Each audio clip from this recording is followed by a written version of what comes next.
Give me 1 second, folks. Let me get the links.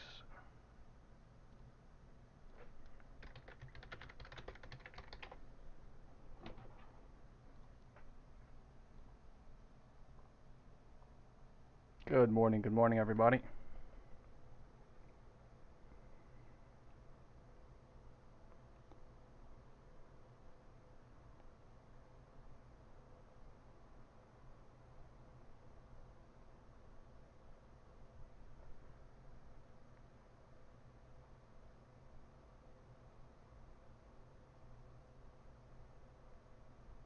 Hello. Today is September 5th, 2025. We are live again from Princeton, New Jersey. The news we have overnight is payrolls rose 22,000 in August, less than expected, and further sign of higher growth. S&P 500 futures gain on hope. Tepid jobs data will trigger Fed rate cuts. Market is gapped up, opening very high from yesterday's close. SPY is at 651.50. QQQ is at 580.52. QQQ is very close to the all-time highs of 582 somewhere, and SPY is at all-time highs. SPX is going to open all-time highs. Time is 9:30. The market went up 1.23% since Wednesday's close, where we are at 561 or 651. Good morning, everybody. A quick legal disclaimer: please consult your personal financial advisor before you do your. Please consult your personal financial advisor before you make any decisions regarding your financial situations. I am not a financial advisor, and I do not recommend that you buy or sell any securities or investments. The time is 9:30. Let's go. Good morning, everybody.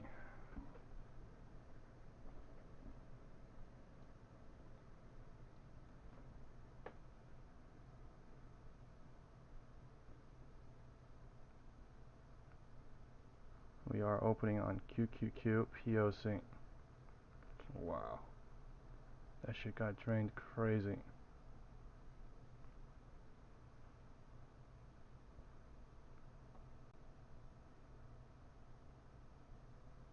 Alright.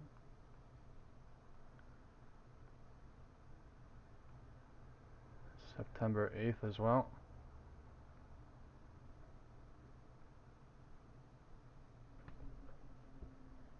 Okay, QQQ. And SPY at 651.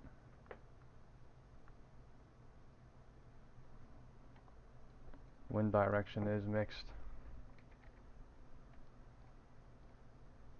We are opening above the 8:30 candle.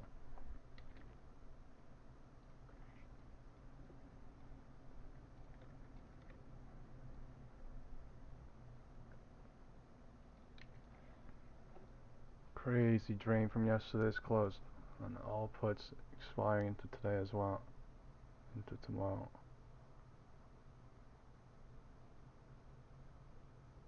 I want to take a September 9th and 8th put now. Jesus Christ. We are at 6,527 SPX. 580 on QQQ, waiting for a cycle to form. SPY is trying to go bullish. Alright, QQQ at POC. The pre-market MACD has been bullish. We'll see what happens with this candle. Slightly pulled back. Time is 9:35 and 50 seconds.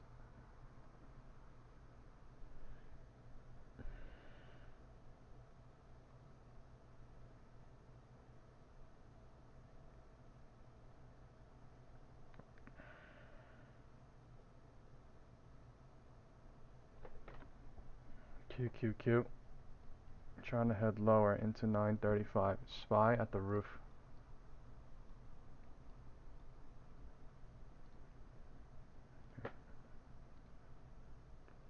Cycles are forming.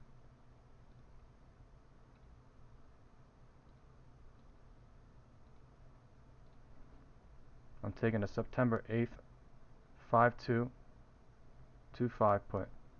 a bunch of them. So expiring into Monday. And for 5K again. So 3. Wind direction is not decided at all. This is 935. We are just making a floor on QQQ. Wind direction is still north on SPY. Time is only 9:35. High of the day. Low of the day. Alright, all 0 DTs are burnt.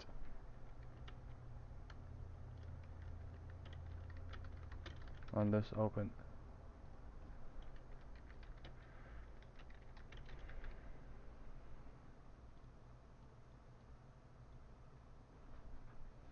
We're just at POC on QQQ.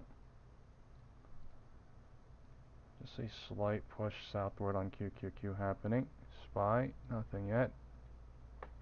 Time is 9:35 and we're testing the floor. Wind direction is still north on SPY. Trying a bounce at 9:35. 651, 60s. Alright, so do we go up and then find some sort of support and then go back up, or do we dip down, find some sort of support and then go back up, or what? QQQ is doing things very slow, so warning cycles are just happening slow.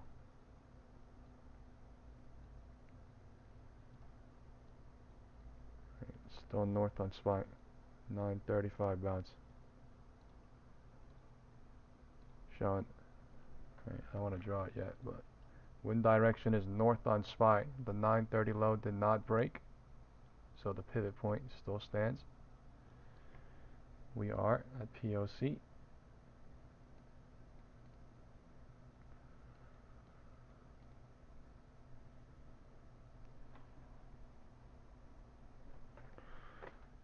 me get a cup of water, 1 second.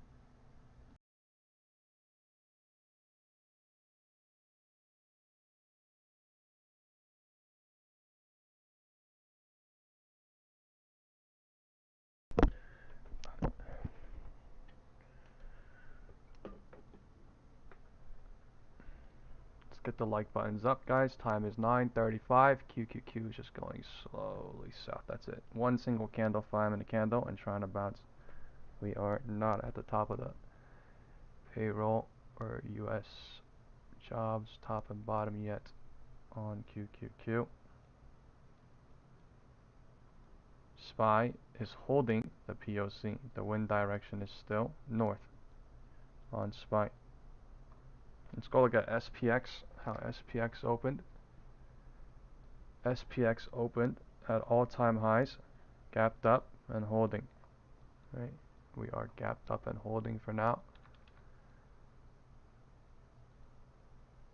I think AVGO is still bullish, was into pre-market. Nvidia falling while that happened. The MACD is just tiny, nothing going on. We are barcoding. We are breaking the floor now. Time is 9:35, so the wind direction is tiny south. Okay, now the wind direction is tiny south with QQQ aligned with SPY from 9:30 into 9:35. Let's just take things slow. Time is 9:35.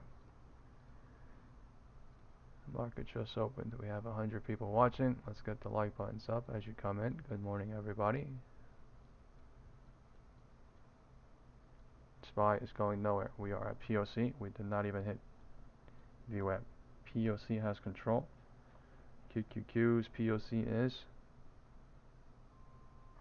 right here as well. So POC has control. Right? 9:35 bounce trying. 9:35 bounce trying. Time is 9:40, 9:37. 9:40 bounced. Right? It is deciding what to do from 9:40 into 9:45. We have no idea if it's going to reject and break the 9:35, 9:36 low. We have no idea if it's going to hold and bounce into 9:40, 9:45 and figure it out. We're figuring that now. The floor broke on QQQ into 9:40. They want to go a little bit south. More. QQQ and SPY slowly right? There's a lot of profit taking at open as well, but there's a lot of bears coming in right at open as well. Time is 9:40. 651.42. SPY's at QQQ 579.39. So 1/3, 2/3, 3/3 possibility is there. We could see some sort of bounce, short term or medium, to decide what to do. Why? Because it's literally a 5-minute, 10-minute cycle. 5-minute, 10-minute cycle, 1/3, 2/3, 3/3. Thing could bounce and they want to bounce and figure it out. Confirmation might be there to go long or short. Just a little bit of profit taking out open from 652 to 651.50. 940 bounce strong. Low of the day, 940 on QQQ as well. We are a little bit above the top of the algo range of 830 data candle, so we might find some sort of support there at 590 or 579 as well. But it is just slowly going down, right? It might be a trap somewhere below POC as well, or it could find support there as well. It is trying to trap on SPY. Time is 9:38, bouncing at 9:40. We are at POC, one single candle. Right, we are at POC at one single candle, trying to bounce into 9:45 maybe, 9:50 maybe to test the roof. Right, high of the day is 9:30, low of the day is 9:40.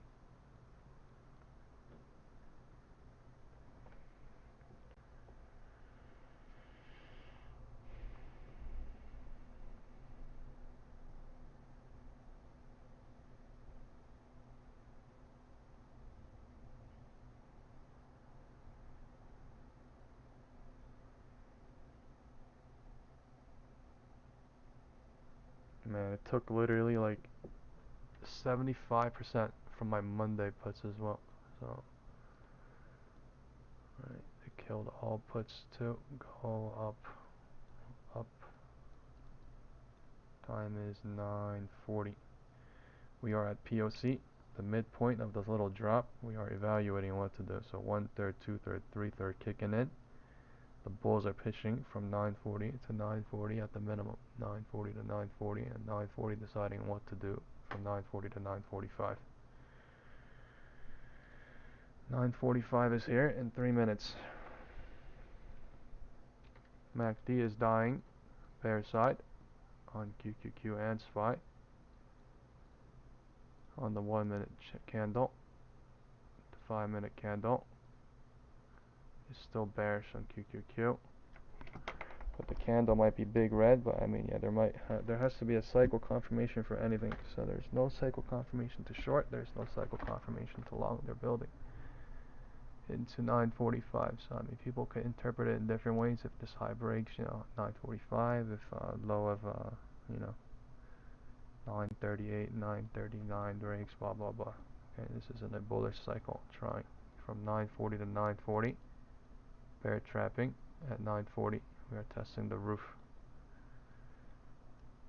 Right, so tiny pullback, and then put burn trend testing the roof on SPY already. 652. We are at 580.37. Let's go look at NVIDIA. People are saying things happened to NVIDIA overnight. NVIDIA dropped and is popping. Right, dropped and is popping. IWM is popping and dropping. QQQ is dropping and popping. SPY is also dropping and popping. 9:45 is here in 40 seconds and trying for the roof. Time is only 9:40. Right, 9:40 and 9:45 is here in 30 seconds.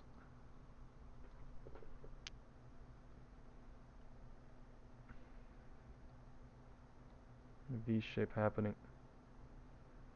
So they either create a range at 9:40 and 9:40 here, or they break the roof into 9:45 happening, or testing the roof at 9:45 happening.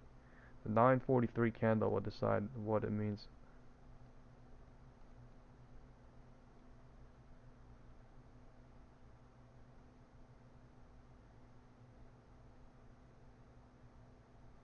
Alright, time is 9:45 and the bulls are testing the roof and is trying to break through the roof of the 9:31 candle. So they're testing the roof at 9:45. Alright, this is not 9:40 algo range. This is 9:40 bounce to 9:45 at the minimum. Testing the roof. Testing the roof, whether to break out or not. Wind direction is trying to break north from officially being south. Alright, that's what it's doing. Time is 9:45 and 9:45 is one single candle, red candle from the roof. Let's see what happens into 9:50. 9:46 is coming in a second. 9:47, 9:50 candle is coming. They're barcoding at the roof, and this is the confirmation to either go long or go short happening right now. Slowly. Right, slowly.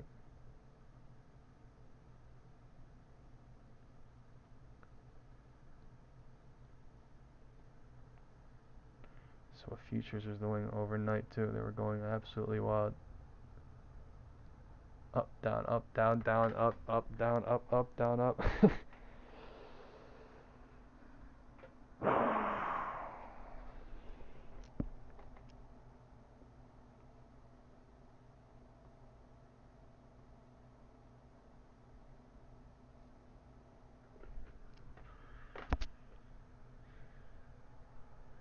Barcoding. Not doing anything, going lower, going higher. Right, VIX is down. We filled the gap below on the VIX, and we are still looking like heading lower. Trying. Right, we filled this gap. Now we are trying for this gap. Right, I don't know if we can fill it or not, but it is basically the next gap. We filled this one that we talked about yesterday. And now market is rejecting at 9:45 into 9:50 trying. Time is only 9:45. This might be a 9:45 rejection into 9:50 trying. Okay. 9:45 rejection into 9:50. Time is only 9:45 and 9:50 is coming in a minute and a half. Time is not 9:45 yet. 9:50 yet. I mean, this is still 9:45. Right, 9:50 is coming in basically a minute and 20 seconds. So there might be an algo range being created here, or there might be we'll see. This is a roof rejection to the floor in one candle. Okay, roof rejection in one single candle. So they could trap here at the floor too, just like how they trapped at the roof. They could create an algo range. And we do not know if this thing's going to roll into 9:47, so we'll see. But candles are coming in, stacking. The MACD is turning down from being bullish, but it's not bearish. You can't call that bearish at all. Okay, QQQ slightly bearish, but that's nothing. We're evaluating the floor right now. Okay, and 9:45 is bouncing at 9:46 from the floor trying. Just like how we did the roof test, we're doing the floor test now. Right. Risky to trade at the pivot point, risky to trade at the pivot point too. Market deducting fucking crazy big time right now, okay? And now they're going south trying. I'm gonna go in for 1K0DT too right now. Okay, I'm already in. We'll see what happens, alright? Tiny bit. Going south, time is 9:46, going into 9:50. 9:50 is here in basically 58 seconds. So the low is breaking into 9:45. 9:45 is trying to bounce at the new floor. This is turning into a previous pivot, previous low of the day, turning the resistance and or support.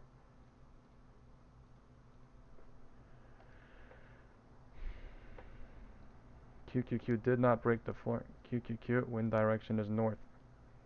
Okay, QQQ wind direction is north. SPY wind direction still south showing. I mean, they could also trap after they break the floor too. Alright, big green candle coming, and time is 9:50 already. So 9:45, bounce into 9:50. Candles are coming in lightning fast, and this is 9:50 here on QQQ as well, deciding what to do into 9:50, 9:55.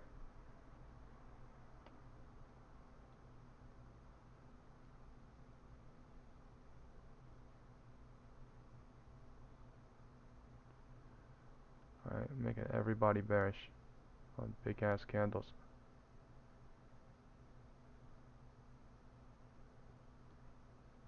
The time is 9:48, 9:50, not breaking the floor, the 9:46 candle.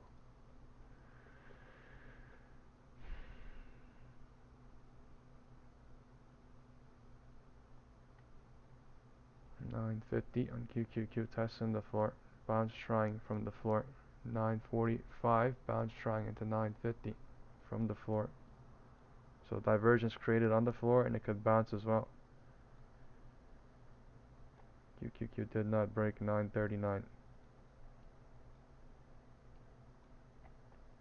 The MACD coming in to bounce. SPY bouncing. We are above the previous low of the day, turn into resistance and or support now, creating a wedge. 650, 170, and we're bouncing crazy now, and time is 9:50. 9:45 bounce into 9:50 happening. 9:50 bounce into 9:50 happening. MACD coming in bullish, so it could bear trap here into 9:55. Alright, we're chopping here at the roof. This is what it did in the futures, right? It made it look super bearish, and then it literally goes up and then goes nowhere, and then it makes it look super bearish and then does the same thing. So expect some kind of craziness, I guess. Getting chopped up like nothing. When 6.520s, I'm getting chopped up like nothing. I literally went from 1.1k and now I'm at $700 in this one 0DT put. One single one. Right.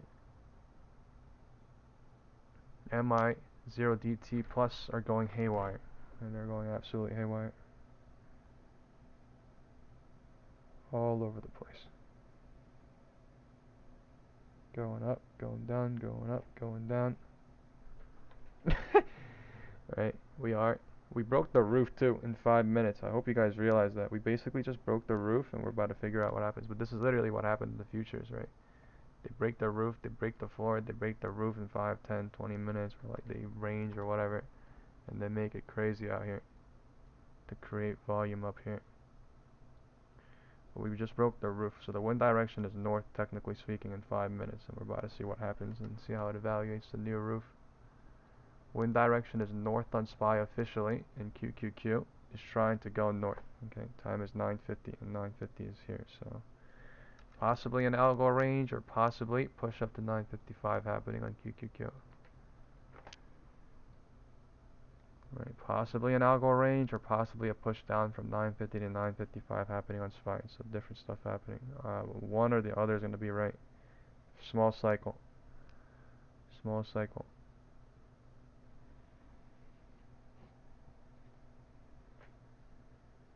Someone said Tesla went crazy. Let's go look at Tesla. Tesla is at 355. Nice.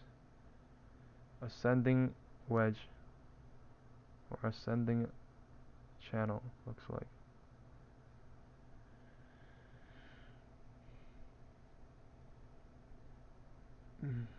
Nvidia is still recovering.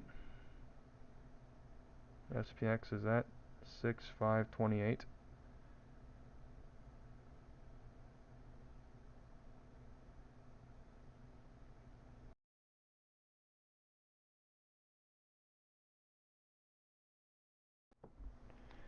Bear trap building. Right, there's a lot of red candles here. There's a lot of red candles here they could chop up and eat up. But holy crap, time is 9:52. Here we go. I think we're about to break the floor in 5 minutes again. We just broke the floor in 5 minutes. The time is 9:50, so they just broke the floor and created an algo range just now. They broke the roof, they broke the floor, and I think they're might algo range, or they might push down into 9:55 now. We're about to find out. Candles are coming in. I'm telling you, this is what it did in the futures. Go up, down like crazy, like nothing. Right, a little bit up, a little bit down, but it's crazy work. 950 LOD. Right, 950 LOD, 950 rejection into 950. So algo range possibly being created. Right, 950 bounce, 950 rejection, 950 bounce again. So something different going on today. Something different going on today. The MACD coming in bearish, and the floor is breaking on SPY into 953. Time is 9:55. So this is the low on 9:55. This is 9:55 as well.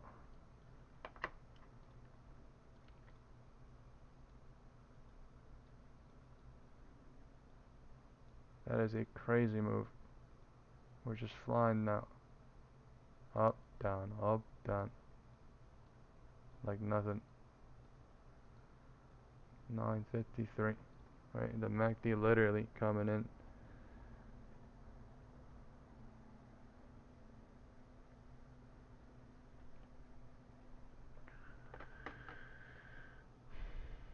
Bouncing.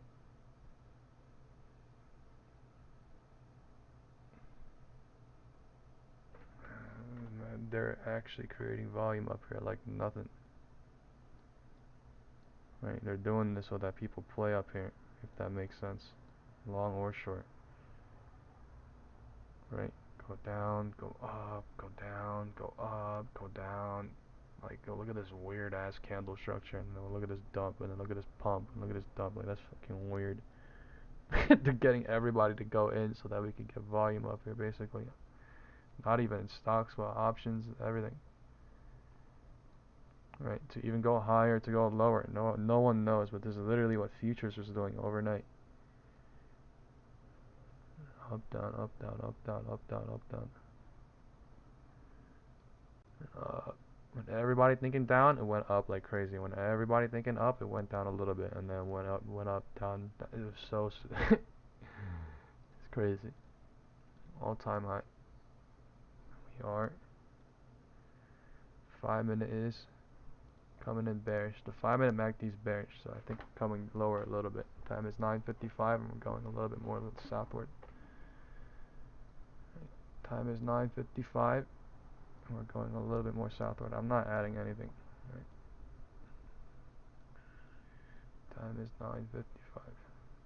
Wind direction is south on SPY. The wind direction is south on QQQ. We are slightly bull trapping to go maybe clear the divergence or not. We are 9:55. Algo range testing. Top of the 8:30 candle coming possibly. Right. This is the ADP non-farm payroll US top and bottom of the 8:30 candle coming. MACD coming in bearish right now. The 5 minute coming bearish after the pre-market came in bullish, and then the 8:30 candle came in bullish, but we could bounce here too. Time is 9:55, and we're not breaking the floor in QQQ. 9:55 bounce trying into 10. See what happens.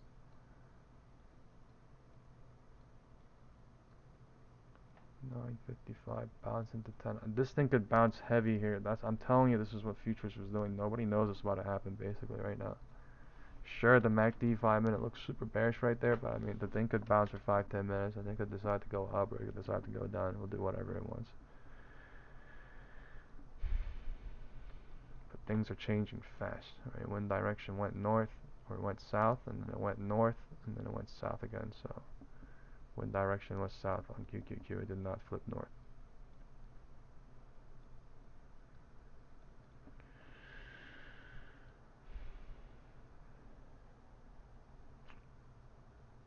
I need water. God damn. I just drank through everything and I'm still thirsty. Alright, 10 a.m. 9:55 bounce into 10. 10 deciding what to do into 10:05. Right. Even if a rejection comes here, it needs to break the low of the 9:55 candle. If the low it broke, it's going a little bit lower into 10. Right, this might be a flash or whatever.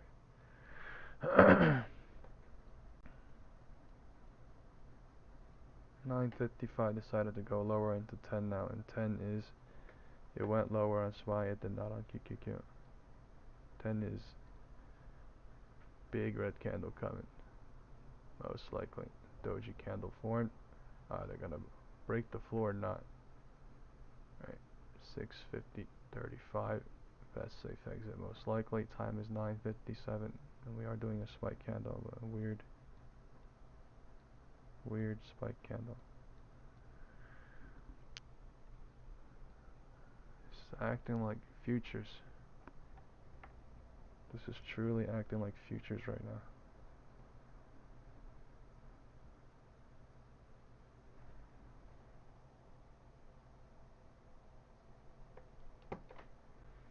Ten AM.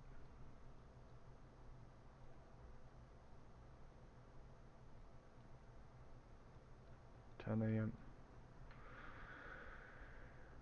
Bouncing off the floor on QQQ. SPY is at 650.88, above the top of the ADP non-farm candle. Slightly pulled back at open. Let's see if we get a bounce here or not from the LOD on QQQ.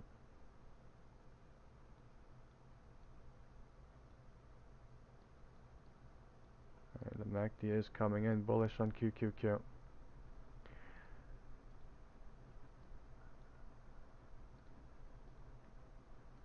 Just 5-minute candle moves going up, going down.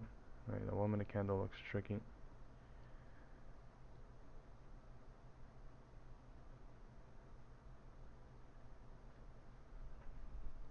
Time is 9:59. They're not going down that much. Went down $1 or not even. Right, we went down no dollars on QQQ. We are hovering up here still.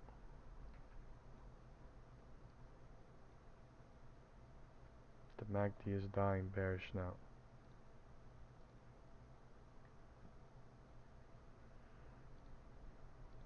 Sorry, I changed the wrong chart. I'm trying to change SPY. Red candle coming at 10. 5-minute candles are stacking red. Okay, this is bearish a little bit more. Bearish a little bit more. But 5-minute candle stacking. Let's see if it does anything on the 15-minute. 15-minute candles are building slowly. Alright, the bears are coming in. Time is 10. We are hitting the top of the 830.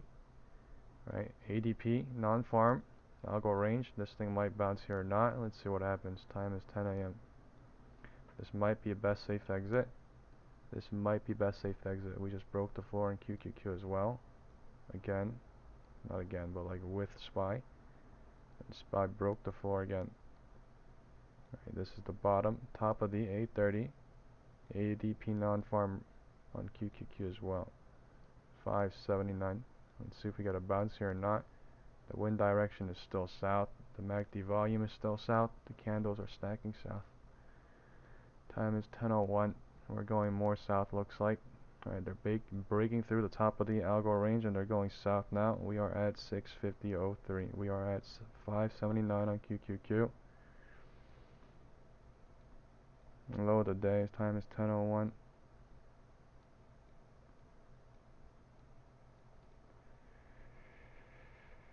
Time is 10:01.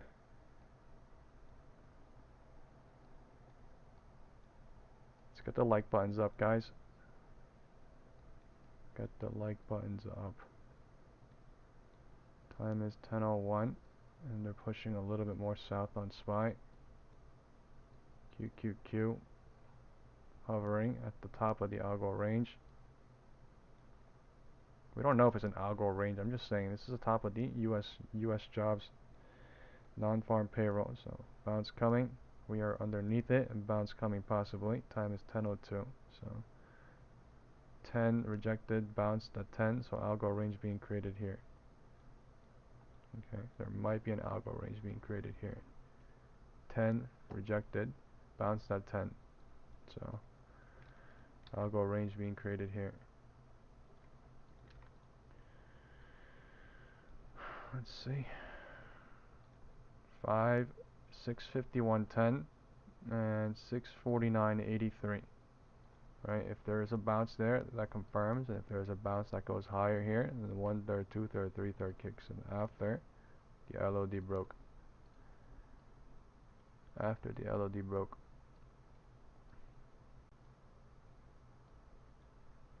This is the previous low that they turned into resistance and or support, and it broke that. So I guess we can mark this, but I'm gonna delete this, so I don't want to leave too many things up. Okay, we are deciding what to do. Time is 10:05. There is no confirmation long here. There is no confirmation short here anymore. The market is deciding what to do at the pivot point at the floor. The wind direction is still showing south. We have just stopped. The wind direction is still showing south. We have stopped, just like we stopped before we went a little bit lower. So we'll see what's going to happen here. Time is 10:05. Deciding what to do into 10:10, probably from 10:05. MACD is still coming in bearish on SPY. MACD is still coming in bearish on QQQ on the 1 minute candle, but they're not going lower. We are at the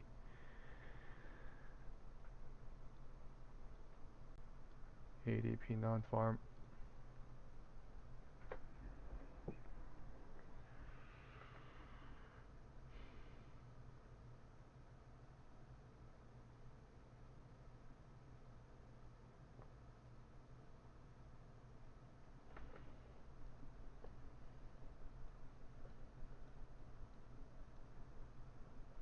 Right, 1/3, 2/3, 3/3 might kick in.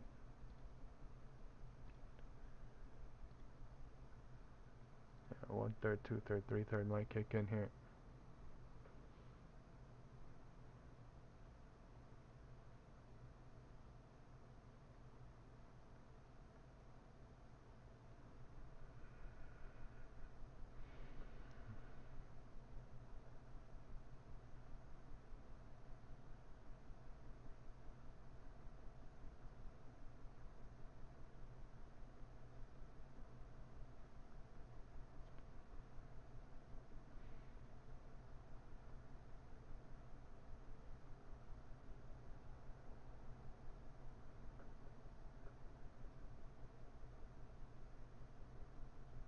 Time is 10:05.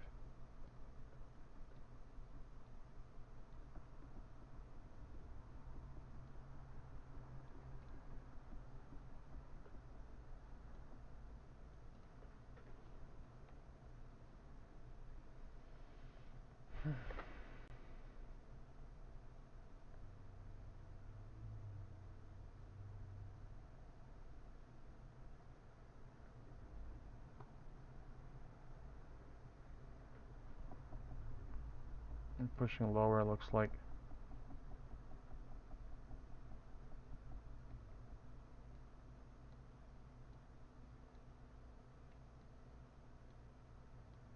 Algo range being tested.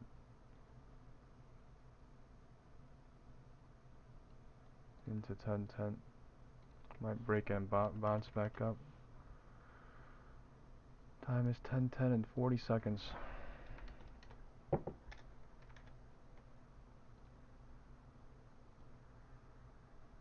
Okay, breaking the LOD.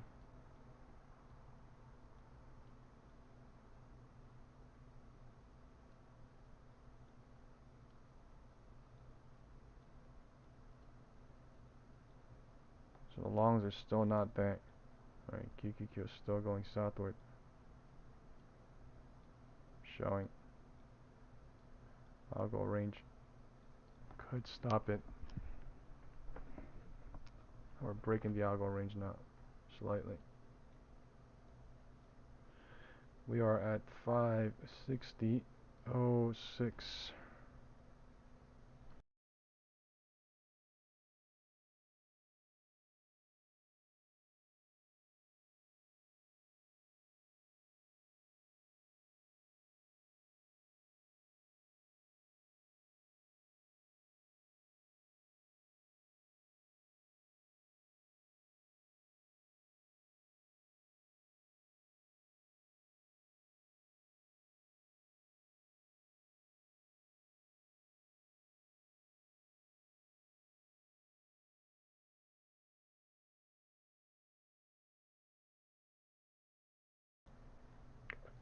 Time is 10:10.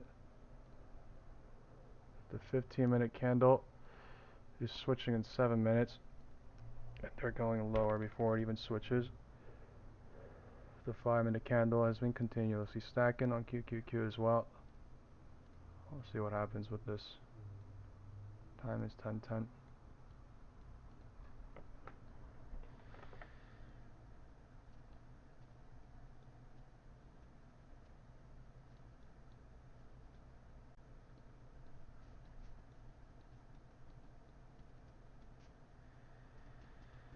Underneath the algo range and bounce strike.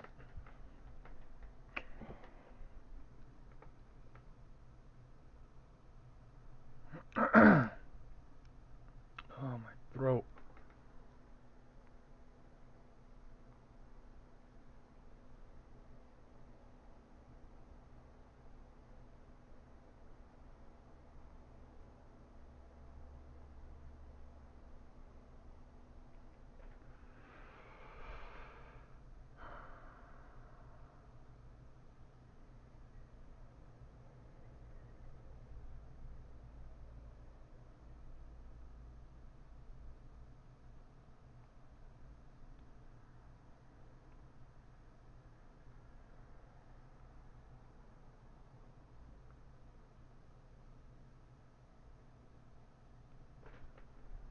Time is 10:10. Just going a little bit lower and going a little bit higher, but to go a little bit lower, it looks like to me.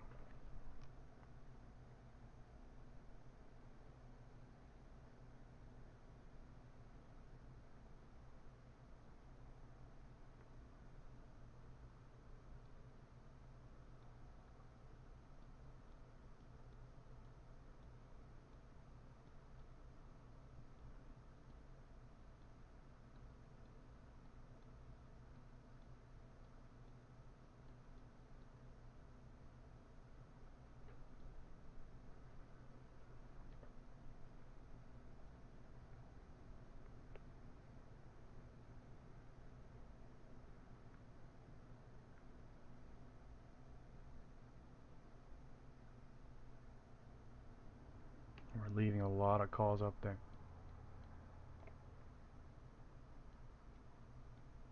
Okay.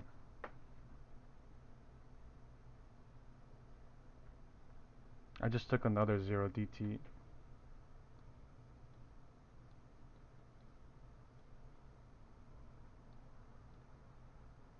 Time is 10:10.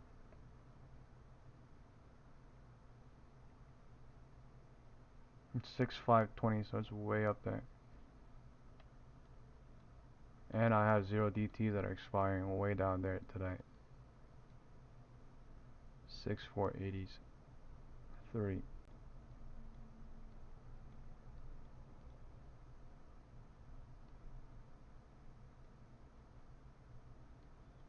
Time is 10:10, going into 10:11.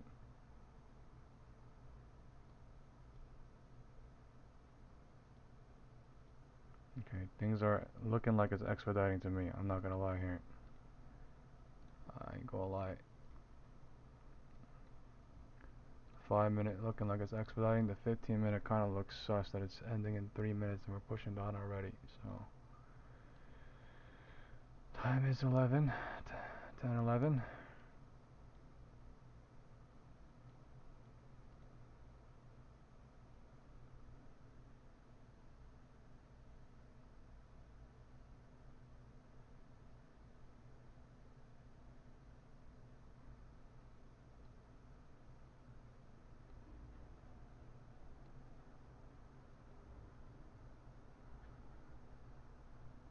I have a lot of money in today. I'm not gonna lie. More than half of my portfolio, so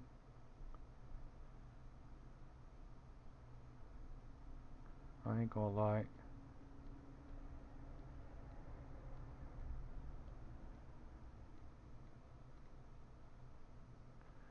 Time is 10:10. Bounce strike. We got going down ever so slightly every minute. MACD building. 5-minute candles building. 10 and 15-minute candles have been building. The 1-hour candle is bearish. The 1-minute candle is not stopping yet. Time is 10:12 and we're going lower into 10:15 in my eyes.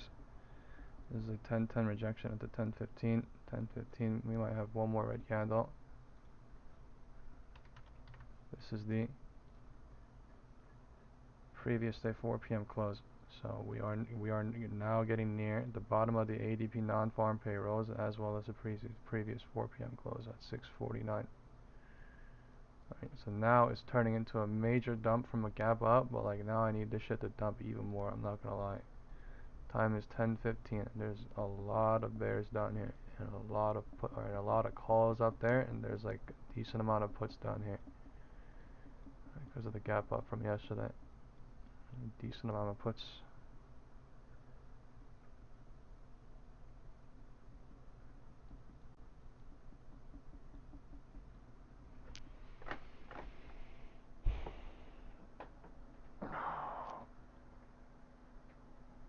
Oh man. Time is 10:15. 10:15 is deciding what to do into 10:20. We are getting a small bounce. MACD 5 minutes still bearish. There has not been a confirmation cycle to go long yet. The cycle, the candles show us. Time is 10:14.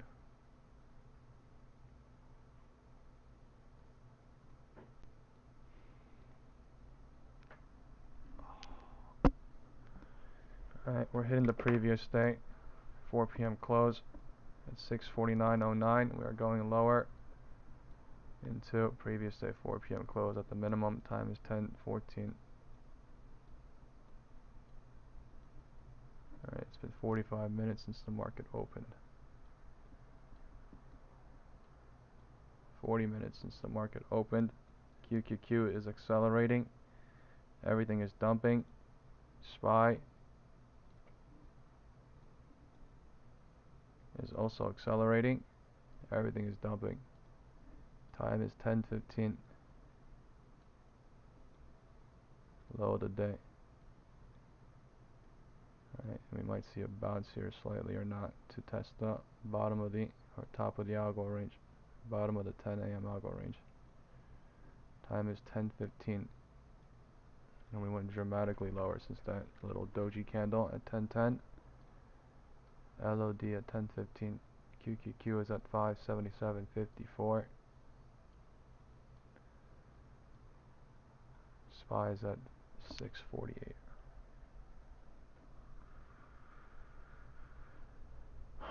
Time is 10:15.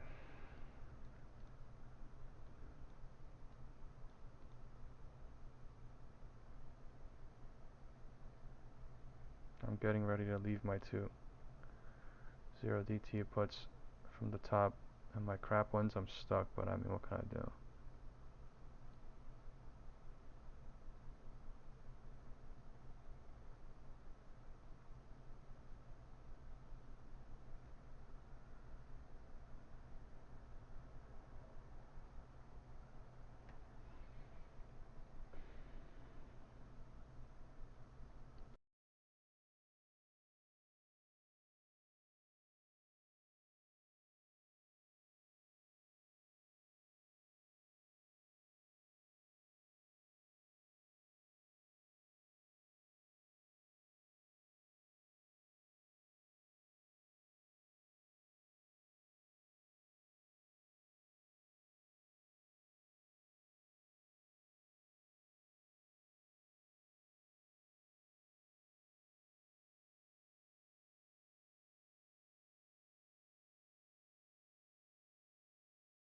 Okay, I'm gonna leave the two 0 DTs that I got from the top right now. Alright. I added one here too when we were going down. They're at $5,800. And I have a lot more in. I'm not gonna lie, I have a lot more in. I need this shit to drop like $10 today. I'm not gonna fucking lie. But I mean, we might see a huge bounce here. Okay, I'm gonna send the SPX put to call ratio now, but we hit the bottom of the 830 algo range. There might be some sort of bounce right now. I don't know. Yeah, it hit exactly right now, so let's see what happens. ADP non-farm payrolls hit. The time is 10:20.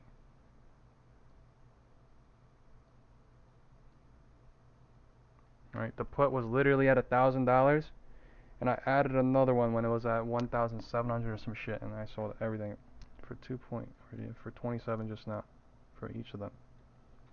I mean, they might go a little bit more lower, but I mean, I have a shit ton, so expiring Monday and expiring today too. I have a lot more expiring Monday than today though, but my today ones are fucking crushed unless they go crazy. Now the 6,520 puts are at $30 each, right? So now if I held that, it would have been at 6K plus. But wow. I told you we market went up basically 1.25% from Wednesday close, and now all we're doing is we're pulling back. We're pulling back slightly. That's all it is, right? Now my 6,480s from Mondays are back in play, right? That's crazy work. Look how fucking fast that shit came back, right? Look how fucking fast the puts went up into Monday. $6 to $18. I'm being fucking saved right now. I'm not gonna lie. I'm being saved by the bell right now. And my 6,525 puts are up fucking crazy. Right, I'm being saved by the bell right now. I'm not gonna lie.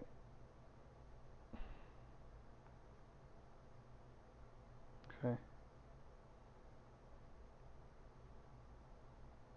I'm leaving two 6,525 puts right now for 8,500, and I still have one left. I still have one left for 4K, and I still have a fuck ton left. So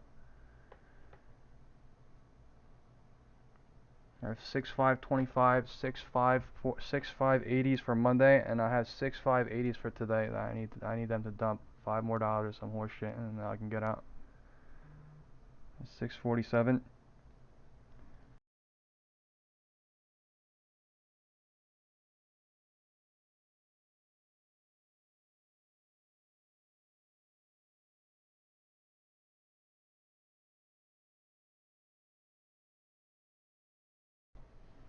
Time is 10:20. Low of the day. Right, this might be best safe exit. There might be a fucking huge bounce or not. Or there might be a small time bounce or not. We are below the non-farm payrolls 8:30 candle, so we fucking ripped from the top, and now we are finding support possibly. We did not go to the 4 p.m. close on QQQ. Time is 10:20, and there's a green candle coming at 10:20. Let's see what happens. Bounce coming. Yeah, let's get the like buttons up, guys. Hit the fucking like buttons. Okay, there's a bounce coming at 10:20. Okay, CNBC says S&P 500 gives up gains as traders balance job market worries with rate cut hopes. Yeah. Time is 10:20, and there's a bounce coming.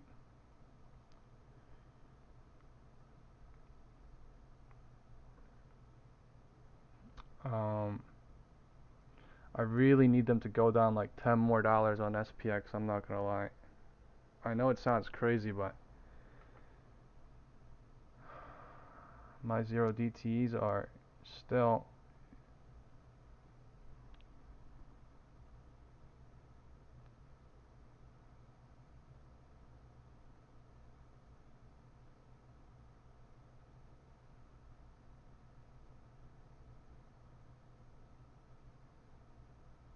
still. There might be a bounce here. I mean, I'm honestly hoping that there isn't a bounce right here, but I mean, there might be a bounce here. I don't know. We'll see. God fucking damn. Come on. I want them to go like $5 more. I'm not gonna lie. $5 more on SPY, and I'll call it. I'll leave fucking everything on 0 DT and everything. But this is a crazy dump so far. This is a crazy dump so far. Look, I kept calling out, right? Look at the 15-minute candle. Do you see this shit building? Boom, boom, boom. 5-minute candle. Boom, boom, boom, boom, boom, boom, boom. Right? And look at the 1-hour candle. Just fucking shred. Every single candle was building. Even the 30-minute candle was building. Boom, boom, boom. 3 triple stack. And the 15-minute candle was boom, boom, boom. So we might see a bounce here, but yeah. I don't know if it's going to be real or not. Let's see. Time is 10:25, 10:22, 10:25 and 25 seconds. Let's get the like buttons up, guys, please. I need more likes for the algos. Please help me out. God damn, what a fucking day. Time is 10:25. There's a bounce and rejection at 10:25, and they're fucking dumping today like nothing. Okay, I'm gonna send the SPX put to call ratio, and my 0 DTEs are coming back alive. Come on, just fucking push it like nothing. Please. Time is 10:25 and we just broke the floor. So they might push it even more right here. Right? If the MACD volume helps and everything. But everything needs to help basically right now. Basically everything needs to help again right now, pushing down. Pi Phi. My brother, grabbing your SPX put to call real quick, sending it in our group chat for our members real quick, because I'm sorry, but that is literally what we need to do real quick. Time is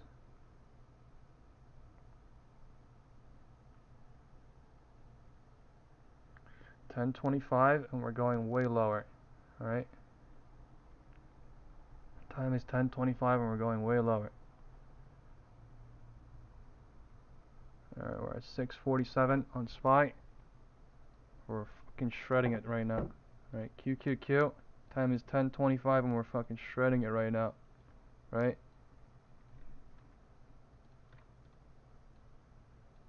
LOD, 10:25 LOD.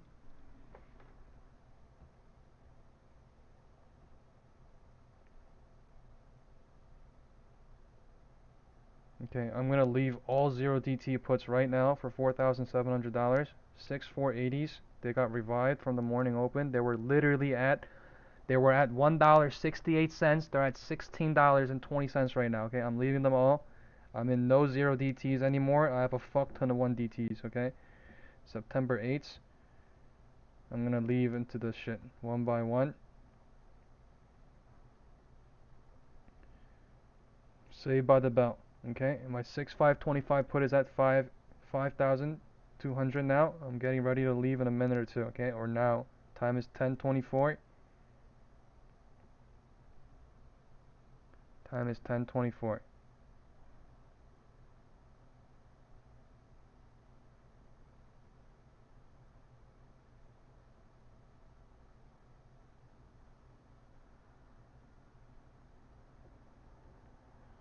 This is absolute. Okay, my 6/480s are coming back in profit. Come on. This is absolute crazy spike candle. Come on. Crazy spike candle. The contracts aren't spiking though. What the fuck is that? I need a crazy push down right now on that spike candle. What is that? Come on. Time is 10:25 and we're getting a big ass doji candle in the 1 minute right now. I need the bears to fucking come in like right now. Polar bears just push down south like nothing. Okay, previous day 4 p.m. close touch on QQQ. Come on, I need you to come in like fucking nothing, like mother of God nothing. Come on. Push down like nothing right now. Okay, please. 5 p.m. 5 minute candle. Everything's stacking. 15-minute candle. Everything's still stacking. The 1 hour candle. Okay, dumping. Everything abnormal dumping. Just please just do it. Time is 10:25. There's no cycle dumping. Literally, just every single fucking time is just pushing down now. 10:20, 10:25, 10:25 is pushing down to 10:25, 10:30 even trying. This is okay. I'm leaving my 6,525 for $5,200 right now. Holy shit, it's spiking like crazy. Okay. I still have my 6/480s. They're all in profit now.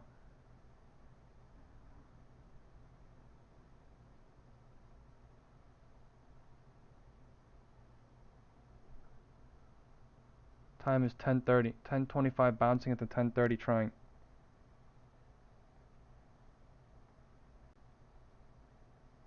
God damn. I'm about to leave my 6/480s right now.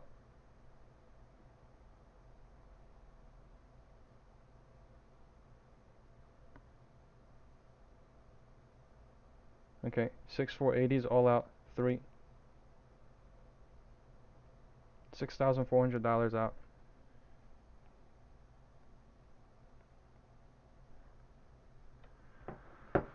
Jesus fucking Christ. Right? Jesus fucking Christ. That was my target yesterday, but like, I really thought we were gonna go to 640, 647 somewhere, but we literally just went to 647 actually. That was my level from yesterday. 1:50 p.m. ish. 1:50 p.m. was right here. 647, right? Look where we went to 647. Jesus fucking Christ, right? Wow.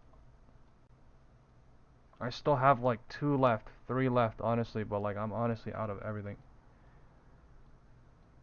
I'm saved by the I'm saved by the dump. I'm saved by this dump right now, so I'm saved.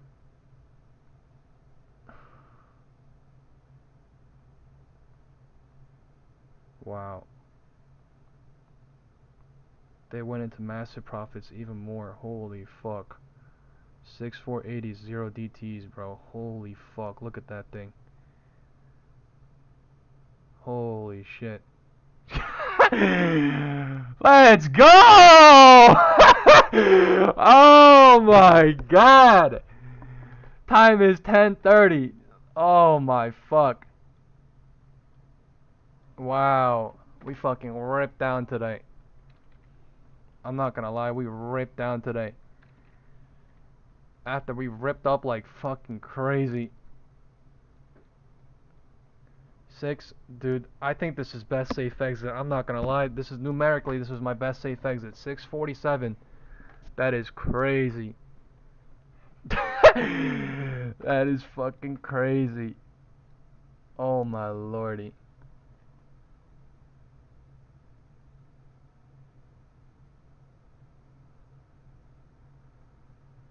I was in fucking crazy. Like, I put in 11.5k yesterday. And I put in way more today, or not way more today, but I put in crazy in the morning. I put in 5k 0 DT, or you know, not 0 DT, a fucking Monday expiry, and I added 2k, 2.5k on 0 DT. Oh my god.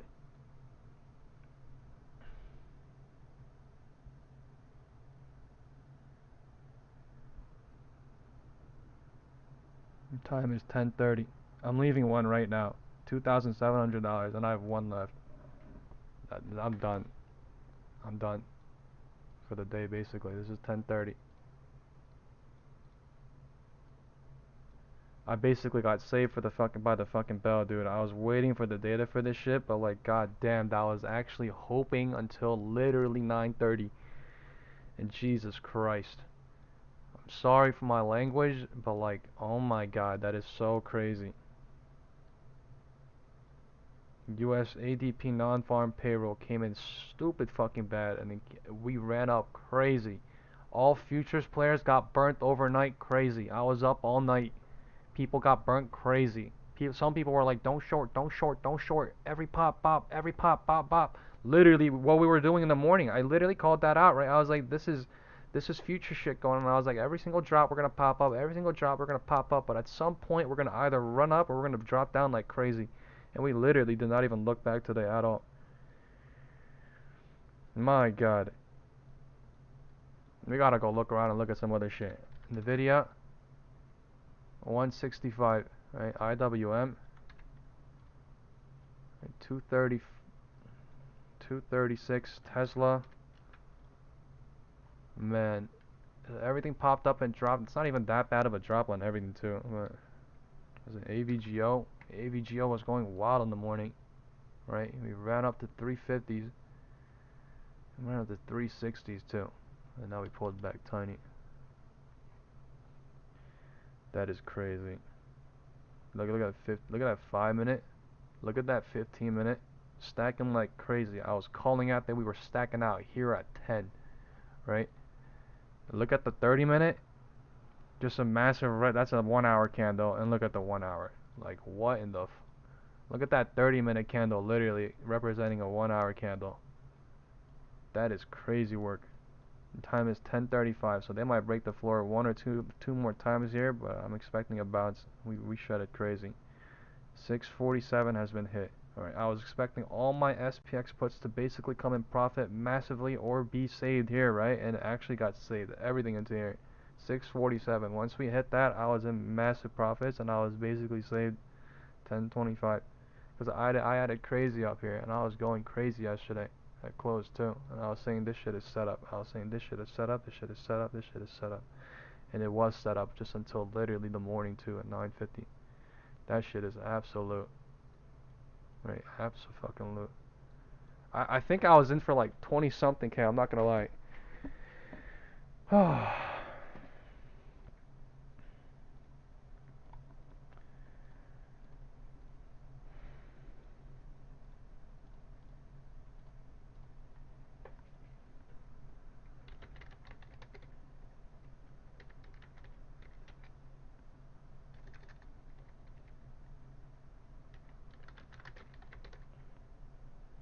I'm about to leave.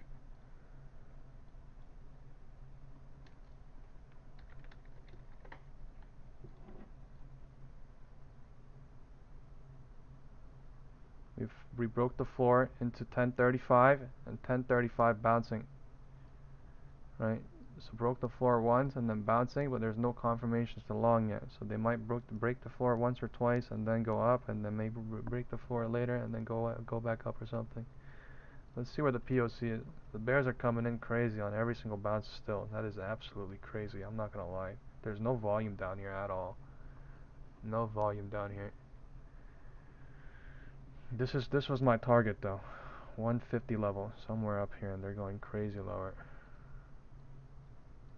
Alright, look at where the POC is. We literally left it at 945 up there at 651, and we shredded $5. I was saying somewhere up here I need a $5 or $6 down, right? And we actually got it. 650 to 645. 651 to like 646.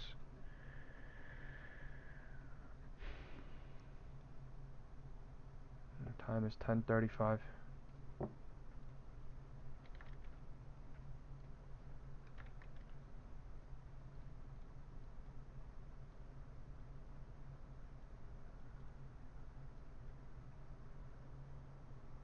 Yesterday I closed, I was down 4,000. Today I opened, I was down about 6 or 8 or maybe even more. I'm up 8,000 now or more. So, uh, yeah, I think I'm having a good day. I think I did okay with my setup. Time is 10:35. I'm leaving into this shit, okay? $2,800. 2,800 and fucking flying. I don't give a fuck though. $2,840. I'm out. Last contract booked. I'm all out. 10:35. They're going fucking crazy low. I really don't care though. I really don't give a fuck if they go to 640 now. I couldn't care less. That is crazy low. Right, that last 0 DT put spiked fucking nuts on that. I'm not gonna lie. No, not 0 DT. Man, Monday expiry. Fuck me.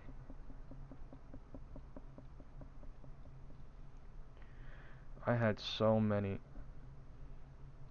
I felt like a madman too. I'm not gonna lie. I will not sit here and lie to you. I messaged my best friend or good friend of mine yesterday, right? And I was like, I might look crazy right now, and I know this shit sounds crazy right now, but just fucking wait until the fucking setup plays out or whatever. But like, goddamn.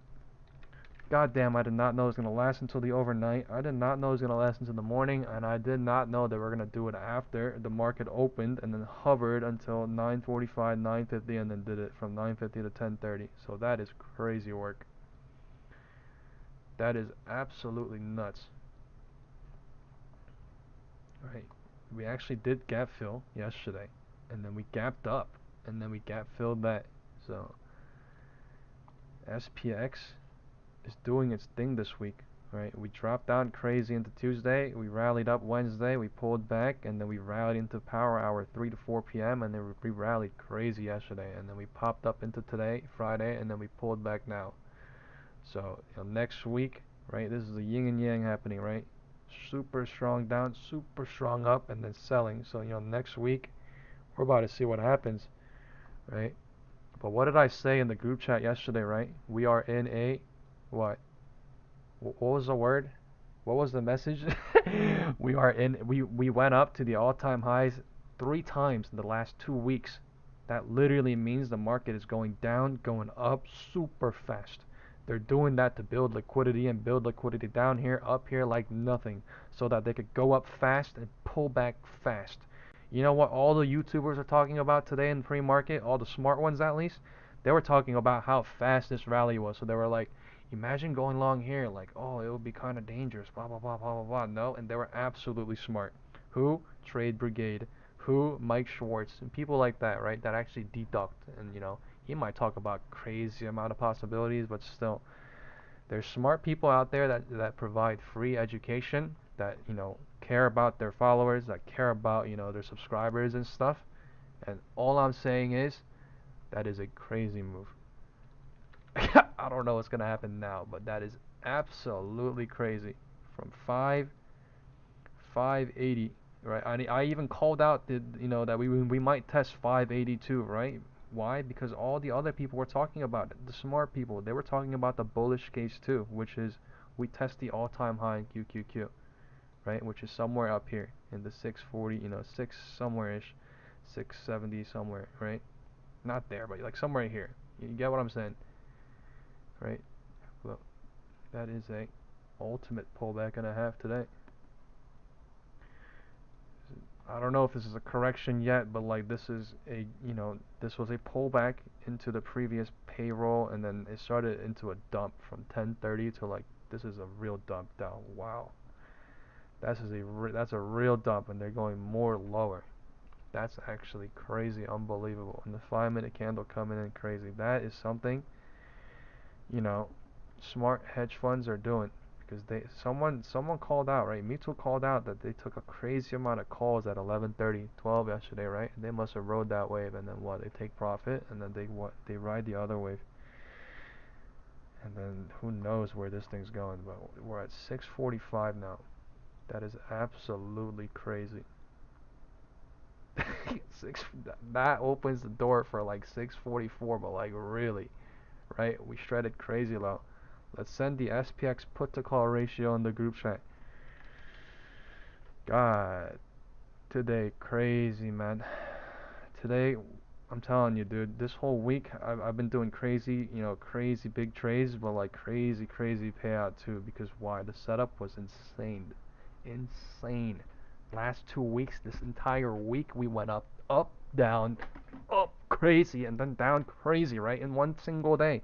You know how crazy I was feeling mentally yesterday when I was thinking about, oh, imagine we go up crazy today and then we pull back a little bit tomorrow, like really volatile. You know how crazy it is to even think something like that when the market's going up, up, up, up, up, and you see futures people getting whacked, and it goes up, up, up, and you're just sitting there waiting from you know what I mean, with everything in from 9:50 to like, oh, slow pullback, oh, it's mental, it's mental, but I mean, that is literally what they do. That is what this shit is like perfectly designed to do. But I'm not gonna lie, today has been a blessed day and a half. Basically, I can't even ask for more today than what I got, because that turned from a fucking so bad day to a positive, such a crazy day. So,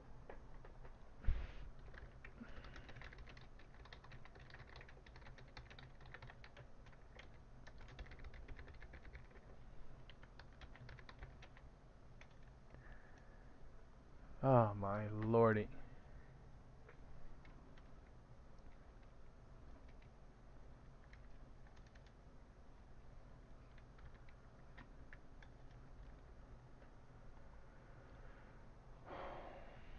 Alright, SPX put to call ratio being set now.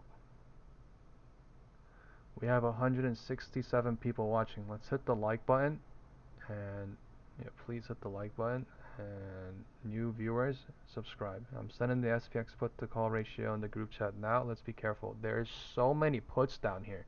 You guys do not understand that it's 99.9% puts down here now. So I don't know about more, but that's crazy work, right? Zero DT puts at the minimum, right? They might not care who's holding zero DT puts today, but like literally. Now it's previously 9:30 a.m. open. I call this the abyss, right? Nobody fucking knows what's going on now, but they're just going crazy low, right? 10:40 abnormal rejection at 1041 into 1042, and if the thing bounces at 1042, there's an algo range, right? But if the thing does not bounce and goes lower into 1045, then the wind direction is still south. This shit is abnormal though. I can't sit here and lie, right? They're just going lower and lower and not caring about the SPX put to call ratio, so that's just risky as fuck at this point.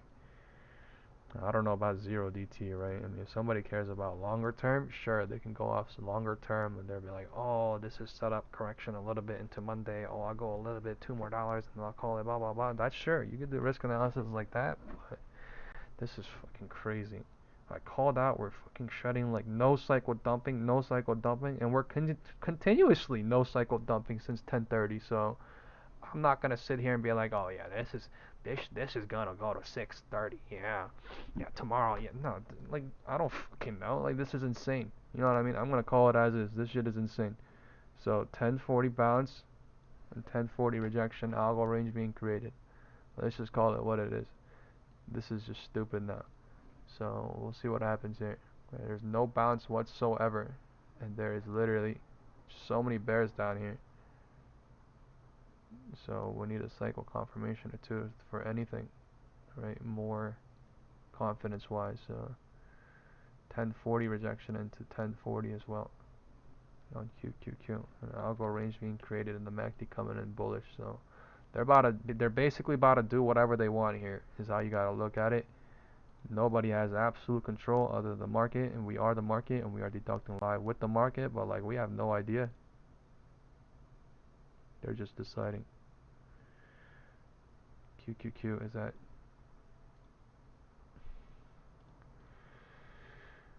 573.61, 574.74. SPY is at 644.18, and QQQ is at 5. God damn, I can't even talk, man. I've been drinking water and I'm still thirsty. Like holy crap! I think I had so much adrenaline going through me. I'm not gonna lie. That shit actually turned from like a deduction to a hope to a deduction to a hope to a let's go, a deduction, print out money like crazy. Time is 10:45 and they're testing the bottom of the algo range. Right. LOD breaking into 10:45, QQQ and SPY. So there's no confirmation to long yet. Right. There's some sort of cycle going lower right now still. Small cycle or not, but they're just doing bigger picture, it looks like. Something bigger picture than today. Right, this is a bigger setup happening. This is insane. There's so many calls up there, and we're at the previous 9:30 open, 644.72. Like no one would have imagined that from literally 652. Do you understand how high 652 is on SPX? Do you understand how volatile this drop is? This shit is not normal. This shit is literally not normal. Right? This only happens because they're holding it up for a day or two on purpose, or a night or two on purpose. Literally not normal. But I mean, it's normal in terms of the setup, right? It's great in terms of the setup, but like literally, this is crazy now. I wonder how much zero DT puts are at now. That is crazy work. 6480s are at $3,000 each. Holy fuck! If I had them all, they would be at 10K right now. Oh my god. Oh my god. Guys, I sold that at 1025 for 1.7K each, and they're all at 3K each. Basically today would have been like a 17K day. I'm not gonna lie. I'm at 9K something now, but like that is I can't even tell. Actually, it would have been way more because of my 1DTs into Monday. I sold them way earlier at 10:30, right? And people were saying that's so late, or that is so early in terms of the bigger picture. But like, what the? God damn, I'd be up like 20 something K on that. I'm not gonna lie. I don't even want to look. I was in 6425s. They're at literally $7,000 each, six something. And now I was in 6480s, crazy, and they're at $3,005 each. That is crazy. And I had more than 3 on them, and that's literally 11K now on every one of them each. What the I think that would have been more. I don't even know. I was in crazy. I was in crazy. So that would have been way more. But like, what the fuck? What the fuck? That is nuts, man. I would not have seen this extended sell-off too. But I mean, every single candle stacking. 5-minute candle still stacking. 15-minute candle stacking. MACD coming in super bearish, and 30-minute candle stacked still after the stack. We're gonna go look at IWM, Nvidia. 2:30. All right, guys, I'm gonna go to the bathroom real quick because I feel a little sick, but I will be back in 2 minutes. I'm gonna get some food and some water. I'm so dehydrated. I am out of energy right now. So please, yeah, I'll be back in a minute. Low of the day is 950, not 945.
Oh, I'm back.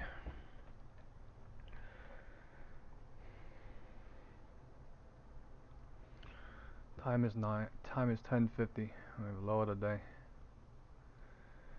Algo range being played looks like. MACD is. Oh, MACD is coming back bullish. Okay, let's go look at the 5-minute MACD. The 1-minute MACD is.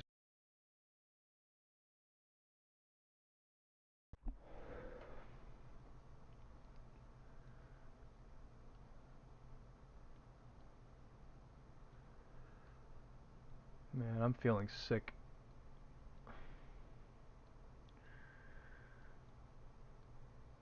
10:55 is coming in 28 seconds. There has to be a cycle that basically builds here too, right? But the MACD is coming in nice, so that might be a sign that, you know, the 1/3, 2/3, 3/3 might be over. But we will see. 1/3, 2/3, 3/3 for now, being drawn out on QQQ.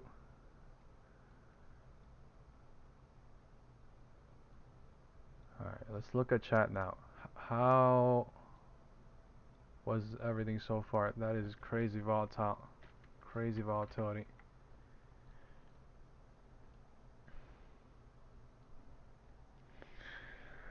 Someone said, Tanya said, could be fake out. I don't trust this bounce. Yeah, I'm waiting for a confirmation. The MACD looks super beautiful, right? It looks super beautiful. It's along somewhere at the bottom and somewhere 1055. You know, it's already 1055, so the bounce is already here. But you know what I mean? Like, it would be nice to run it somewhere above the algo range too. I'm thinking that could be easily done too, but it's just I need a cycle confirmation. Right? If somebody went because we dipped below the previous 930 open a little bit and then went long, then that's great too because 1/3, 2/3, 3/3 playing out at some point, right?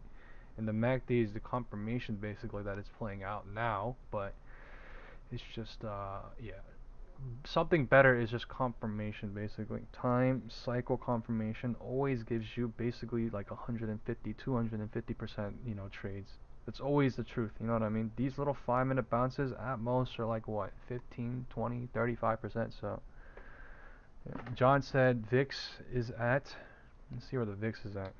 Right, what happened to the VIX, right? Remember we called out in the morning, it was super low, right? And we gap filled below, and we called out there's another gap below, but we did not fill that, right? And the VIX spiked crazy to basically 16.69. So you could call this a wave, right? Wave down and a waved up. So we could see what, well, let's see what happens with the VIX. But it basically gap filled down here at 14.76, and then it left this 14.72, right? So it left that somewhere there, and then bounced up. QQQ. Alright, 1/3, 2/3, 3/3 playing out. Small time. Time is 10:55. The MACD is coming in bullish, so the bulls are winning from 10:50 to 10:55. There just might be a cycle or two, small candle or not, at 10:55, 10:56, 10:57, or before 10:57, and then we might decide to go higher into 11 or not. I'm getting a phone call.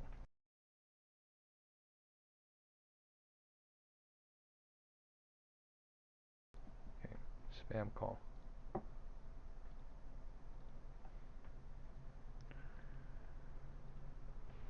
Time is 10:55 and the MACD is coming in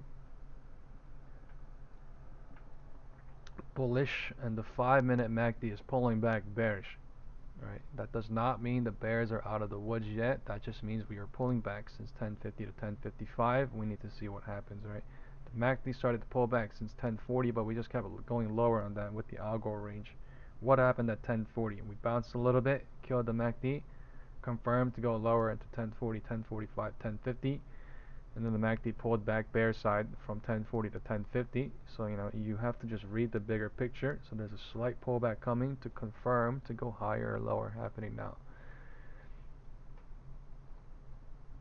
All right, higher or lower might mean a little bit more higher here, a little bit more lower here. That does not mean, you know, break the LOD. That does not mean fly to VWAP, right? That's all that means is there's a game being played somewhere, and you just gotta find where the game's being played. So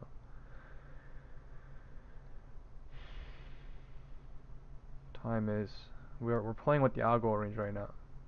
Looks like to me 1040 and 1040 being played. So we're gonna draw this as an algo range.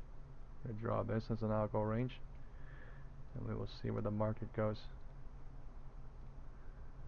Right, we might waste some time here at the algo range. I can't believe we're at 645 though. That's kind of extreme. That feels really extreme to go back up a little bit later. But like, yeah, this feels really extreme. I'm not gonna lie. 643, 644s on SPY, man. What the hell happened, right? QQQ went down basically from 581 to 572, so like $8 or $7. That's extreme as hell, right? Somewhere here was basically extreme too in my eyes. 647, right, or 574. That's extreme as hell. But now this is like even extreme, whatever they're doing. So Whether this is true bearishness now or whatever this is, let's just let the cycle, cycle and balance and see what happens. Alright, good long from 1050 to 1055. A small pullback coming, and time is already 11. So 11 about to find, support or not here. Looks like support or not. We have President Trump coming live today at 4 p.m. when the market closes. So that will be important as well.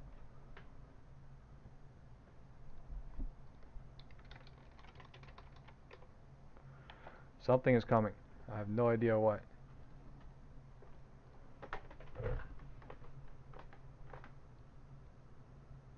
Time is 11 and they're breaking the algo range and they're going lower.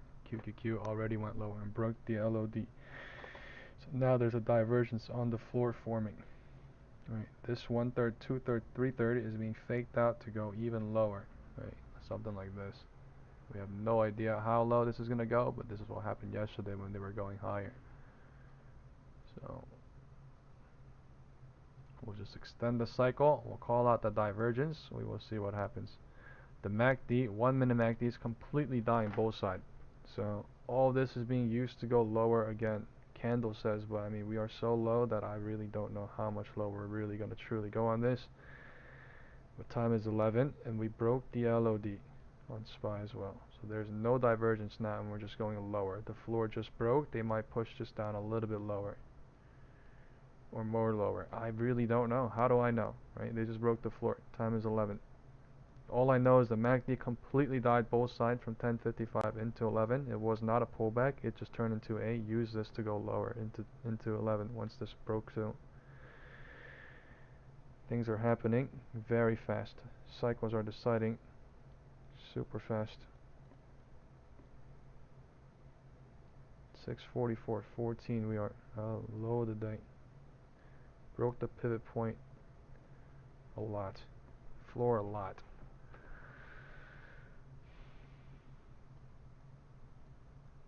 This is previous day 9:30 open coming on QQQ. Somewhere here I feel like a bounce coming, but I don't want to call out a bounce for people to get hurt on, so I will call out time confirmations and cycle confirmations with time analysis if I and when I see it perfectly.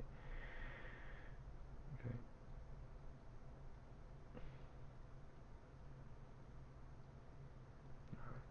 Nvidia ate it from last week earnings.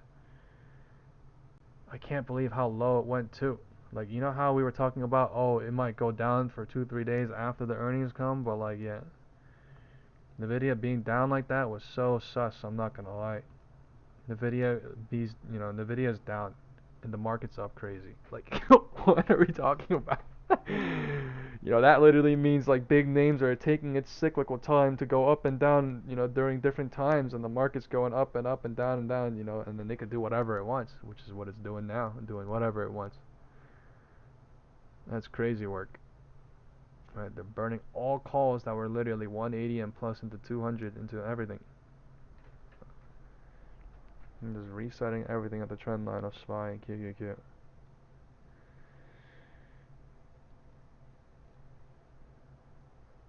Yeah. Let's look at Tesla. Tesla went to 355 and then pulled back to 346. So yeah, still in ascending, but can't break out. Time is 11:01 and QQQ is going further south. More bearish on QQQ than SPY. Right into 11. Right, but I mean I'm thinking there's going to be a bounce here, so this is definitely 330 in my eyes, but like yeah, they are going a little bit lower, right, by a couple of cents. SPY did not yet. Let's go look at IWM. How small caps is holding up. IWM is at 235. Balance is trying, right? 1050 low is holding on IWM, so there's different cycles going on too, right? 945 HOD, Low of the day, 1050 on small caps. Right, and SPY and IW, or SPY and QQQ is going lower into 11. Truly lower, man. Truly lower today into 11. Right, somebody is fucking printing crazy on puts right now into even 11, but that is absolutely crazy to think about. I am not gonna lie, that is absolutely crazy to think about. Look at the MACD. This is abnormal selling, right? You guys want to go look at the 1-day MACD, right? SPY 1-day MACD, right? The MACD went crazy. What did I call out yesterday in the group chat, right? That we went up and down 3 times in the last 2 weeks, that this is a pattern of a blow off top, right? What happened today? We blowed off from the top. Can we agree on that? We went from August 15th, what's 2 weeks of that, right? 1 week, 2 week, right? And we went up 1, down, up 2, right? Down, up 3. We were at the all-time high 3 times in the last 2 weeks. How do I know this? Because I tell you guys, I remember everything, right? Whether it's struggle, whether it's good, whatever it is. And I called out on the WhatsApp group, yeah, we're going up. Yeah, we might go higher into the morning. Yeah, we might pop up. But I mean, this is a pattern of a blow off top. I sent a picture in the WhatsApp group of literally a Google AI explaining what a blow off top is, and stocks or index, whatever it is. And then the third hit, 1, 2, 3, and look how volatile we pulled back. This was somewhere here on, I'll show you SPX. Do you know why? Do you know why yesterday 1:50 p.m. was literally my target to leave? Because if you look, right, we went up, down, up, down, up, down. If we pulled back violently, I was thinking we were going to be somewhere here, right? I was thinking we were going to be somewhere there, which is, let's go look. 1:50 p.m. level is right here. Right, 1:50 p.m. 1:50 p.m. was right here, right? And we went way lower than that, right? So I was thinking, if this is the setup and this is what smart money is doing, right? And people are basically going to get hurt or trapped or whatever is going to go on. They're basically going to, boom up, boom down, boom up, and then pull back to that yellow line is what I was thinking, but they went way lower than that. That's also why I sold at 10:20. Look at the perfect timing, right? 10:25, 10:30, right? When did I leave all my shit? 10:30, right? So, am I gonna sit there and hope? Yeah, sure, you could with smart money, sure. You could print like fucking nuts after that too, but I already did my work, right? I shorted here, I got crushed into the morning, I added into Monday, right? Monday, and I left everything at 10:30. So in my eyes, the risk to reward analysis is there. In my eyes, that was the perfect setup for me personally, right?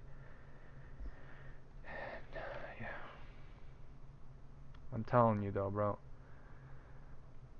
The setup, it may look crazy in people's eyes, but like, do you understand how I printed my money back, like from being lost like crazy, into like when everyone was losing all their money back in December, right? And I was making my money slowly, right, up to then. And maybe I didn't do good in like maybe like mid-December because it was a little bit crazy, but still during that drop, do you know how much money I made? By the end of that drop, I was done. Everybody was trapped. Everybody was confused in the Josh's group, bro. I literally printed 30 or 40K in like a week, and I was like, guys, I'm finally positive now. I'm done. You know, I'm changing my shit around. Right after that, I lost some money too, and then I learned, but like still, now I have a system. You know what I mean? But like I'm saying, like, bruh, even then I practiced my system, but like like these things, like I didn't know about these things, right? 8:30 candle algo range, like algo range at 10 to 10. I didn't know about things like that back in December. But back in December, I would draw at these times, I would sit there and cycle time confirmation, blah blah blah, and I printed mad. That's why they hated me in the other community, bruh. That's why they hated me in the other community, because we were winning like crazy and they were losing like crazy. Oh my lord. Time is 11:05. Low of the day, 11 bouncing into 11:05. It's just a small pullback correction. We're at neutral territories, right? There's no one in control. No bears in control. No bulls in control. People are thinking it's going to be bearish now into the next week, but I mean, who knows? Who knows? Right? It's September. And next week is the second week of September. 10 bounce into 10.05. 10.05 rejection. Sorry, this is a 10.07 rejection. So cycles are tight. That's all I can tell you. Cycles are very tight right now. This is a 10.05 rejection into 11.10, right? 11.05 rejection into 11.10 from 11.06. So the difference is there on SPY and QQQ. The difference is there on QQQ and SPY. Let's see what happens. Smaller cycles. Okay, the low of the day is still 11. The low of the day is still 11, and they did not break the low of the 11. So you could count this as technically the confirmation, right? But I mean, the MACD volume needs to be there. It needs to support it, and we need to break the high of the 11.05 and stay above the previously 9:30 open for it to confirm. The candles need to close for it to confirm. Josh says we are at support right now, and yours says it could chop here for a little bit. That's what it's showing to me as well. And then maybe they pop after everyone thinks it's gonna, stay here or chop a little bit, but yeah.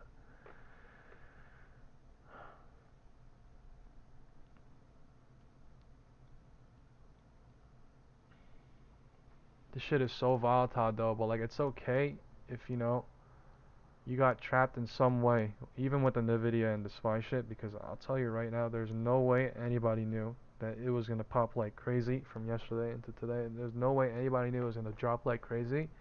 Only except the like couple of people that looked at that exact chart like that, and they were like, oh, we're gonna do some crazy stuff, go cap fill here, we're gonna do some crazy stuff the day after in one single day. It's absolutely nuts. So yeah, I'm really sorry. That's all I can really say. But even the Nvidia shit, I had a really good friend of mine that was Nvidia long 180 200 calls until last week Friday. Right, he got burned in that call last week. But it's really truly messed up what they're doing, like, weekly into this week too, I guess. On the video. 11:10. Let's go look at Palantir, Tesla, real quick. Palantir, boring. Tesla, losing it. 345. Nvidia is holding the fort.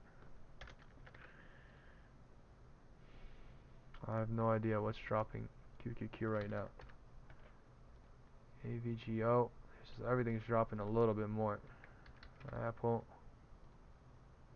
holding. Meta dropping like nothing. Why? Google, holding. Time is 11:11.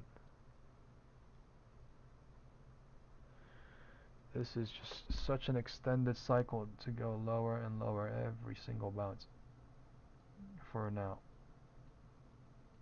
Right, it's scary to go long. I low-key want to go long a little bit here too and scalp real quick, but like I'm low-key scared to just keep going low on purpose. I'm gonna send the SPX put to call ratio in the group chat now. Right, this might be,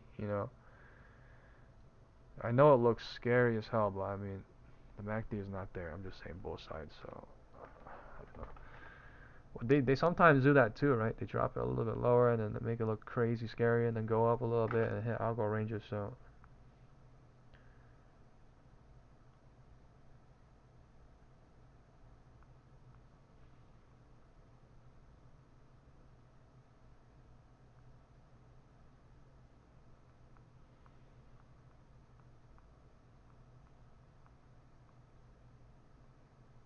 the wall is covered by something.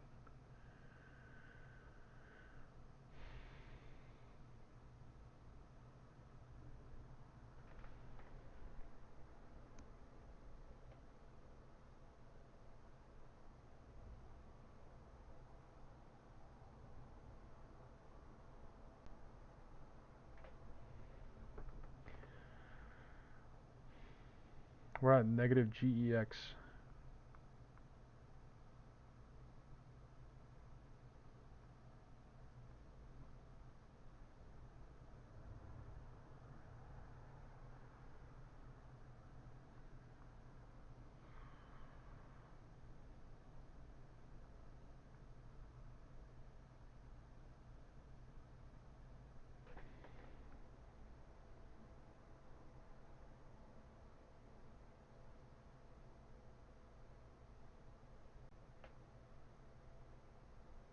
There's a lot of puts down here. 1110 bouncing into 1115 trying. Right, we are at the previous day 930 open trying. 1110 bouncing into 1115. 1110 bouncing into 1115.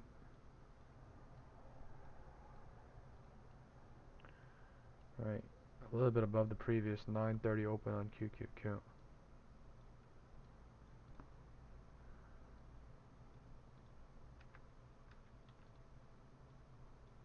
Previous 930 touch. Single cycle.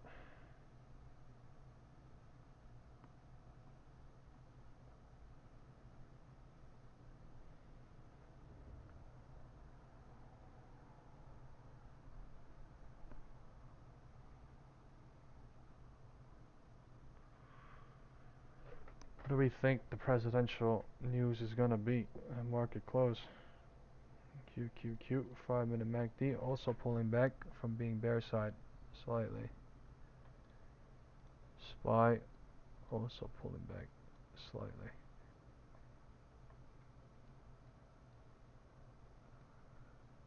So maybe going back to somewhere the algo range, right? Maybe this was the extended cycle, and then now it is going back to somewhere up to 647 maybe. I don't want to say now, but like, you know, with a cycle time confirmation or two, easily doable, I think.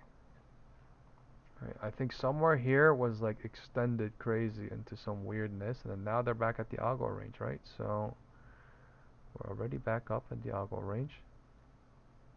Let's see if there is a rejection or a hold, right? They just went up in 5 single minutes. So 11:10 to 11:15. This might be best safe exit because of the algo range, right? And then they might be a pullback, and then there might be a bounce at the bottom of the algo range. We don't know.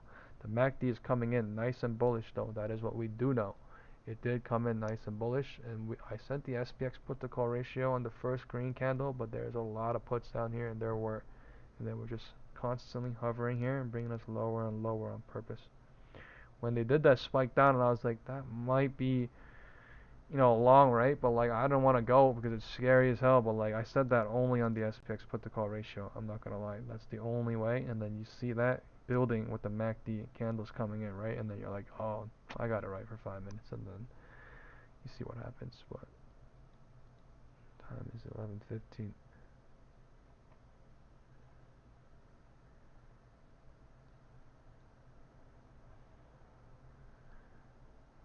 Alright, 1/3, 2/3, 3/3 playing out on QQQ as well, trying.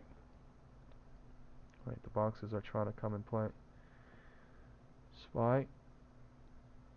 Time is 11:20 and 28 seconds.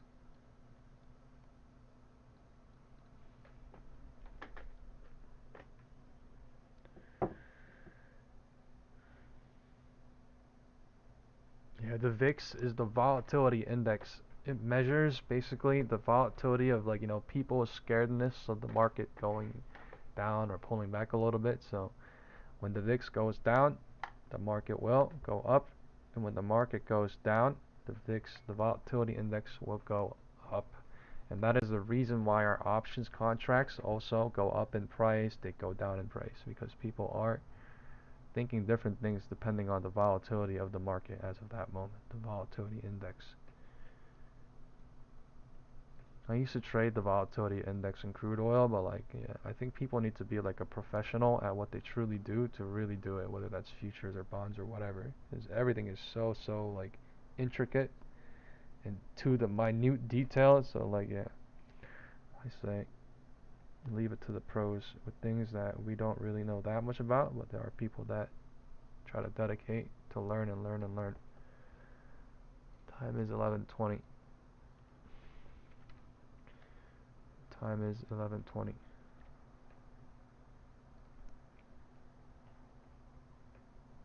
We have 145 people watching. Help me get the like buttons up, folks. Thank you all very, very much for being here so that the algos can kick in midday or so. Help me get the like buttons up. Let's see if there's any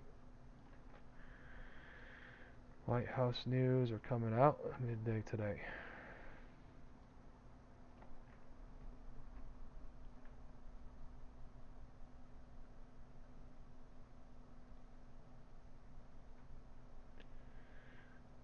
Four p.m. Is it?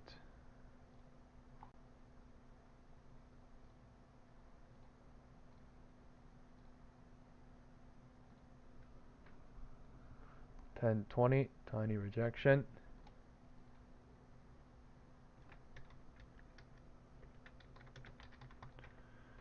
This is just a pivot point though. We just made a floor 5 minutes ago and we are testing the previous 9:30 open as well as the bottom of the 1040 algo range. So we could see some sort of chop here, we could see some sort of drop and pop, or we could see a pop and drop to test the floor, and then we could see another bounce or two.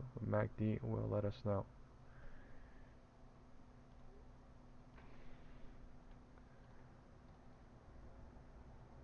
Sorry, I'm looking at the news real quick to see if there's anything coming up, so give me 1 second.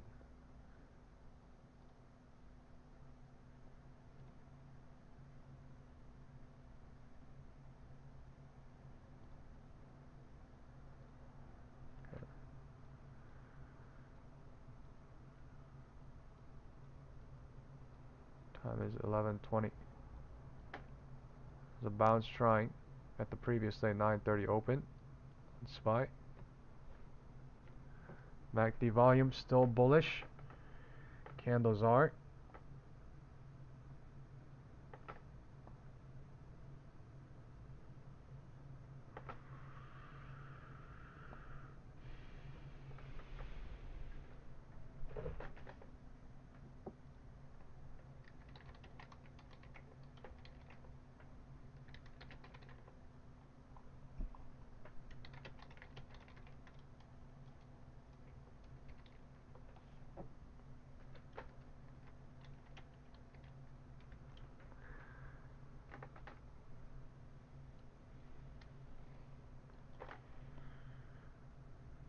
Candles are trying to break the high at the 11:15, so that was the pullback to go along.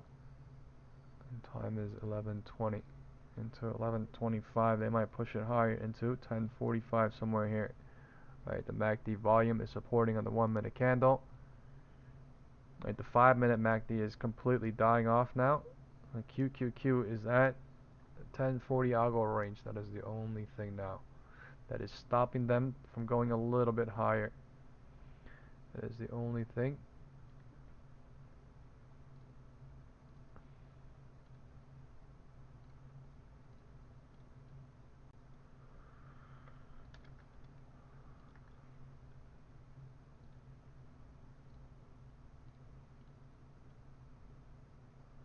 $573.71,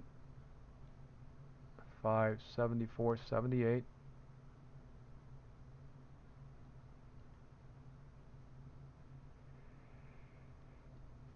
finding support or something.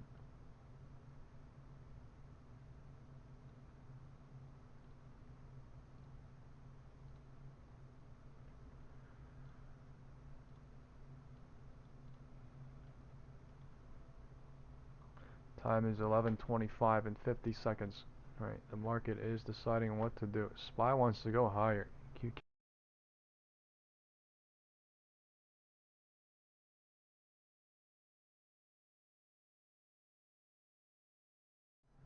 QQQ also trying to follow top range of the bottom range of the algo range breaking on QQQ now, right? It MACD volume, everything is coming in to help. Now we are trying to test it. 646.02. 646.02 possible best safe exit, most likely coming. Time is 11:23, so 11:22. So if one more minute, there's another nice nice green candle. It would be 11:23 best safe exit, 11:25 destination reached, and we might see some sort of a rejection or pullback from then. It's looking like it wants to go, right? It shouldn't really stop here unless there's some weird trick going on, but I mean 11:20 bounce, right, into 11:25 happening, so 45 seconds this candle would show us. SPY, QQQ.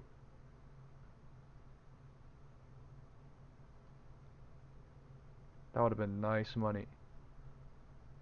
Right, they're going to 11:25 at the minimum. They're going into 11:25 at the minimum. Algo ranges are being touched, right? VWAP might be the next target destination, right? And then we would be at the bottom of the payroll US jobs data. Dude, that could be possible too. That's only $2-3 above, so we'll see what happens here.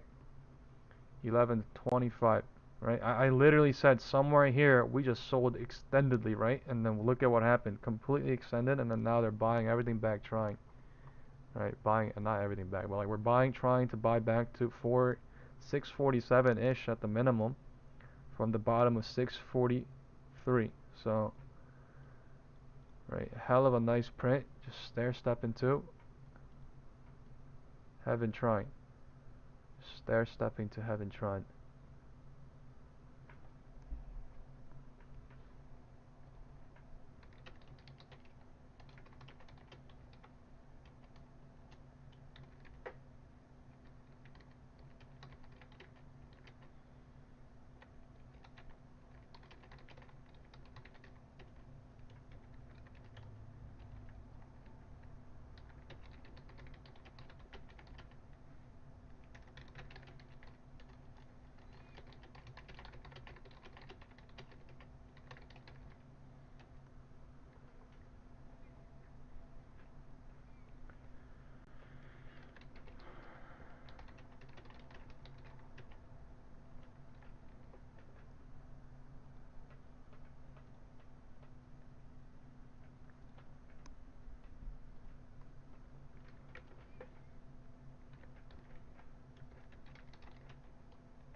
$11.25.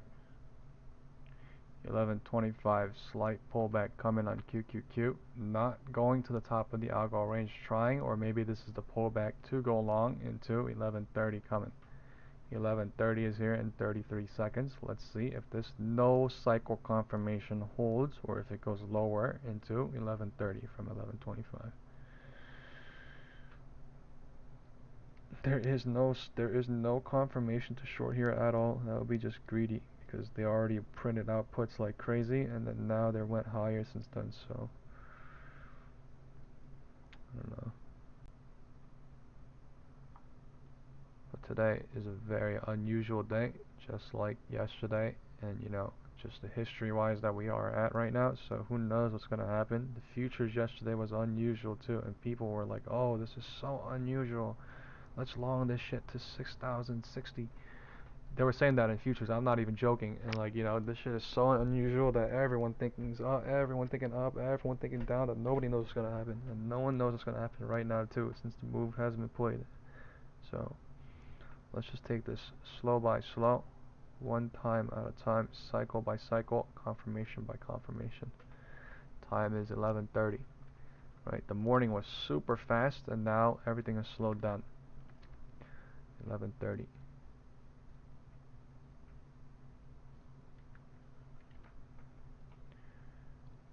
morning was super fast and everything slowed down, meaning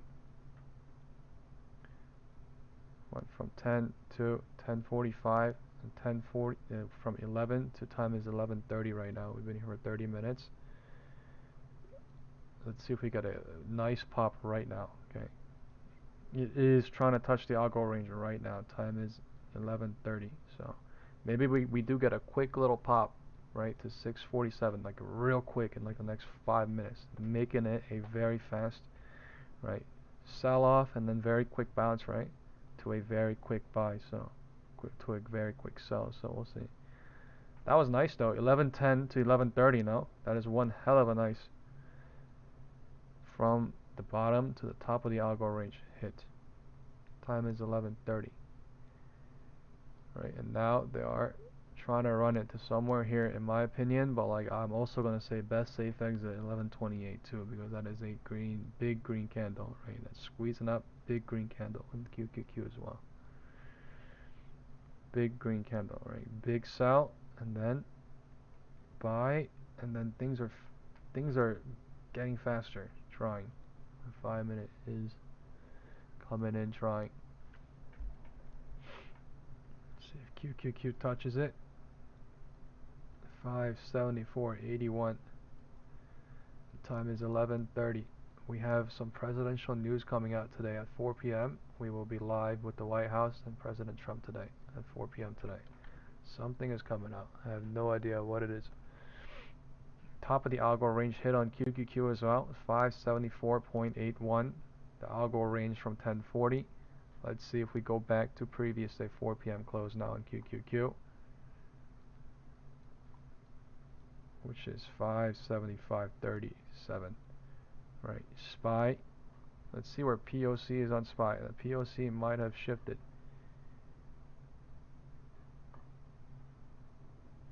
The POC did not shift yet.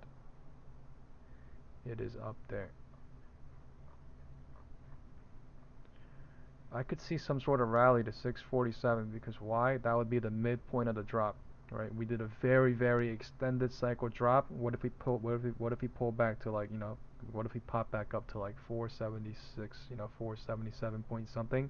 That would be basically the exact midpoint of the little drop, somewhere below VWAP, somewhere at VWAP, and then we might see some sort of cycle again. Right, we might cycle here too. We are at the algo range on QQQ, so let's see if there's some sort of mini game before they decide to go higher or not here at 11:30. You know what I mean? Even though I might say, oh, that is a midpoint, that does not mean, oh, it's 100,000% guaranteed. That just means it's one of the possibilities. So, there's a mini game being played, there's a medium term game being played, and then we just need to see through the MACD and the volume to be able to read what is going on.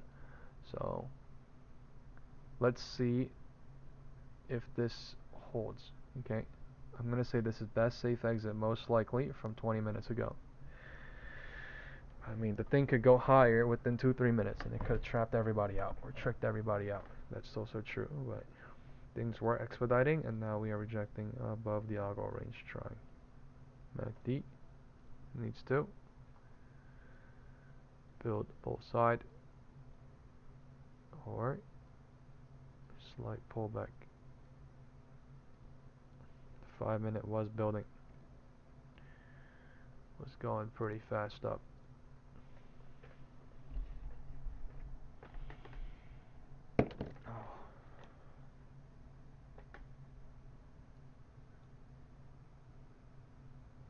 Yeah, that was a really quick order fill too. Like, the only way someone could have went long down there is basically when they went long in the red candle. It's the only way I see it too, because by the time this green candle comes in, everything's basically reset back to where it was. Yeah. Somewhere here to here, good. This pullback even good. It's just now that we hit from the bottom of the algo range to the top, right? That is 1/3, 2/3, 3/3 in some way. And something is happening here. 11:35 time is in 33 seconds. 11:30 pullback slightly coming. This is no confirmation shorting, just the algo range happening. Let's see what happens into 11:35. Time is 11:35 in 17 seconds. Alright, I am not in short, I am not in long. There's no confirmation to short here, there's no confirmation to long here. There's literally just algo ranges being played. Right? Someone is playing this shit, sure. Some supercomputer is playing this probably too, but it's just, you know, the safety, the risk reward ratio is it was good going long. Like going long risk reward to ratio was basically like almost like 75% guaranteed, right? But now it's like, you know, 50-50. Basically, you got to look at it 50-50. They're cycling to create something to set up for something, which means the next cycle. Right? They might chop here, they might, you know, break out, retest, they might break down, whatever, but that is a cycle confirmation happening. Time is 11:35 and we're bouncing. 11:35. Right, no confirmation shorting and they're bear trapping on that, and this is literally no confirmation longing yet, so they don't want to go higher yet. Confirmation happening.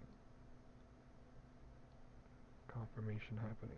If it breaks the high of the 11:30 candle, then we could run it into the next cycle, right, which is 11:40, 11:37-ish or higher, but this is cycle and a half building.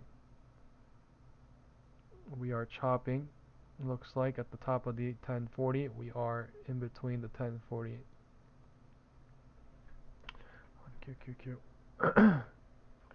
The MACD is turning down both side too on the 1 minute, which is kind of weird. It's strong on the 5 minute though. But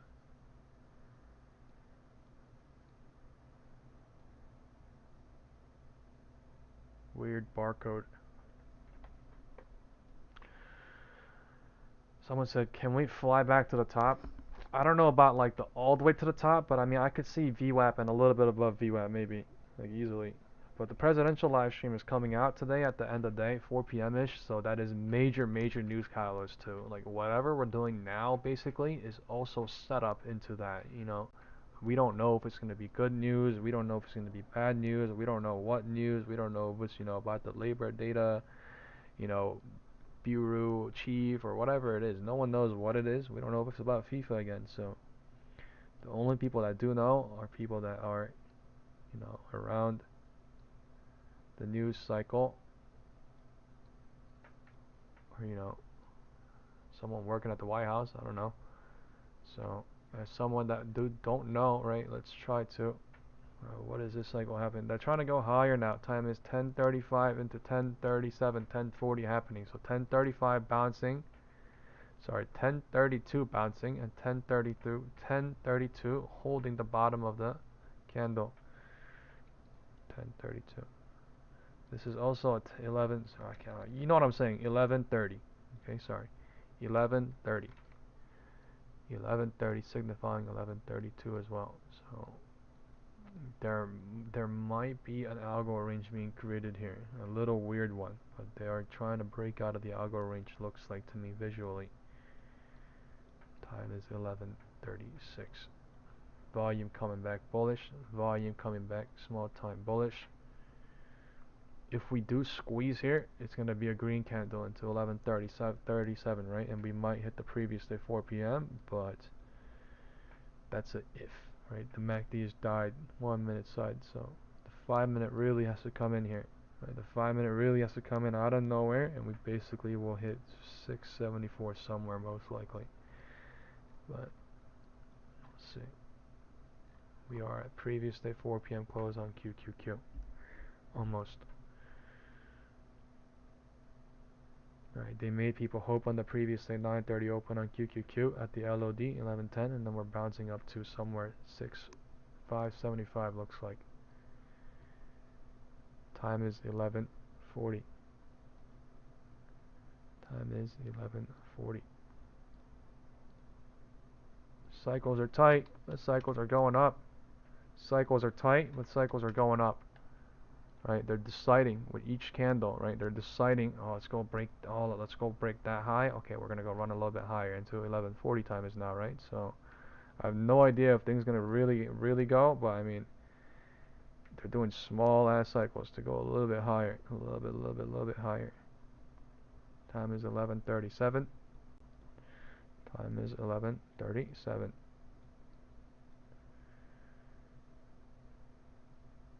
Right. This is some sort of a, I can't even call it a flag. This is just a crazy down, and then almost same cycle down, but going up, right? Somewhere to 647 looks like. I don't want to keep saying looks like, right? I don't want to get anyone hurt, but yeah, it is looking nice. The 5 minute looking nice now into 1, 2, 3. The 15 looking nice as well. 1, 2, 3 since 11, right? Since 11:10, somewhere down there. Candle stacked somewhere down there.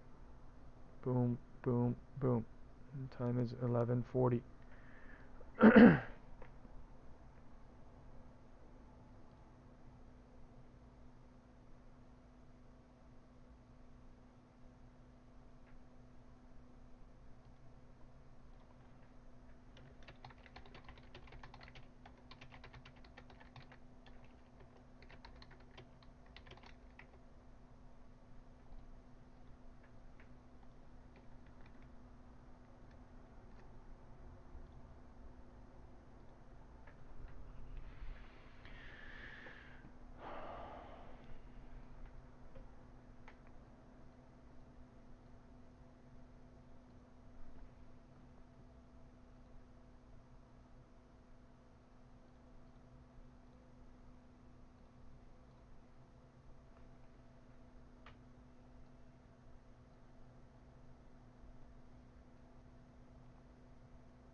11:40 candle is rejecting. There's no cycle confirmation to short. There is no cycle confirmation to long except the 11:30 to 11:35 to 11:40. We don't know what's going to happen at 11:40.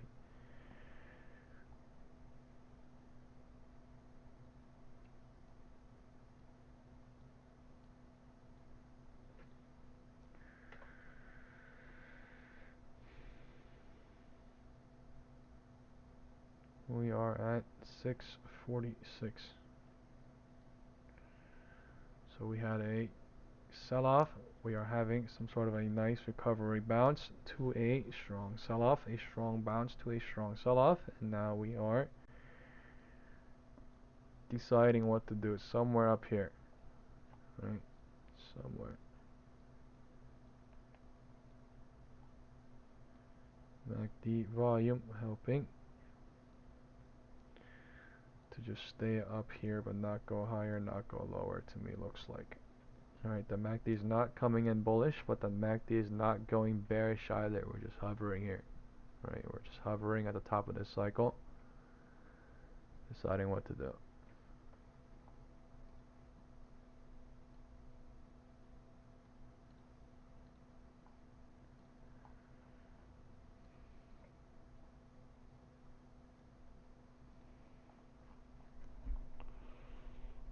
At 11:41.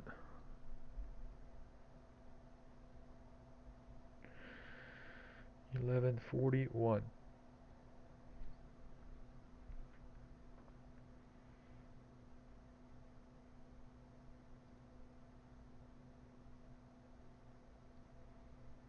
Candles are building nice. 15-minute candle. I don't know about how much higher, but they do look. It does look like they want to show a little bit more higher. I have no idea how much higher, but yeah, we're getting candle wicks at the top as well, though. If you see this, right? 11:25, 11:30, 11:40. So, are they faking out, or is it a little bit shaky here? What's going on?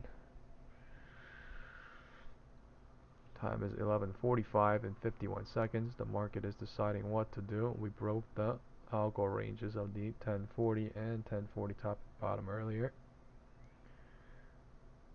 All right. Time is 11:45. Time is 11:45 and 30 seconds.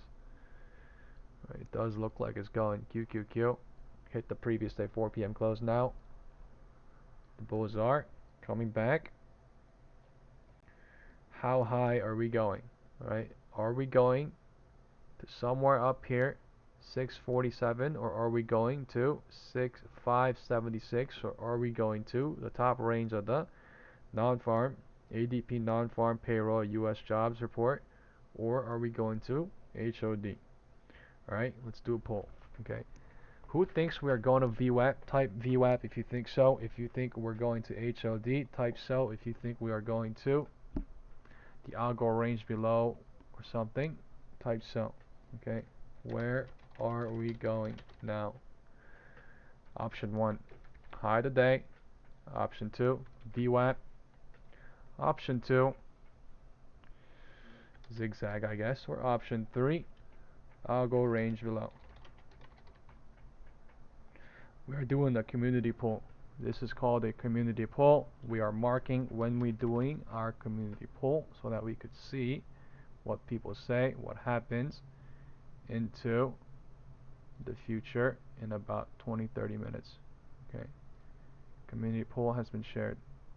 Alright, in YouTube in the future we will be doing actual polls so that people could vote on it live, and then we could see what happens into the future. I think that would be cool to see. So time is 11:45. 11:45. We are somewhere here, right? 674 actually hitting. That's actually kind of nuts. 674 actually hitting. That was my deduction. That somewhere we're gonna sell off nuts, and then I left somewhere here, right? 674 was my destination, and I was like, oh, this would be my logical destination for smart money to leave. They went way lower than that, and then they came back right to it. So that is crazy for me to logically see. I didn't play that at all. I mean, I don't want to lose any more money, right? I mean, I literally fucking made money, right? I don't want to lose any of my profits, so I don't go long, but I could have went long 2-3k easily and then probably made half a k or 1k off that, right? But still, to go long when the red candles come in like that, I literally sent the SPX put to call ratio, and I was like, oh, that might be a good long. You know how fucking scary it is. It's good because people got, like maybe there's like, people that went long here a little bit early, but like to go here when after everybody went and then you're the last person, it might be good, but it's just like, how do you know it is literally the last, the last push down or whatever. Okay, 11:45. 11:45 previous day 4 p.m. touch, and is 1 minute gap. There's a 1 minute gap on QQQ here. Okay, let's go look at what people said. Give me 1 second. We gotta go look at IWM too. IWM might have gapped up or may have gapped down as well. This might fill soon or not. Right? We are touching the algo range now in QQQ. SPY not yet. So we really just almost touched 647, and now we're pulling back. Right? So something going on now. 11:45.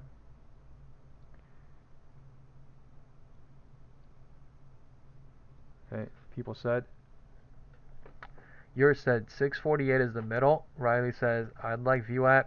6can says VWAP. Don says HOD. Vaughn says HOD. Anthony says anywhere up because I got a little bit of calls. And Spoon says touch VWAP then dump. Yadim says what is VWAP? Volume weighted average price is this red line. That is VWAP. Right. Chris says hi today. Steven says zigzag. Right. And yours says leading VWAP, then who knows? Josh is very dangerous either way.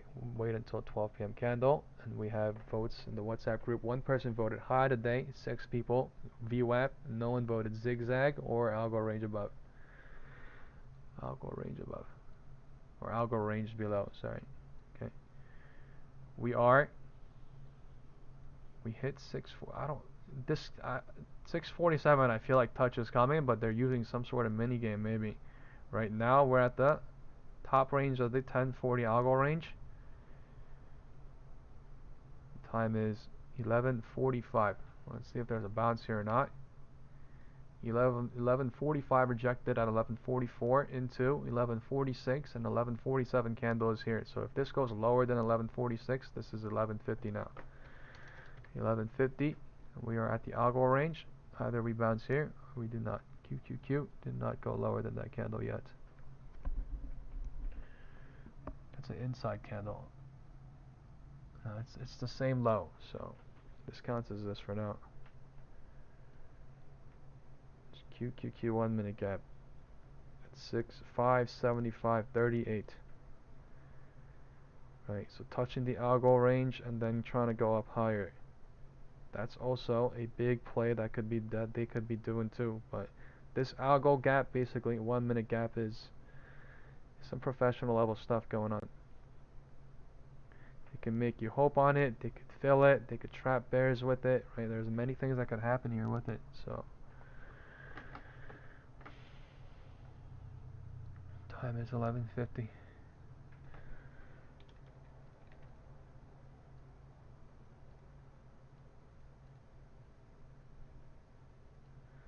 Time is 11:50.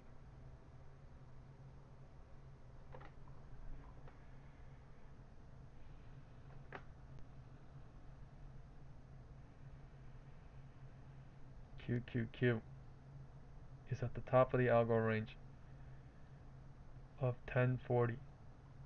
Right, we hit the previous day 4 p.m. close, and then we dropped below a little bit at the algo range. So this is like 50-50. This is basically 50-50 what's going on. Everyone, like, there's people thinking higher to go gap filling higher, there's people thinking a little bit lower and then go up, there's people thinking lower from here. So there's literally 50-50. We are at the top of the algo range deciding what to do into 11:55.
Time is 10:50.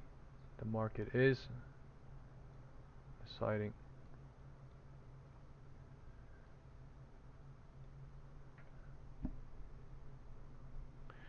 whether to fill the QQQ 1 minute gap, whether to cycle confirmation lower into 10:55. I have no idea. Right now it's looking like I want to short, but I'm not. I am just chilling out for an even bigger cycle. This is just a small scalp happening for a couple of minutes, maybe 1 or 2 minutes, and then this doesn't mean we're gonna go down here. This just means we're gonna just maybe visit somewhere here and then maybe pop back up to 11:50.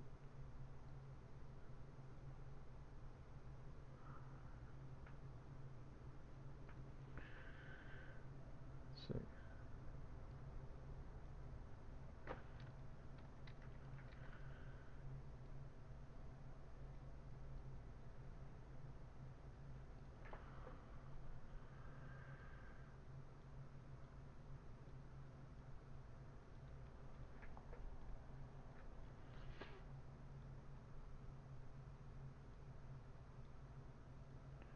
previous day 4 p.m. close on QQQ is also a very important level right now. 575.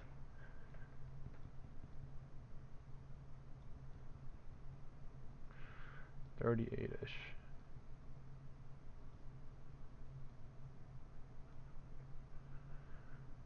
At 646.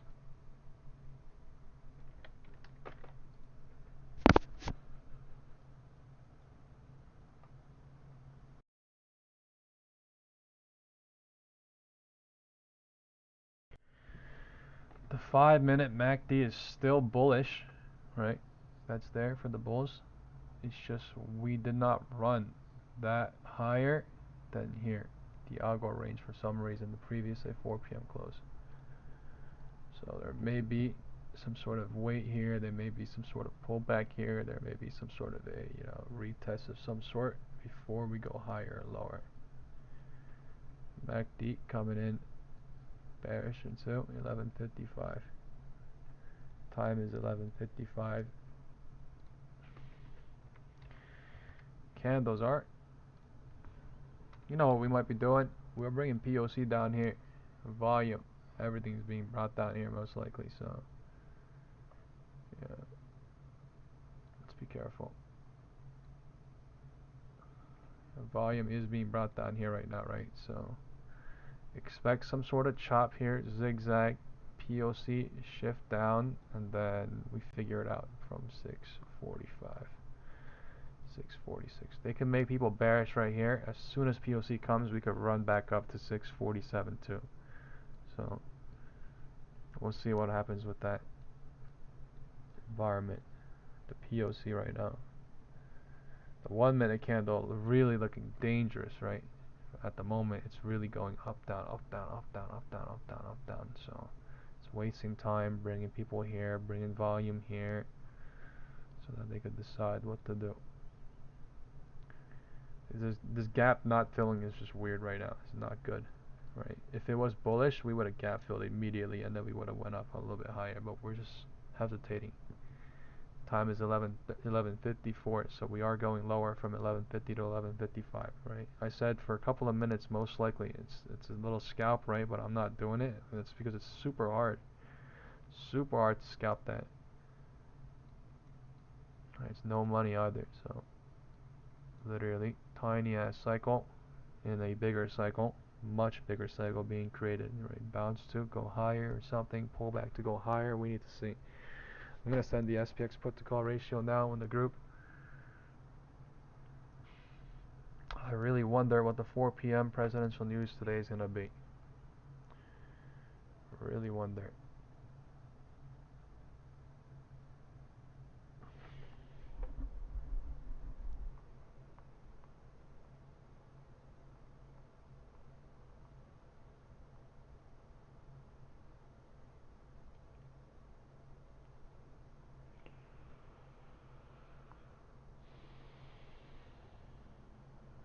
And I wonder.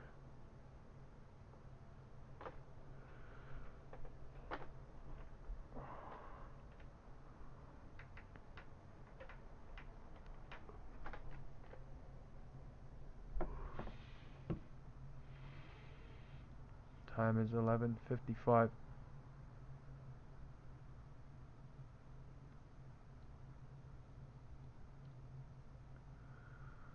Time is 11:55.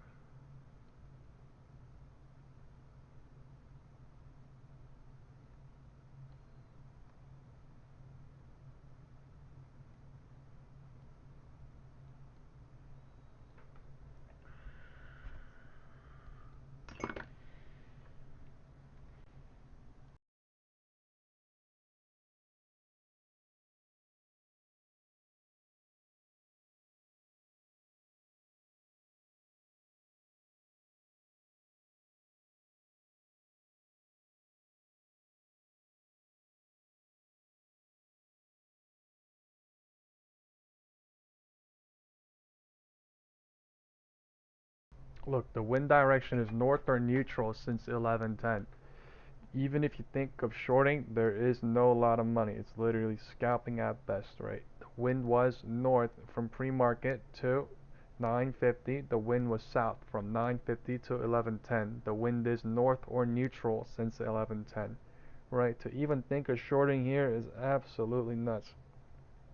Why? Because they're showing bullish. They're hovering at the algo range. They're just bringing the POC here. So this is like consolidation at best to go a little bit higher or go a little bit lower after the POC sets, most likely. So it's fucking dangerous to even chase in the red candle. I don't know, if it's gonna go higher or not. But I mean, I'm just saying, I don't think it's gonna go lower right now. Okay, as soon as I say some shit, it goes lower. So I'll just shut up. Time is 11:57. This is 12. As soon as I say something, it's doing something, so I'll just not talk. Right, they are algo ranging. They are chopping. Right. Time is 12. They did not break the low of the 1155. As soon as I said they're not gonna go lower, they go lower. So I literally can't talk right now clearly, you know what I mean? We're at a very uncertain point and I'm just literally, yeah, let's just see. As soon as I said something, red candle coming. So, you know, that might be straight up just the world or karma saying, shut up, you talk too much. Hey, but I did say somewhere here they're paying out somehow, but like this is absolutely insane to short, absolutely insane to long. How do you make any money right here? Going up, down, up, down, up, down. Okay, now the shorts are making some sort of money now, right? This might be best safe exit somewhere here if the MACD continuously comes like this. The 5-minute candles are stacking in the 1-minute candle, so the 5-minute also stacking, but the MACD not dying bearish, not dying bullish. Right, somewhere here is the midpoint. Right, somewhere here is also, I don't know if it's gonna be the exact here, but yeah, this is getting towards the midpoint of this 1110 to 1145 pop. So we'll see what happens. We did the poll at 11:45, and it seems like 75% of our group in the WhatsApp group at least voted on the VWAP. So maybe that's why they're pulling back, get people to leave a little bit, and then once everyone thinks, oh, they're gonna go hit this, they go up high then, right? That's how they do it usually, market sentiment wise. But yeah, that's why we do the pull too, you know, sometimes 'cause it goes up like crazy, it goes down like crazy, and then we just do the pull when it's the most lowest, when it's most top of some cycle, and then we're like, okay, what does everyone think? Why do we think like this, right? We're thinking like that because we're here, and we're at a decision moment. The MACD was like, you know, candle was nice into there. So that's when we did the pull, and then let me see what happens in 35 minutes, 15 minutes later, and then 15 minutes later we're down here. 15 minutes later we did a small pullback. See what happens. It's a small pullback because if this goes back up to here, that's the midpoint of this little drop too. So, you know, no one's really in control right now. No one's really leading unless they go dramatically hit this or unless they go really high and go past the midpoint. They are at best fighting. Alright, both sides are making their deductions. It's just, yeah.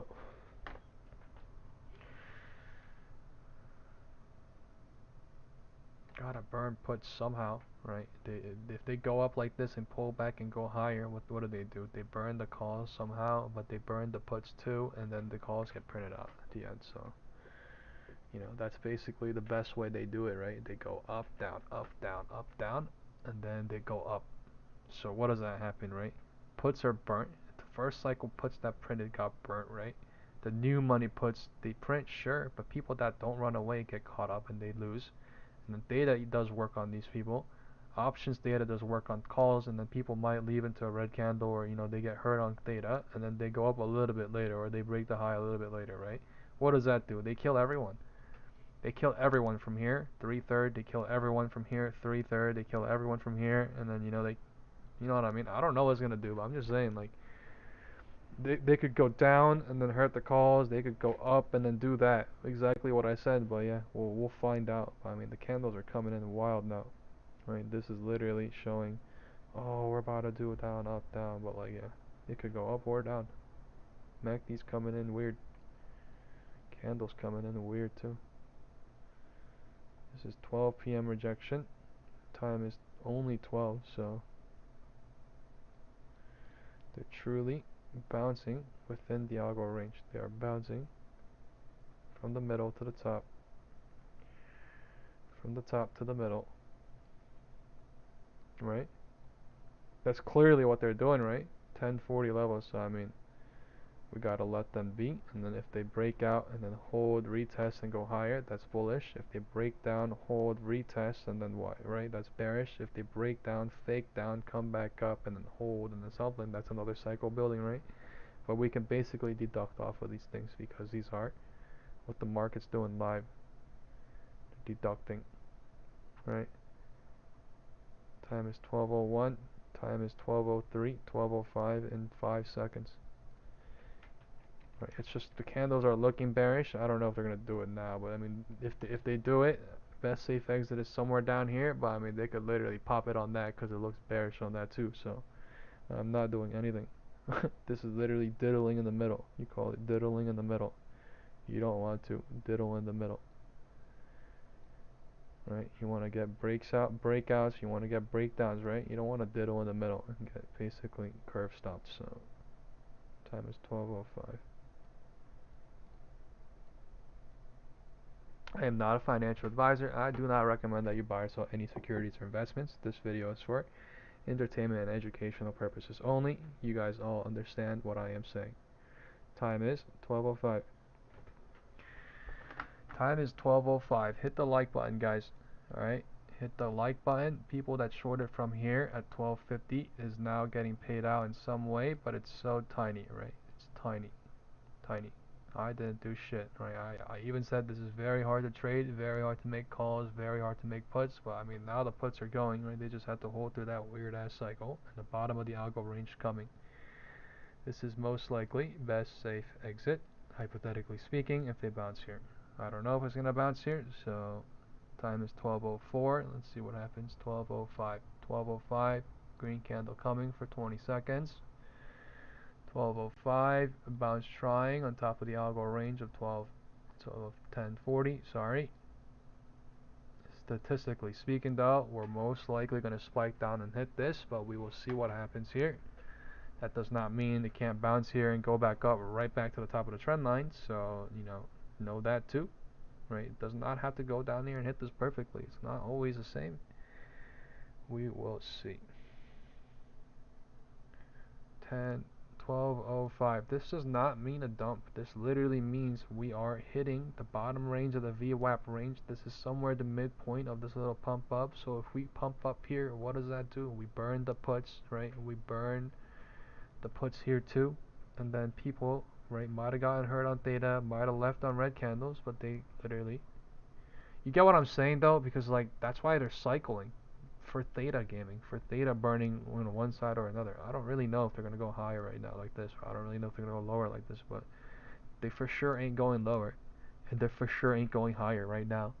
They for sure ain't going lower to break this yet. They for sure ain't going higher to break this yet, so in the middle.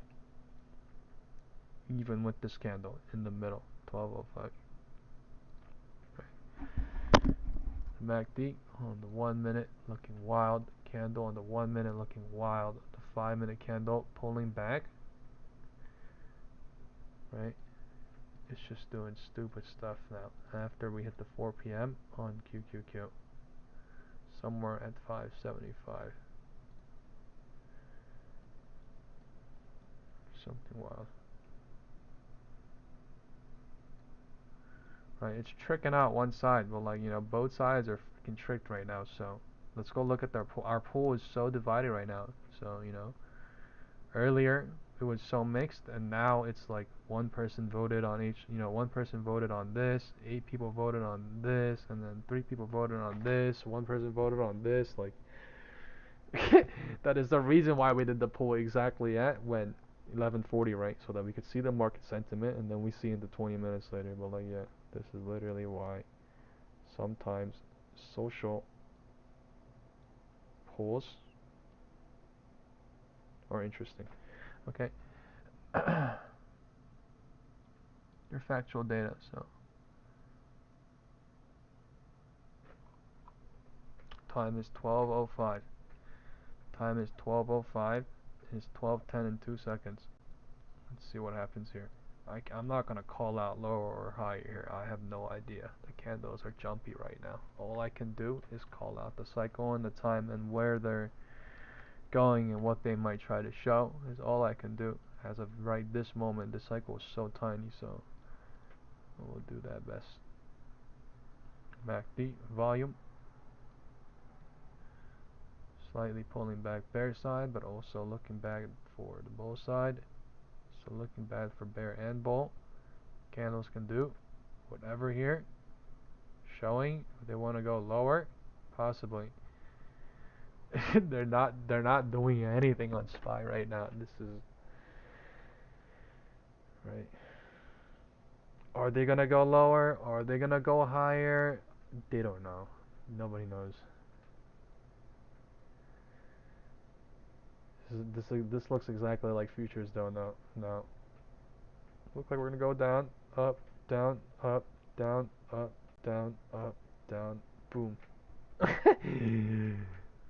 Man, there's a QQQ 1 minute gap here, so don't be surprised if we pop up at one point and go to previous day 4 p.m. close too. Like I'm telling you, these intraday gaps most likely fill rather than not.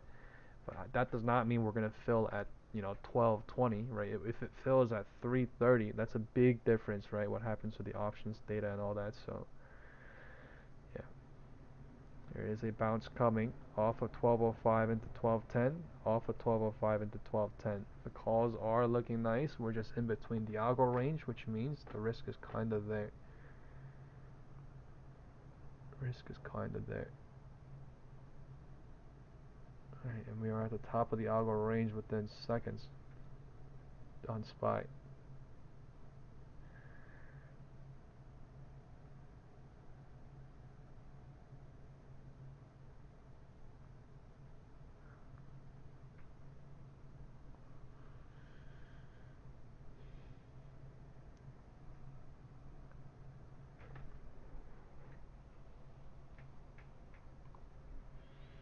Time is 12:10. Time is 12:10.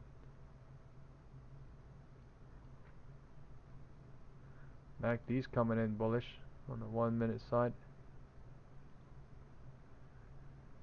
Possible squeeze. 2. Go gap fill. The intraday 1 minute chart on QQQ, or it might. There's a wedge on IWM. There's a wedge on everything. There might be a. Alright, I'm not gonna say anything. There's a downward trending channel on SPY, and there's a wedge on IWM.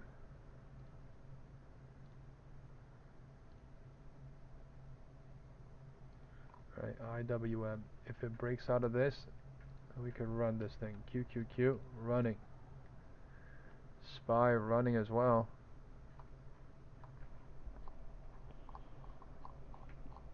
Off of 12:05 into 12:10. MACD volume coming in nice. Candles are also.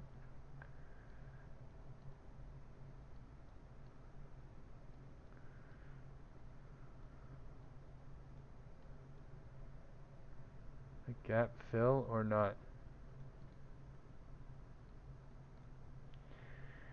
QQQ 1 minute intraday gap.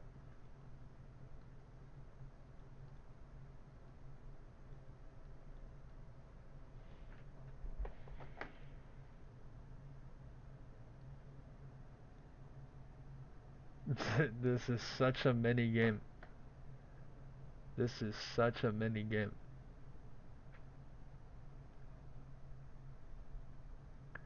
Right? I would love it to go gap fill, but like it's not going to just easily go gap fill. It's doing cycles. They're letting things come in slowly to build volume down here. That's what I'm thinking. That's what I see. It's the only reason why they're doing this weird ass shit down here for a long time. Right, POC already moved down here. Okay, so that was a POC pop. Right, basically we go below POC and then back above it. And POC is right at the algo range as well. So the POC did move after this little weird down cycle, up, down, up, down, up, down, up, down, up. So we basically chopped here. We did nothing. We went nowhere, right? And now all it did was burn the puts, burn the call chasers, right? Make them leave also, burn the puts, and now we're burning the overall puts the first cycle that didn't leave or whatever, and now it is.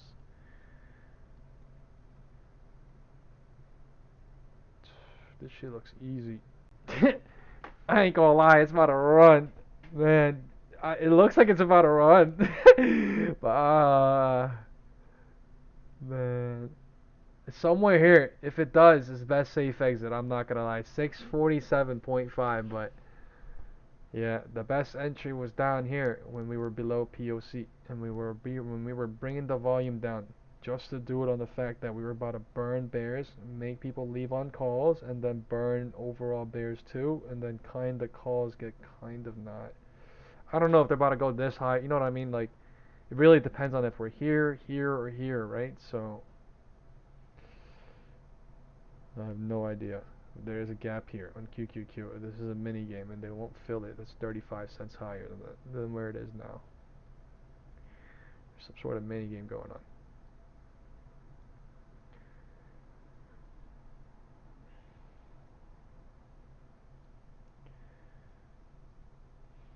The volume's coming in nice and thick now, right on the 1 minute. But like, this is I'm not. This is serious. Seriously some, you know, Mario Party Bowser minigame. I'm not gonna lie, because there's a QQQ 1 minute gap. There's an algo range. We're breaking out. All these bears are trapped too. All these bears are trapped too, right? And I could see it going up higher. It's just how much higher? But that thing is going nice now. Wow, that thing is going nice, and the candle coming in red. So yeah, it's scary. It's scary as hell. I'm not gonna lie. It was nice as hell, scary as hell at the top. But 5 minute run. Basically, this is 10, 12, 10 pushed into 12, 15 showing, right? So it's 5 minutes at the minimum.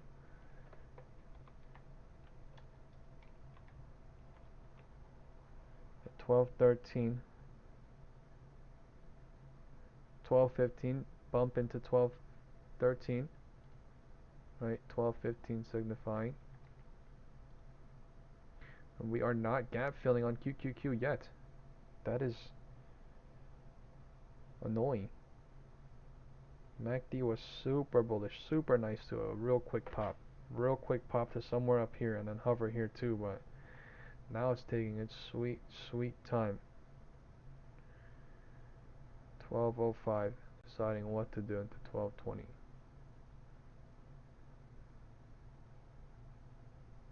12:05, deciding what to do into 12:20 looks like.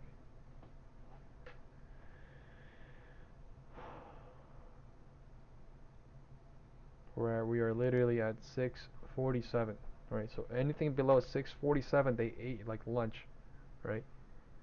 Can we agree on that, right? Anything below 6:47, they ate like lunch. I don't know about anything above yet, you know what I mean? But like, this is literally, when did I leave all my shit? 10:35, right? Was my last one, 10:30ish, right? Because of setups. Look at where the POC is. Why is the POC here? Why did we do lower and then high, lower and chop here? Why? Right? That is absolutely crazy. I am not gonna lie. I love today, man. Oh my god. I love today. That is fucking stupid how it went perfectly to 6:47 from way down there too. Like what? This is crazy scary. Right, that it's perfectly going up, down, up. And now it's hesitating at the gap fill or some weird stuff.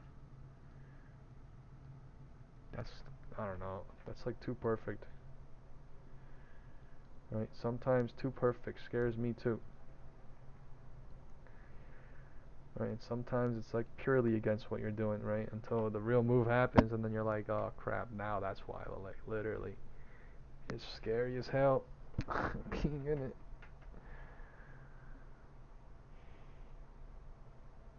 646.4. Sorry, 646.61. We are at on SPY. QQQ did not gap fill yet. We are close. 12:15. There is no confirmation shorting here, but I mean, there's POC, I guess. So I don't know. So maybe crazy people, smart money is real doing a 12:15 to 12:20 quick scalp at POC, and then they see what happens at 12:20. That could be true too, which is happening right now. So we'll see. Top of the algo range being played.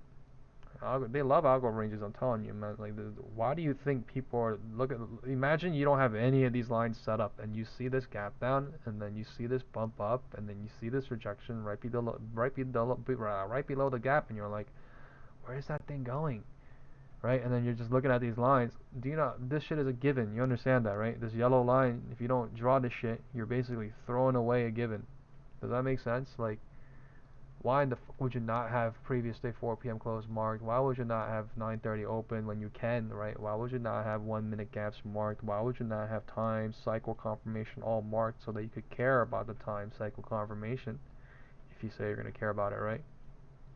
Why? It's all there. So you gotta ask, what these people are showing, what you truly understand from what they're showing, what they're saying, understand what they're saying to verbally to you, and like literally just sit there and listen to what they're saying to you, and then like just decide if they're giving you real value or if they're providing you value covered in basically poop covered in value, quote unquote. You know what I mean? But I'm literally telling you straight up, I have no care in the world if people believe me or not. I have no care in the world if people hate me or not. I literally can't do anything about the fact that this happens and this exists, right? All I care is the fact that I love myself for, trying to understand what is going on, and I understand that the world is like this because the world is like this. We're all human beings, and like I'm trying to come to an understanding, right? That like we gotta be appreciative of whatever, right? Whatever it is, because this is like an organized chaotic system, if that makes sense. It's like an organized chaotic system, which makes no sense, but it kind of does because we're humans. But yeah, that's literally the only way. Because you gotta think about it, the stock market has existed since the 1800s, right? How did these people trade through the 1800s to the 1900s to the 19 whatever, and now we're in the 2000s, right? Is it really some random ass, whatever people think? Like, I don't think so. I think it's based on numbers. I think it's based on mathematical reasoning. I think it's based on logical deducting, and I think it's based on the market doing whatever she wants to live that it wants to best into what is going on. But we all can have a different understanding of the market, the world, which is also fun. Time is 12:20. POC. Balancing. Sukio said we all try to make money, bread. Like, absolutely, absolutely. But what is also important to understand is everybody is trying to make money. You, me, there's 300 million people in this country, right? There's people in Europe. Everybody is trying to make money, right? What is more important, to make the money or like to keep the money, you know? That is why, certain emotional quotes that sound cringy and cheesy that are like, "Oh, it's easy to get rich, but like it's hard to be rich," right? It's like a movie quote, but I mean, like, I seriously take that to heart. It is so easy to print. It is so easy to make money. It is so hard to fucking keep it. It is so hard to not get trapped or not lose or not get biased or not whatever, not,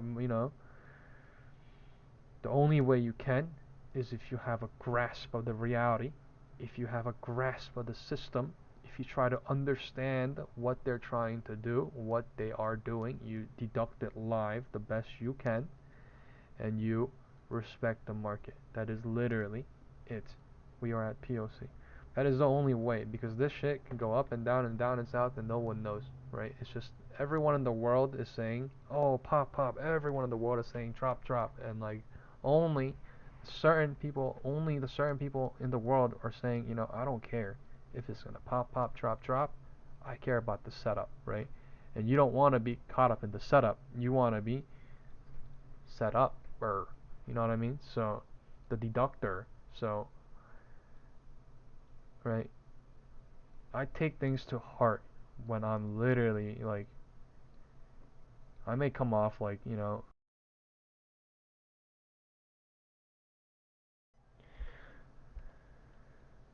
this is the only way I know how I stay safe. Time is 12:20. 12:15 into 12:20 rejection. 12:20 is at the POC. We are directionless. 12:20 is at the POC on SPY. QQQ's POC is way up there. So we are directionless right now. All we did was bring volume down here. All we did was, zigzag here, but we're not going higher today yet. Right? Things are not looking great. This is not good. The fact that we just did that, MACD is still bullish, but I mean, now the bulls have to really kick it up a notch, right? Even if we go down here and it looks crazy bearish, they would have to super kick it in a notch because now it's bull trapping. All this shit.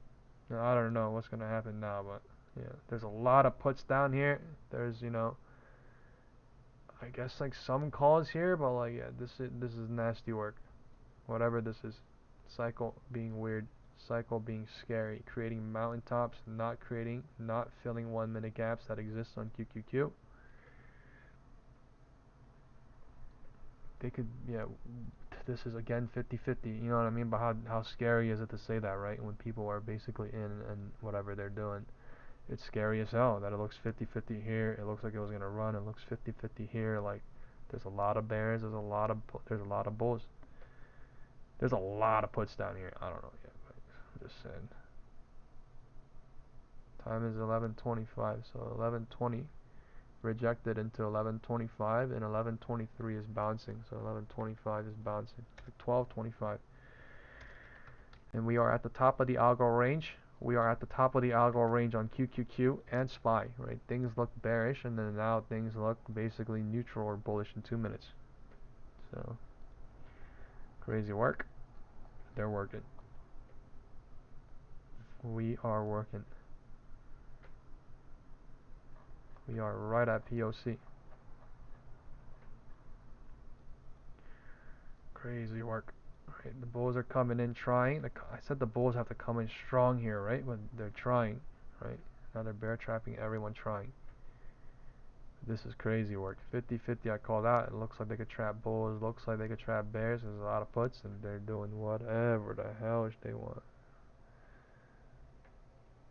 Whatever the hell they want. Using cycle and time. Cycle and time confirmation.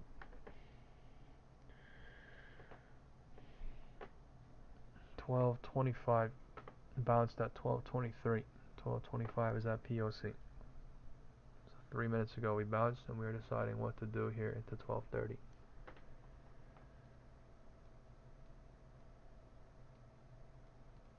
645.92.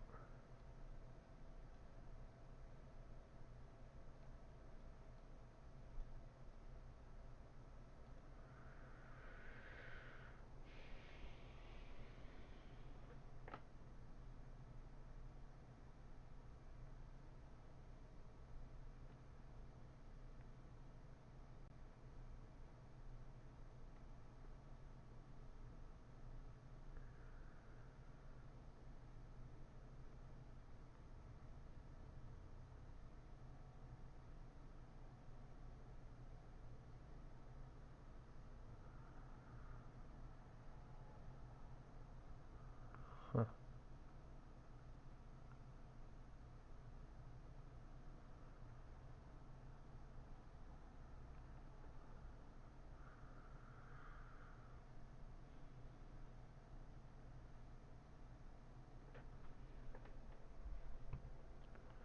Time is 12:25. Time is 12:25, and we are right at the middle of everything. Right at the middle of a lot of puts, a lot of calls.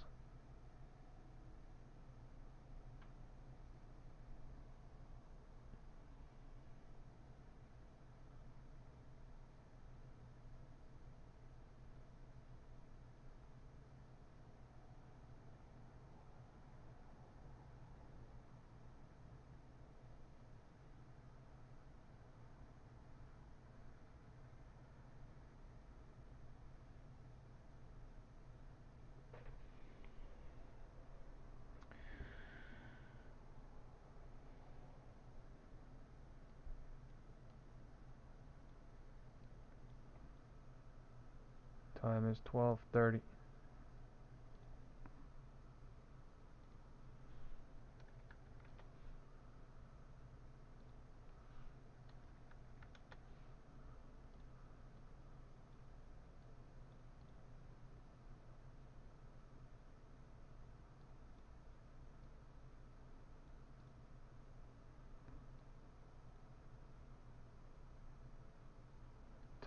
Time is 12:30.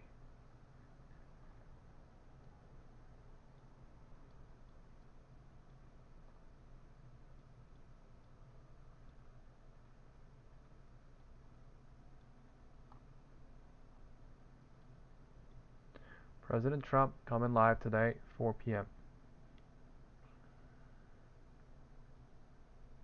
We have no idea if the news is economy related. Whatever it is coming on at 4. It's major. It's supposed to be really big. Time is 12:30. We are at POC. We are slightly losing it. We could see some sort of pullback here because there's not a lot of puts compared to where they were before this bounce, but I mean, still kind of weird, right? There's a lot of puts after 6,450. There's a lot of calls after 6,500, 6,485, 6,480s. Right. Let's get the like buttons up, guys. We are at 100 likes. If you can help me push the like buttons, thank you all very, very much. We are almost at 100. So those that have not, oh, sorry, slight push coming southward off of POC. Nothing really going on. The 5-minute MACD. The 5-minute candle looking crazy, with the 5-minute candle still looking strong-ish, but it's just pulling back slightly. It just looks like a double top or whatever this is going on. This is a crazy double top if this is. I mean, there's an algo range here, gap, so it could bear trap everyone here at some point and run up easily because of the gap. Or, I don't know, POC just shifted on QQQ. You just saw that? POC just shifted on QQQ, so we're about to see something now. Alright, POC just moved from the top to the bottom here. Alright, we're about to see something. Alright, time is 12:30. Time is 12:30.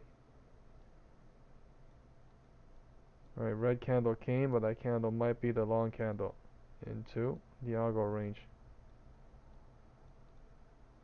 Or it could be a trap candle. 12:20. Let's see how it closes.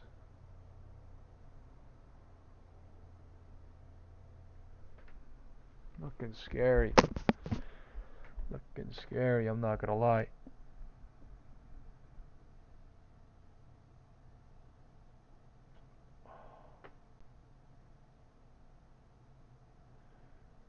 Yeah, they're doing this all on a Friday. You gotta imagine all the stock options too, not even index options that are expiring today that they're doing this into. Friday. It's looking scary to go long. It's looking scary to go short for me.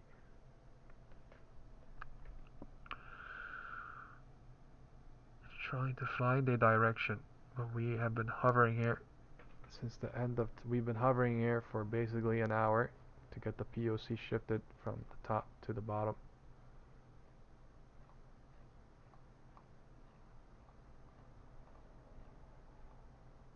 Flag is being created. Right, some sort of flag is being created here. That is true too.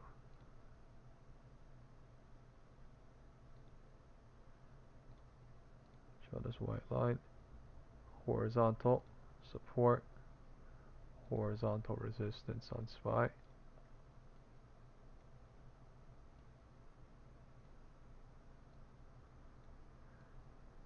Hard to tell. They're making it very hard to tell. Grabbing liquidity for some move. Higher or lower.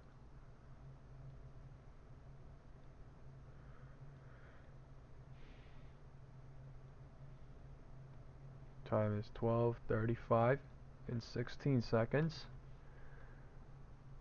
Alright, POC just shifted on QQQ and SPY. Let's see if we get a detach away north or SPY, or north or south happen.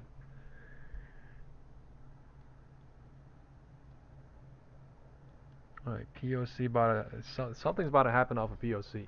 Alright, either we go south or either we go north off it, clearly. Alright, we're in between the algo ranges like nothing, so this is the setup for some.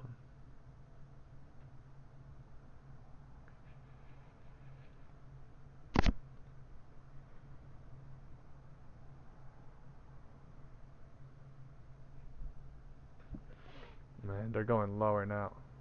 That looks like a lower into 1235 now.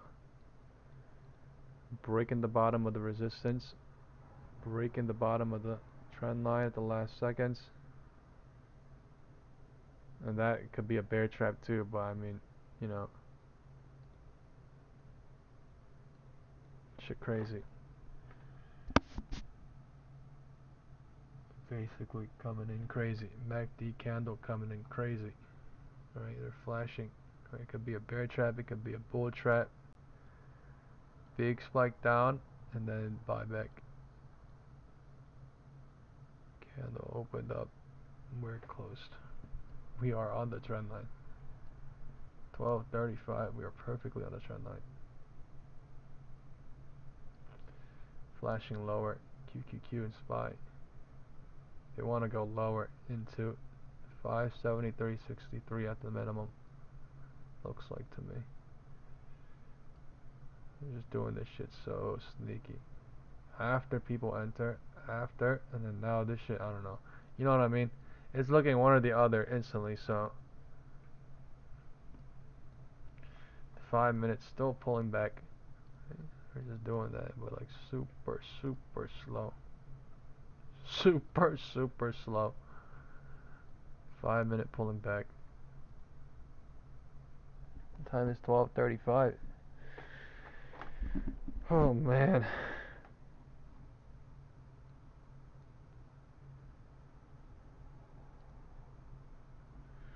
Yeah, we're gonna do a poll at the end of the day, right? Who thinks there's gonna be a gap up into, you know, next Monday, right? Or who thinks there's gonna be a gap? Who thinks there's gonna be a gap down into Monday? We're gonna do a poll at the end of the day when President Trump comes on live, or before, a little bit before he comes on live, we will be doing the poll. Yeah. Some major economic news coming out. Time is 12:35 and they're going a tiny bit lower. Time is 12:35. The trend line broke and they're going a tiny bit lower from 12:30 confirmation rejection into 12:35 happening. 12:30 confirmation rejection into 12:35 happening. Trend line broke, but we could bounce here, or we could go lower into 12:37 or something. If we bounce here, or in a minute, it will be a 12:35 bounce. If we do not, it will go lower into 12:40, 12:37. Candles are flashy. Flashy up, flashy down.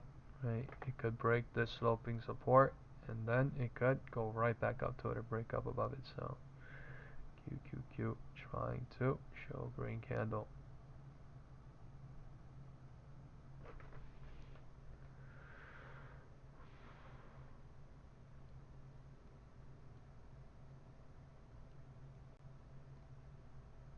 Let's see. It's looking weak, but I mean, it's trying. It's looking weak, but trying. Right, trend line is being touched on QQQ now. Right, and now they're going to the, this is most likely best safe exit 644.91 if it really comes. Okay, hypothetically speaking, time is 12:40 now. Things are truly extending. Things are truly expediting, I mean, off of POC. Time is 12:40. It went down so tiny. It went down so tiny, I'm not gonna lie, but like, you know, the cycle is 5 minutes, so it went down super tiny into 12:40, and 12:40 is bounce trying now. Best safe exit at 12:37 for now. 12:37.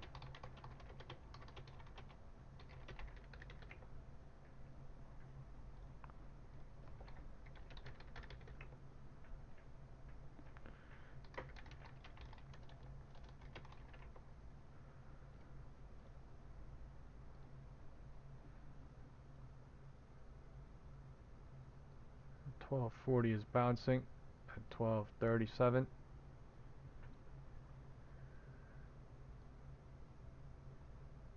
It's crazy hard to trade.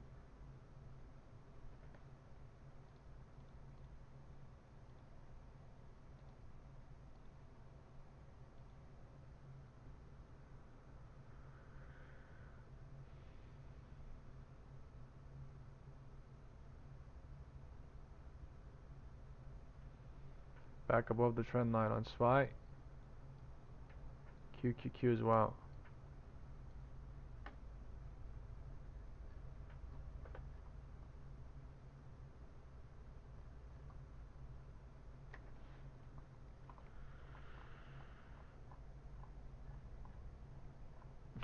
They're at the trend line. The time is 1240.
Alright, I'm back.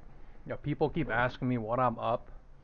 I lost like $2,000 yesterday, and I made $9,500 yesterday or today. So I'm basically up like 7 point something K for the week or plus. But I am happy with where I'm at. I am not tempting fate. So next week is another week. I am literally just I don't care if the market goes higher or lower. Like I really like for me, right? I really today I'm telling you, I printed crazy today, just like how I printed on the fucking drop literally half a week ago, right? On September 1st. So I'm happy with the deduction I made. Right, I'm happy with literally. I called out at the live stream too that I'm doing this shit too. I literally was like, oh, I'm blah blah blah doing this, right? And people were like, good luck, right? They were being supportive in the community chat, and I'm thankful of that, right? And the data pop was absolutely insane. I'm not gonna lie, it was. But yeah, I'm I'm chilling. I'm eating real quick.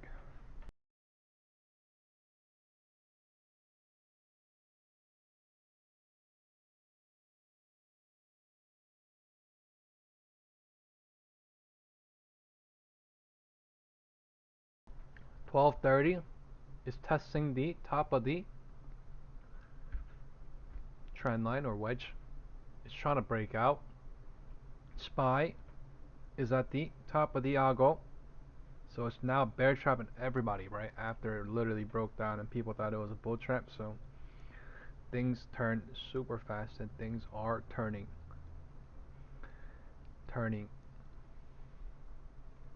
We just really need this thing to rally in 5 minutes, right? The next 5 minute candle.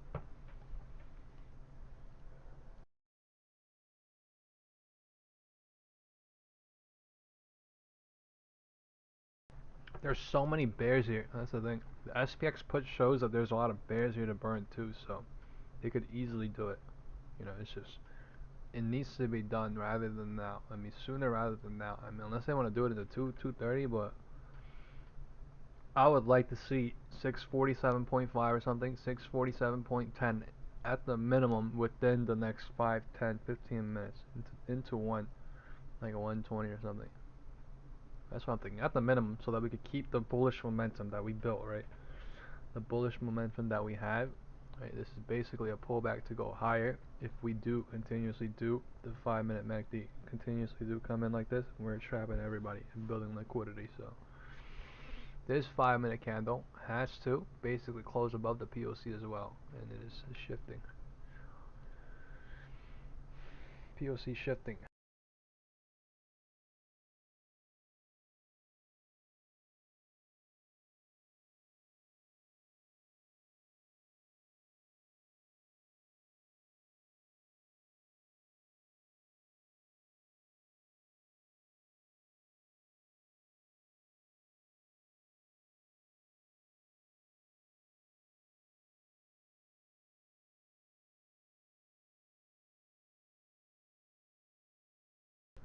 If anyone has an idea on what the presidential live stream is, let us know. But I think the news is the unknown.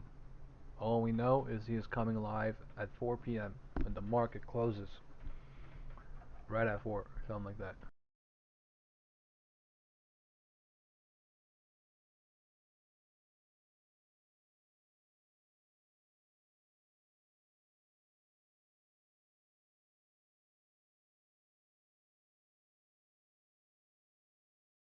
That candle coming in green. That thing needs to stack. The 1-minute MACD needs to stack right here. Alright, it needs to go right here. It's trying. 1240 pullback, 1245, 1245 bounce trying. 1250 is here in a minute and 40 seconds. Alright, let's see a nice squeeze here. The top range of the algo range. So anyone that's below the, anyone that right is shorted or stayed below this algo range is what? Turning into fish food. You know what I'm saying? If this thing runs, which is running right now.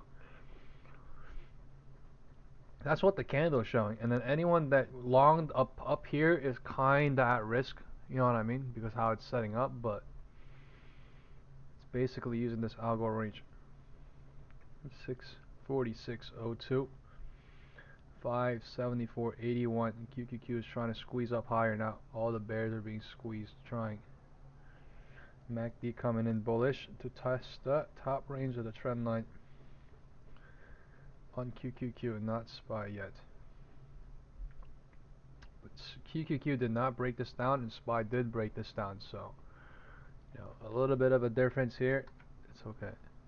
Is to be expected. IWM has a 1-minute gap below. That is scary. It is playing with the trend line that it built earlier too. So it is going higher. There is a trend line 1-minute gap here. Okay. IWM 1-minute gap. We will come back to that later. There's also a QQQ 1-minute gap right now. Right. QQQ 1-minute gap above here. IWM gap below. Right. So it's either the QQQ 1-minute gap fills or the IWM gap below fills. That is the mini game happening right now. The mini game. This is a 1245 rejection. This is a 1245 bounce into 1245, 1245 rejection. Let's go look at IWM. Right, these games happen mad fast, but right, the game is there. Right, it's either up here or down here for the IWM. We'll see. That is crazy work. If they actually truly go fill that IW, they filled it. So this is the reason, right? You guys just saw that shit, right? How we just marked it and then we went back to it and then they literally dumped it on that, right? So that shit is fucking evil, but I mean, this is how they do it, right? Like when we're up here, they're like, oh, where is the target destination to sell to, right? That is it. And then anything below that could be food too, because you know they're extending past that. So this is crazy work. I'm not gonna lie. To see that live happen like as we marked it, I'm not gonna lie, that's kind of disgusting.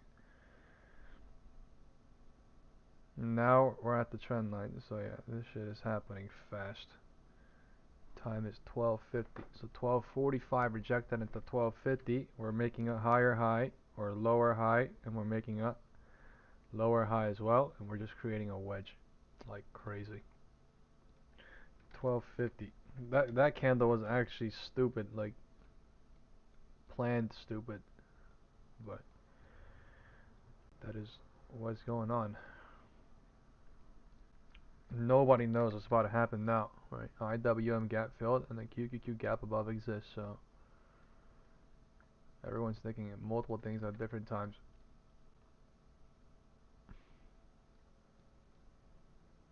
We are in between the algo range on QQQ.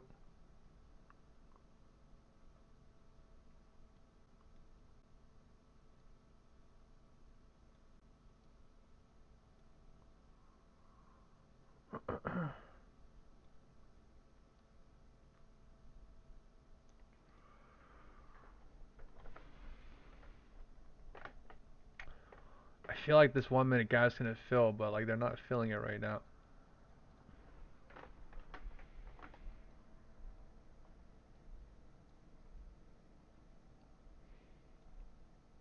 Time is 12:50, 12:49. I'm not gonna lie, this is really evil. But we did almost hit 647, which I would say was almost a gift. But like, yeah, this shit is kind of evil. Candles are coming in lightning speed.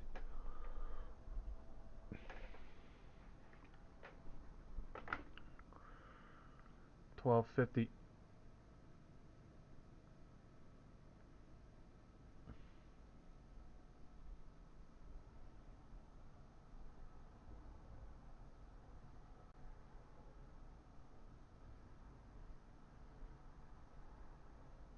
It's slowly looking like a short, but I mean,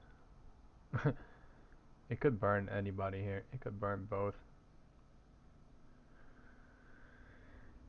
Truly,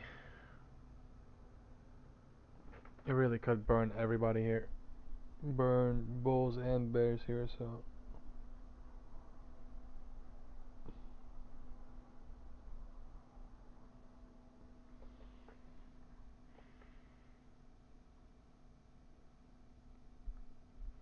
It's actually unbelievable that puts went from literally $180 to freaking $3,300 today. Every single one of them.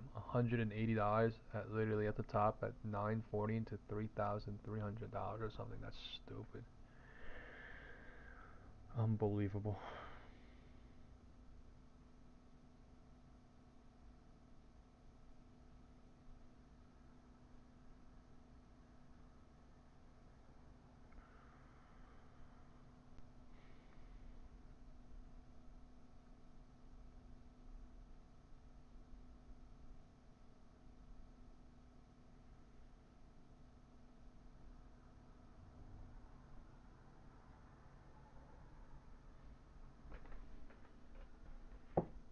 Six 645.76.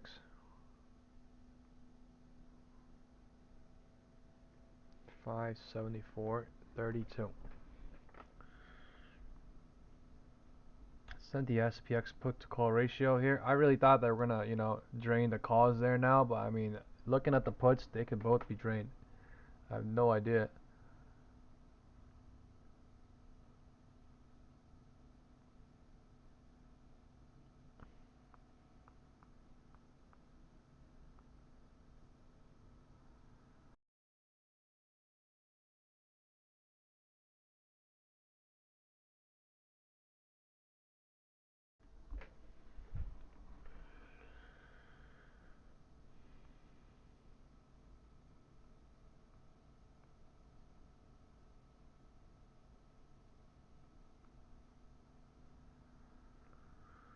Time is 1 p.m.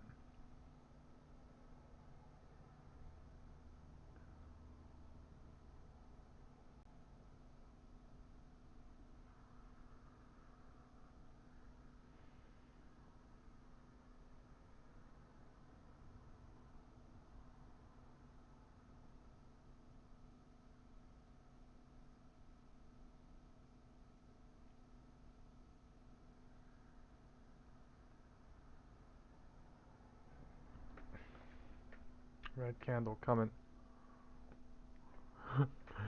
This shit is scary, I'm not gonna lie. It's slipping up and down, up and down.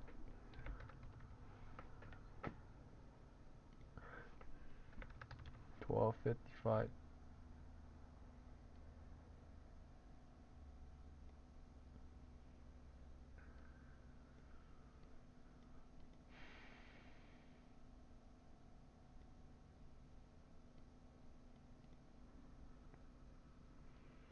$12.55 lower than 12.50, but we are at the bottom of the sloping wedge or sloping horizontal, whatever. So we do have support here somewhere. Right, something like this is actually going on QQQ and SPY, it looks like to me. I just had that wedge a little bit misaligned.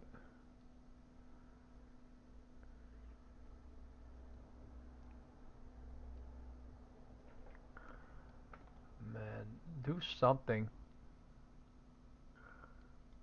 This is just not good for both sides. Like, do something. Like, go fill the gap, or like go drop below the algo range or something, right? Or go test the floor. I don't know. Like, go to VWAP or something. But this is just slow, slow, nothing.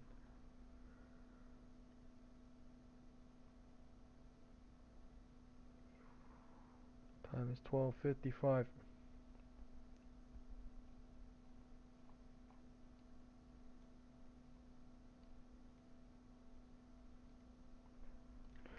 Let's go look at IWM. IWM sideways.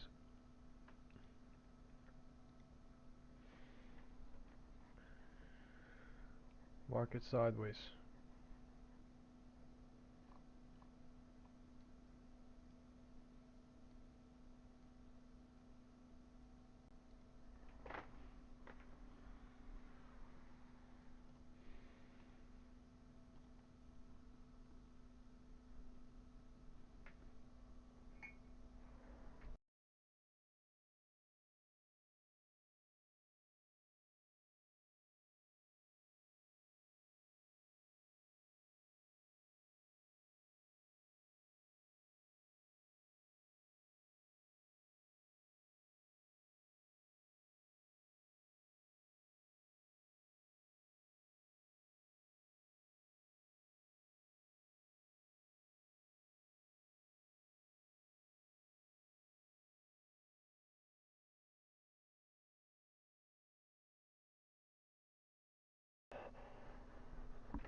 Time is 1 and 8 seconds.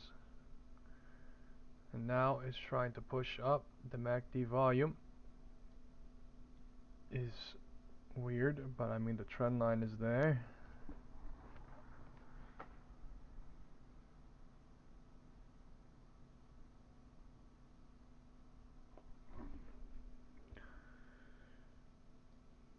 Been here for 2 hours. Since 10:55.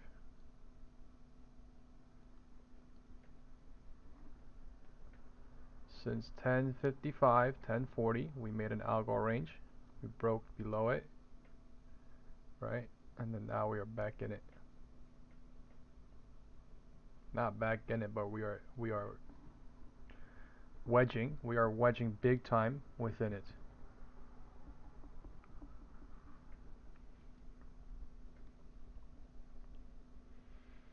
QQQ trying to break higher now.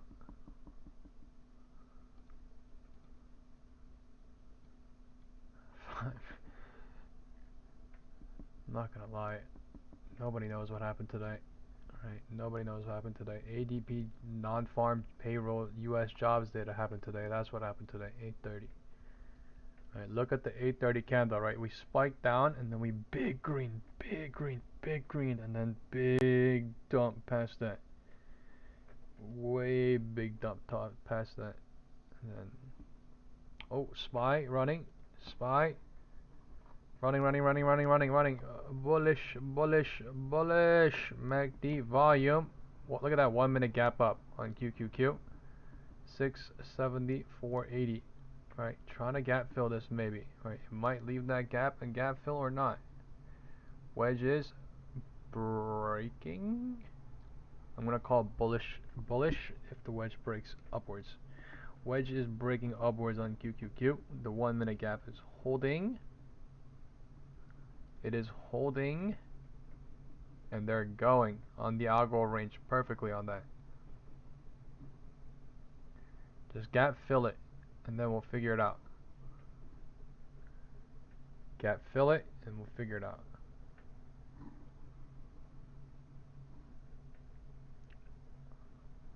Yeah, President Trump speaks at 4 p.m. today exactly because they want us to do all the work before 4 p.m. close. And then by the time it's 2 to 4, everyone's going to speculate on what the 4 p.m. news is, going south or north, and then, yeah, you know what happens.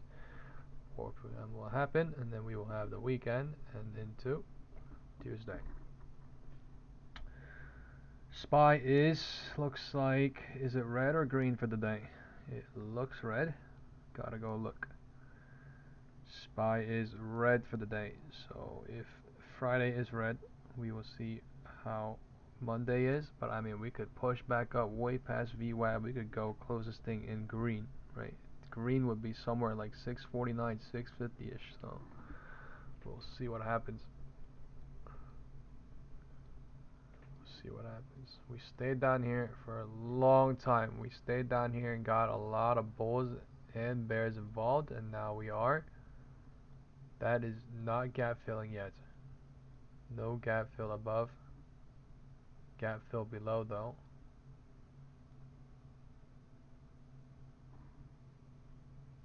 We are at the top of the trend line.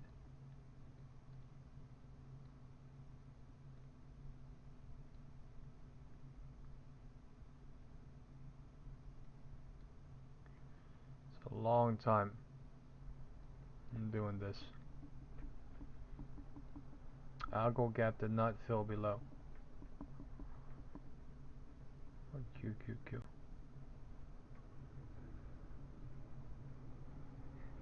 Time is 1:01. There's a QQ. You see this QQQ 1 minute gap, right? At 11:50, right? And then there's another algo gap right here. Below.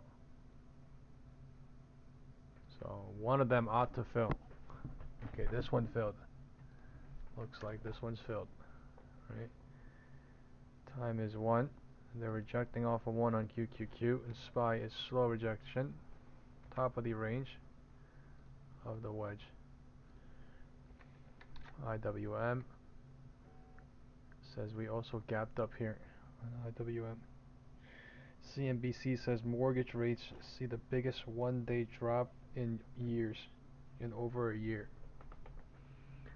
That's the bond auctions 1 p.m. right now, so that's the news that just came out. And mortgage rates see the biggest one-day drop in over a year.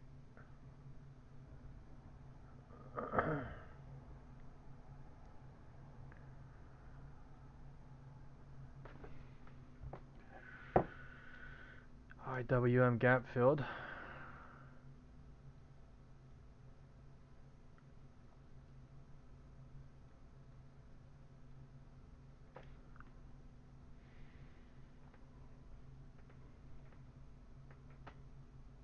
There's a lot going on right now. There's news coming out.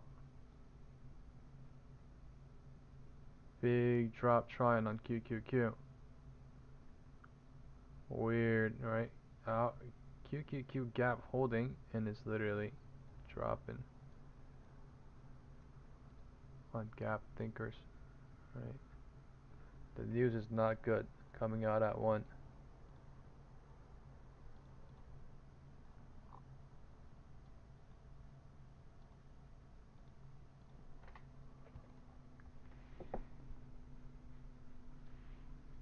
$645.97. We're at the wedge. We are at the wedge on QQQ and SPY.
Market's dropping.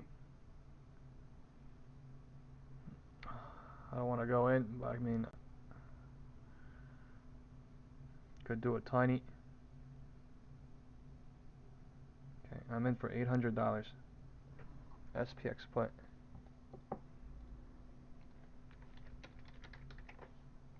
I'm gonna leave within minutes.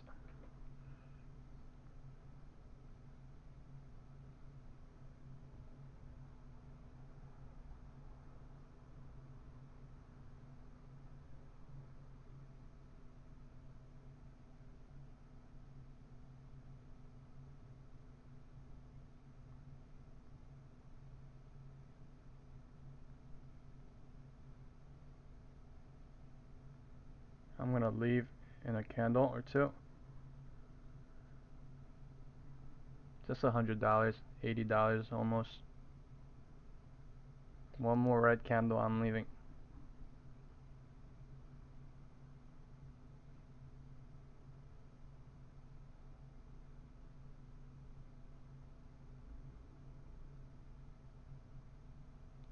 Okay.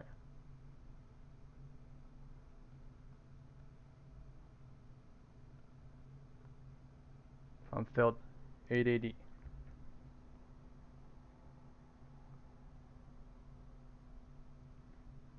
6465's out.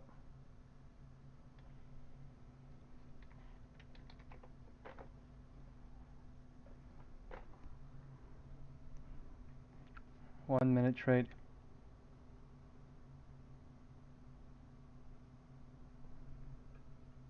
News is not good. I took it before. Or I think I took it into the switch. The time is 105 and 106 is bouncing at the last single minute.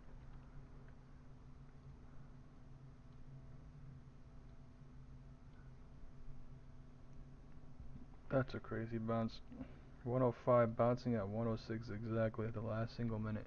Trying for 1 minute. 110 coming in 50 seconds. 110 is here in 52 seconds. Right, the MACD is bearish on the 1 minute candle, but we are hovering. The POC. Bears are still there, going lower. Looks like 110. Bears are still coming into 105, 110. Tiny. I mean, they could bear trap this after they go lower. 110 on QQQ. 110 on SPYs here. 105 broke the wedge into 110, showing 110 is here. I'm not in anything anymore. I left in 1 minute.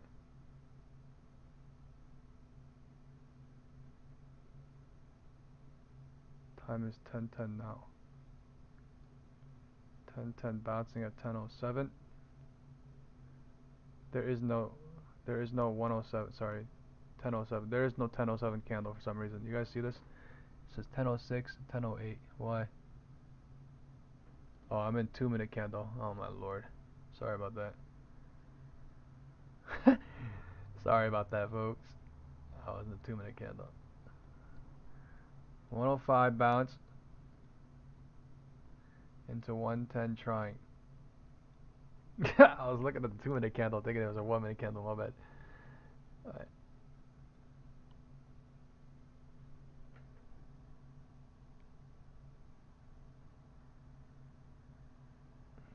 110, 105 bouncing into 110, showing. So, quick scalp, turning into 1/3, 2/3, 3/3 as well, going north trying. Something like that. I have no idea. Small cycles, you know what I mean? From 1 to 105, and then it was best safe exit somewhere at 106, looks like, and then now it's like 1/3, 2/3 from 10:05 to 10:10 at the minimum, and 10:10 deciding what to do into 10:15. This shit is crazy how it's chopping up and down. I'm not gonna lie. I really thought it was gonna drop a little bit lower here too. I'm leaving. I'm leaving with 10%. You know, like what in the hell? That's so weird.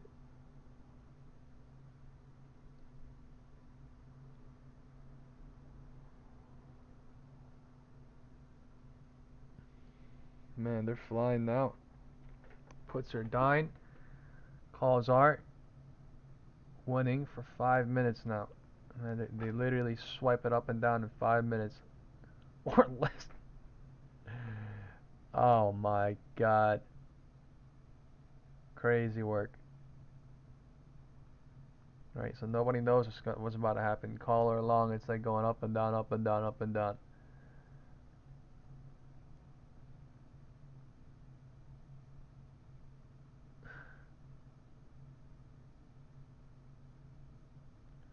Alright, maybe end of day call run happening, but like this shit is severe choppy. This is like we're playing futures right now.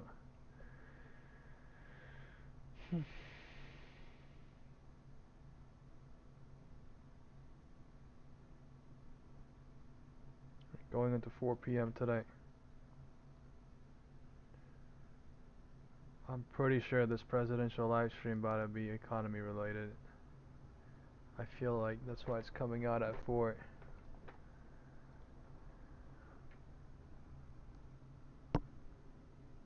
I really feel like that's why it's coming out at 4.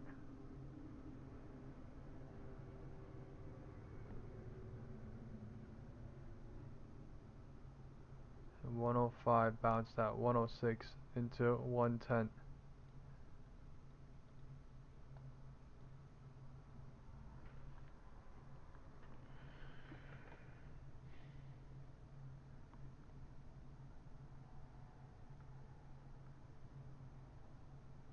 Crazy work.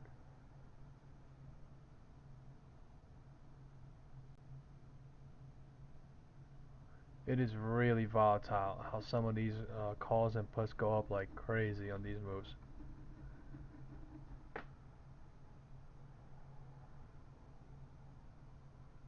Like look at 4665. It's going down 50% every 5 minutes, going up and down. Like what in the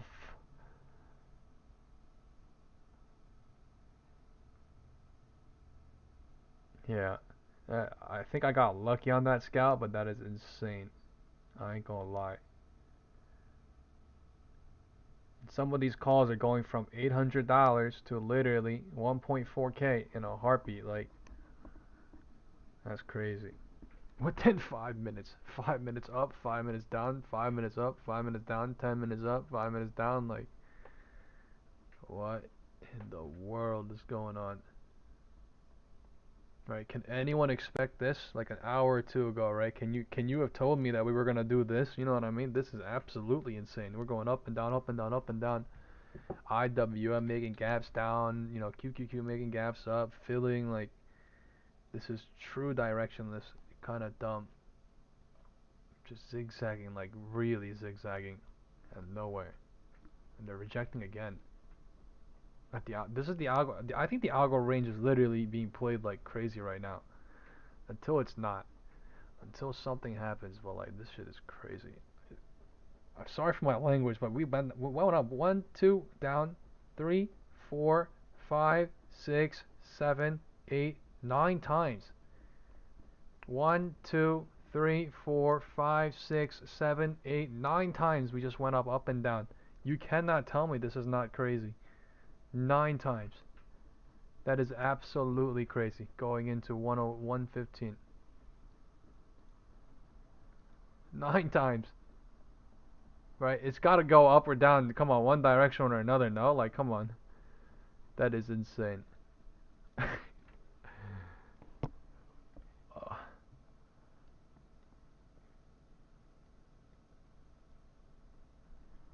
Today we moved like crazy.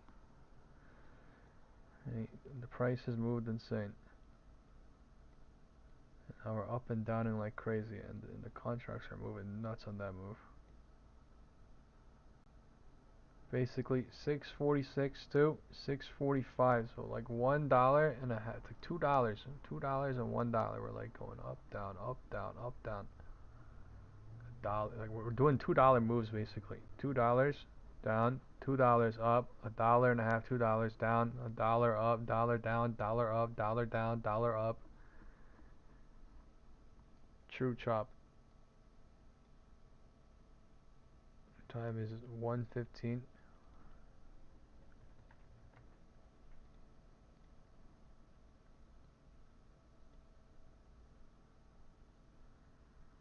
1:10, 1:15.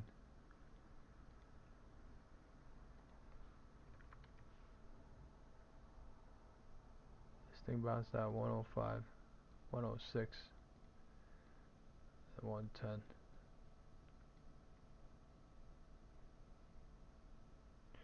Okay, now the bulls are stepping it up. Right now they're going one direction finally, trying, and maybe the direction is north, but like that is absolutely insane how we just tested the bottom of the algo, bottom of the wedge 3 times, 1, 2, 3 times. But every single time they look like, oh, we're about to run. They keep pulling back. So I mean, I don't want to say we're about to run, but like, holy crap, we gotta do something. I don't know, dude. Building liquidity to go higher or what? Right? It took really a long time to do that.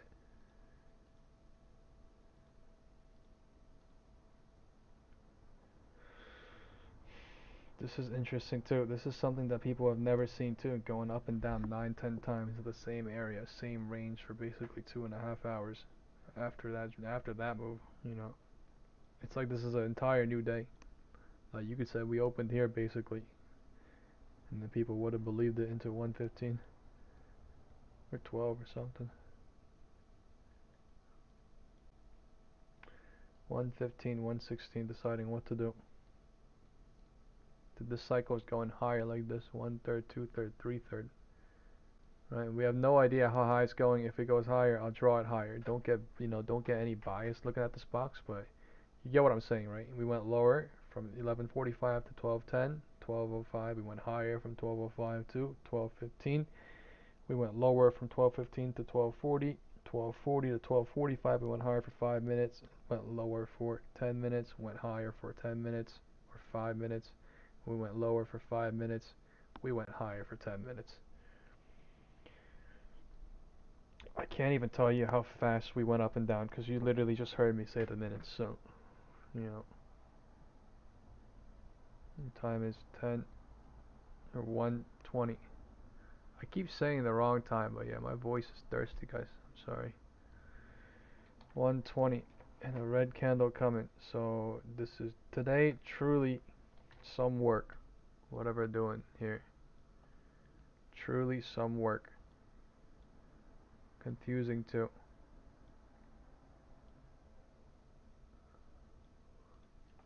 It's confusing.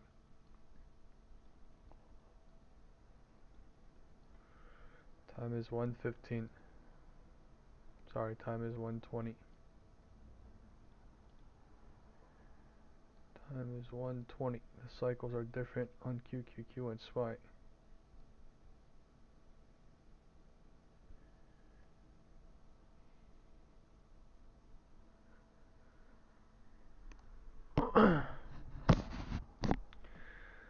cycles are different by a tiny margin.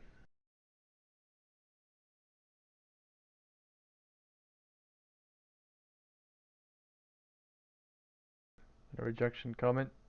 Maybe this is best safe exit somewhere below the algo range happening again, but algo range being played like nothing right now.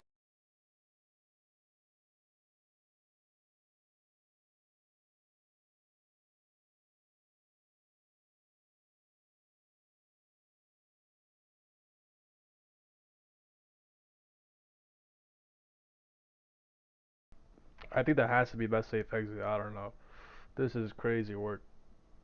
You guys all see what's going on live, so you know, people are making money scalping up, scalping down. People are making money scalping up, scalping down. It's just to stay overextended right now is kind of scary without a direction. The direction is the algo range. Alright, clear direction, we could say right now for sure is the algo range because the thing is not breaking out, things not breaking down, it's not retesting, flying, it's not, you know, breaking down, retesting, breaking down. So this is literally just, we've been chopping here, right? That's what I called out here. I was like, oh, we could chop here. So we are truly chopping here, but like bigger picture. Because we had a really big day. So chop, chop, chop, chop, chop, chop, chop, chop, chop. And we're about to see what happens into choppity chop. Okay, we called out best safe exit at the yellow line. Let's see what happens into 125.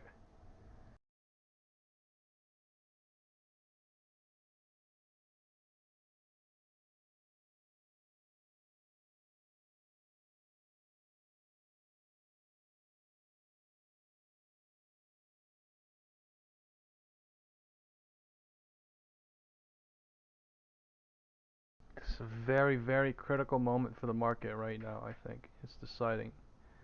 There's this little cross section junction point, so it's deciding to either break out fast, it's either deciding to break down fast and then retest or something, but it's deciding here. Right, it's deciding. We've been deciding here, but you know what I'm saying, we are deciding.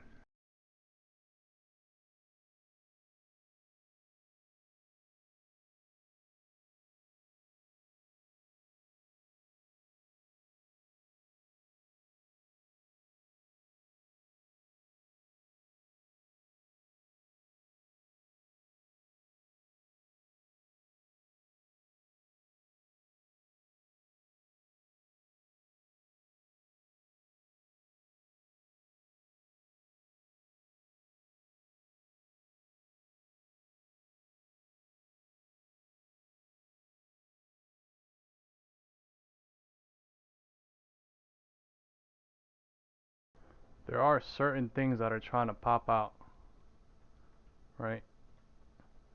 There are certain stocks that are trying to pop. There are certain stocks that are looking a little weak. There are certain stocks that are wedging higher, like Nvidia. And the market is kind of mixed right here. That's what it looks like. Certain things are flying though.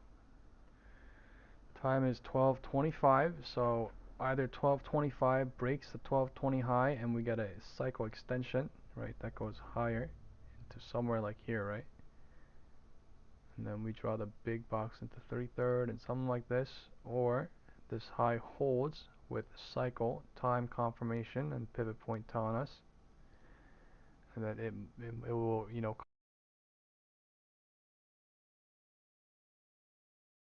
it will confirmation or something, but you know, let's see. Are the puts burning from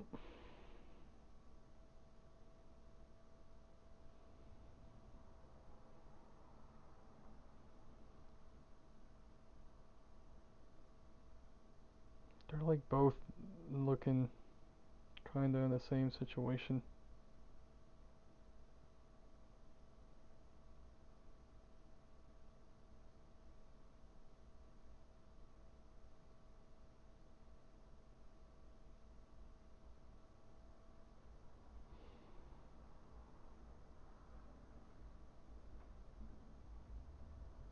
Man, I sold my zero DTEs like the really bad ones when it turned 2K. If I held until like the crazy drop, I would have sold all of them for 3.3K each. So I would have got like maybe 4 or 3K more out of it. But like that is crazy, dude. To hold from literally here at 1235, 1240 to like all the way down here. Ah, lordy. That was literally for people that shorted yesterday. Looks like into today, which was crazy work. But I mean, still got paid out. They did. Time is 1:22, 1:25. We are gap filling on QQQ trying now. Pretty close. 1:25. 1:25.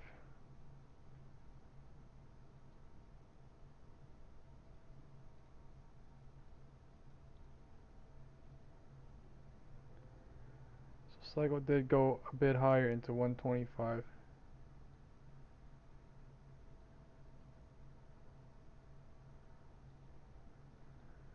Now to go higher from 1:25 into 1:30, we'll need to see with the MACD and volume helping us. We broke out of the trend line, right? Resistance upwards.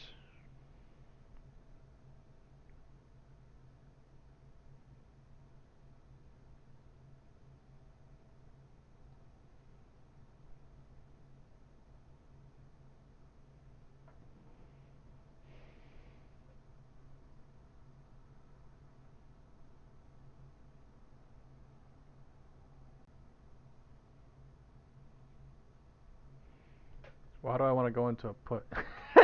God damn it. These motherfuckers, bro, literally go up and down like nothing.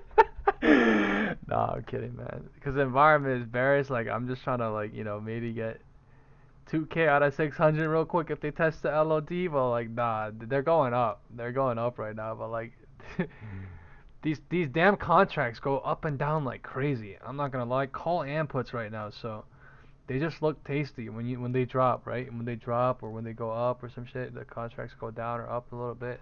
But like they're going up like down like wild right now, and they just look tasty, right? It's just it's funny as hell. Now it's FOMO, but I don't care. If they truly go, whatever. But yeah, if they revert up, I'll be happy too. But I was eyeing it here, somewhere here. I was eyeing it, but like this is crazy work. Time is 1:30 and basically 28 seconds. Time is 1:30. QQQ looking like it wants to do whatever it wants. Alright, going up and down. Going up and down. Time is 1:30 and 4 seconds. Alright, this best safe exit. Best safe exit right here at 646.05 most likely if it really touches right now. Okay, top of the algo range touching. Bouncing. 1:30.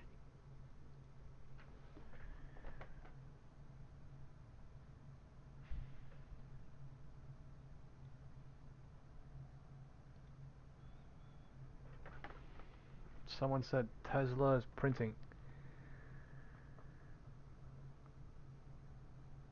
What's going on with that? Let's see.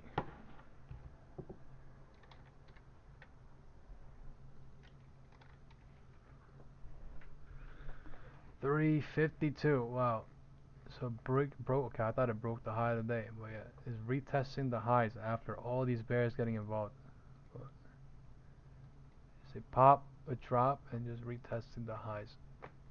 QQQ SPY dropping into 130. This is best safe exit, most likely speaking. Right, they could go a little bit lower here, right? But I would have left already.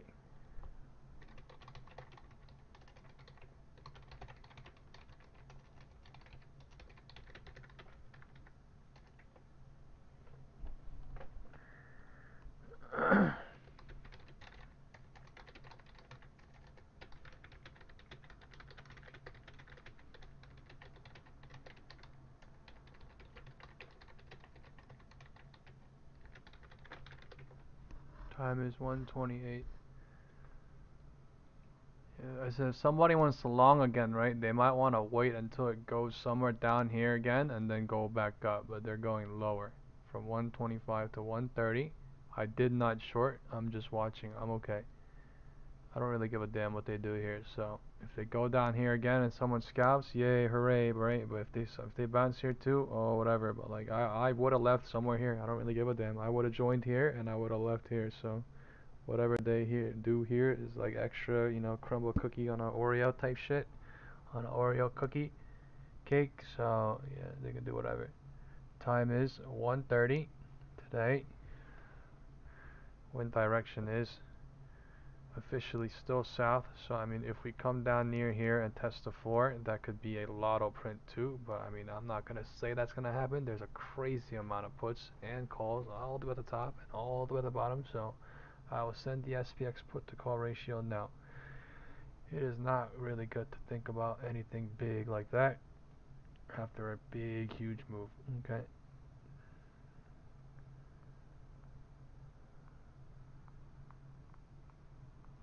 I can only send the wall at the moment, so we'll do that.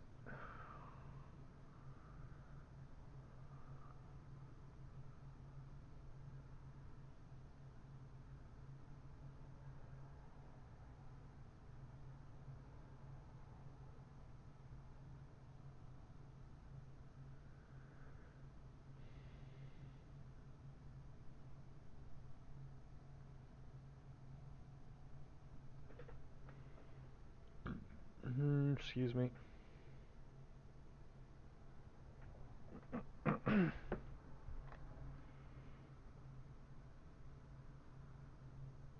Bottom of the algo range or top of the algo range.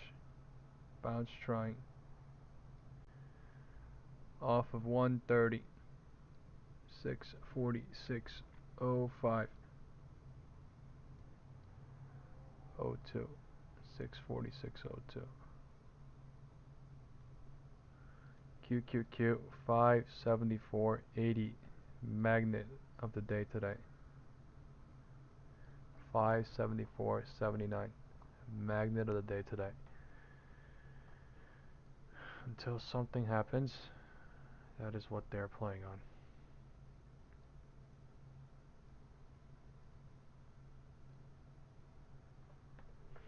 Right, we have been since about 11:25, 11:30 in the morning, so who says we're not playing on that until we don't, right? The bears are coming, the bears are in control, small time, going into 130, but like this is FOMO, right? If somebody entered here, they're putting into this, right? But like this is FOMO stuff going on, I don't give a damn. 1/3, 2/3 going on like this, small cycle scalp happening, okay? These things move up and down super fast, so just because it goes down here doesn't mean it's going to break the low of this and blah blah blah. I mean it could, right? I mean it could bounce as well, so let's see. Time is 1:30. 1 minute MACD is coming in ugly and the 5 minute MACD coming in bullish. The 5 minute MACD is coming in bullish. I am not going to sit here and lie, right? I call out the reality. So the 5 minute MACD is coming in bullish. The 1 minute candle, I mean the 5 minute candle looking kind of sus, but the 1 minute candle looking mixed. Now they're looking mixed, but you know what I mean. SPY looking more weaker. QQQ looks more stronger. So I don't know. Mixed. 1 minute MACD looking weaker on SPY. This is what it was doing on futures too, right? All day Nasdaq was looking strong. All night, I mean, Nasdaq looking strong, and then when the dump happened, ES was leading for some reason. I'm not gonna say it's gonna dump right now, but I'm saying like in the morning when we dropped like crazy today, I don't know what led, but that was crazy work. I'm pretty sure. Look, SPY did lead. Look at this, right? 10 to 10. Wait, something very expedited.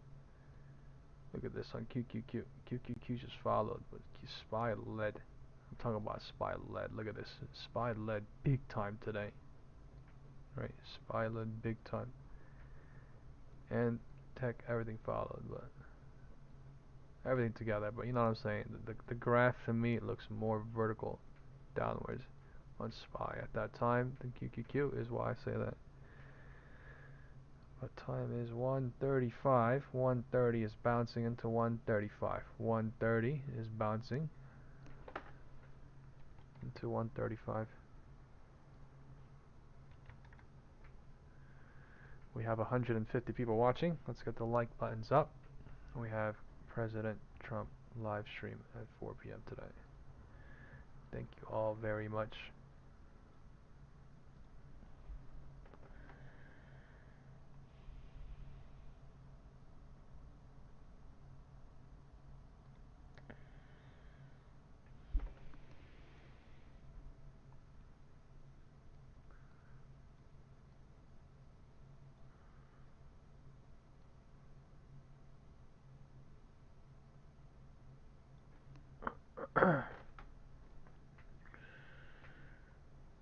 Screen capture.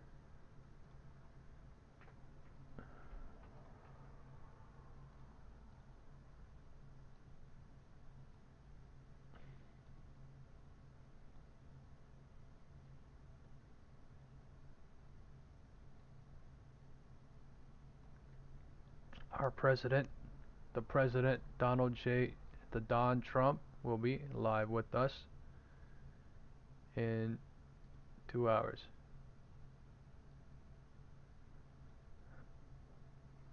Time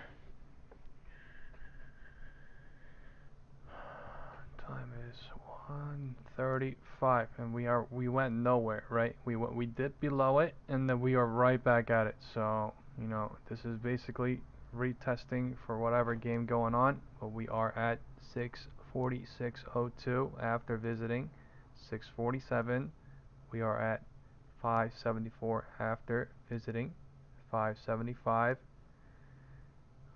We are deciding what to do. This is the number I called out though, 670, 647. I didn't reach it perfectly, but I mean, that's damn near perfect, I think. Whoa.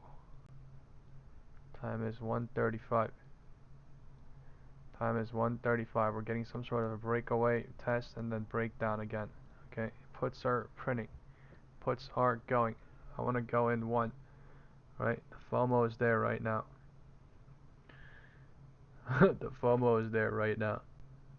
I low-key want to, but I'm not doing it because it looks fucking crazy. So if they go crazy, whatever. It looks so easy, so I don't want to do it. Time is 1:36, going into 1:40. So 1:35 rejected into 1:40. 1:40 is here in 4 seconds. Let's see how the 1:37 candle opens or closes. That shit looks so easy that it might even bear trap here. Why? Because if you draw out the channel, it would be 1/3, 2/3 going south, and then at some point or another, sure, everybody's euphoric, everybody's fearful, everybody's printing, blah blah blah, but 3/3 about to be trapped at some point. Okay, you get what I'm saying? So yeah, they might go another candle, they might go another candle, expedite that shit, sure, but I mean at some point, you know, it might even go down here. I don't even know, but at some point there might be a trap too, trap the 3/3, and then it would be 1/3, 2/3, 3/3. Smart money in the 1/3, 2/3.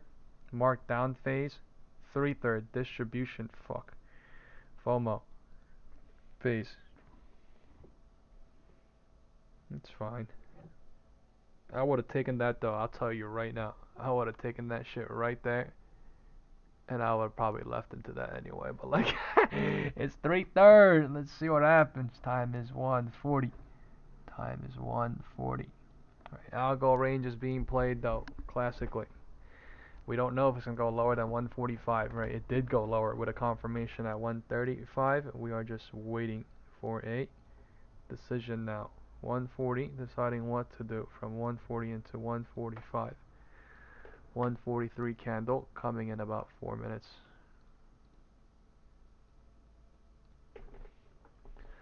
I would have taken that and I would have left into that red candle, but I mean, I don't really care. It's tiny ass one, right? It would have been nice if I took it up there and then left and basically, 125 into 140, but like I didn't even take it, right? So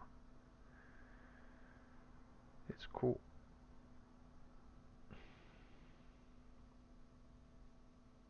Cool. But just because, someone makes a deduction, or just because you make the deduction that it's gonna go from here to here, does not mean it's gonna go from here to here to here to there, right? So don't FOMO on that. Don't you know what I mean? You just have to like learn to see what things are going on when they happen. Cause like I call out that I did this, right? I call out that they're about to play algo range or something, but yeah, anything.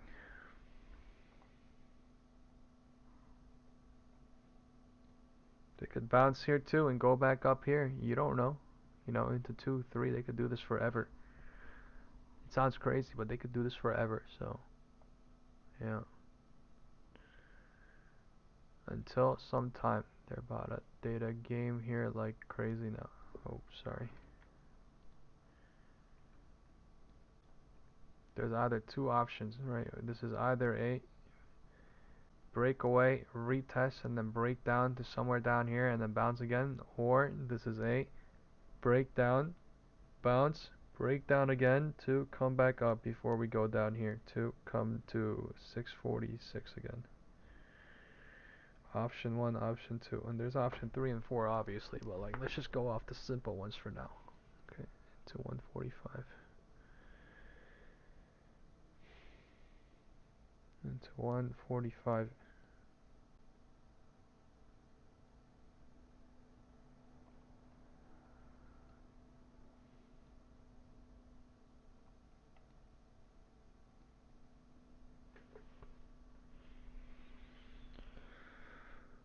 Uh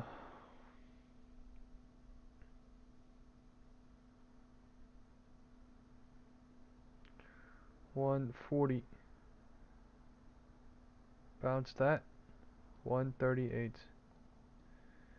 The candles are deciding what to do. The volume is coming in bearish to go lower into 145 looks like.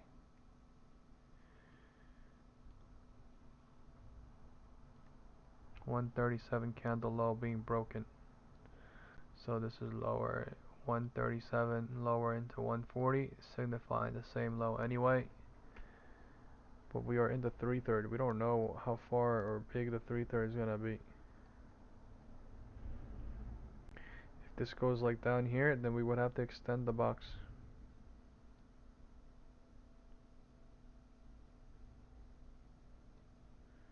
Okay, best safe exit is 644.92 coming.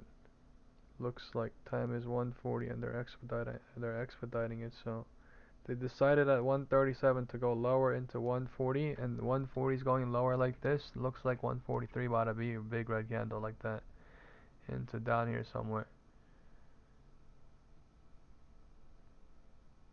Candles are expediting now. This is the bearish cycle. We are leaving this algo range now, right? Something different is happening. This algo range we were on, we're leaving it to go down here somewhere. Time is 1:45 in 25 seconds.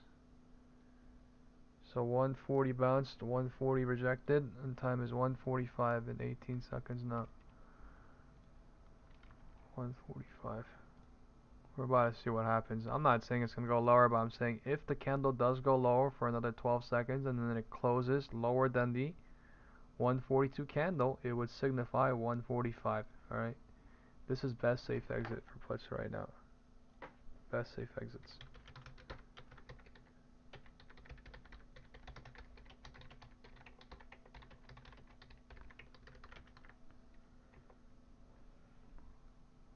This is best safe exit. Hypothetically speaking, for puts, the shit could roll down easily. But if I was in and I held, I would have left right there is what I'm saying. Hypothetically speaking. Okay, the puts are spiked like nothing. Holy shit. Crazy. crazy push down. Basically went 100% in basically 7 minutes.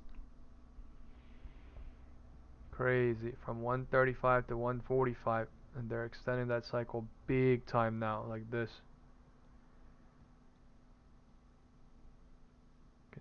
Crazy dumb.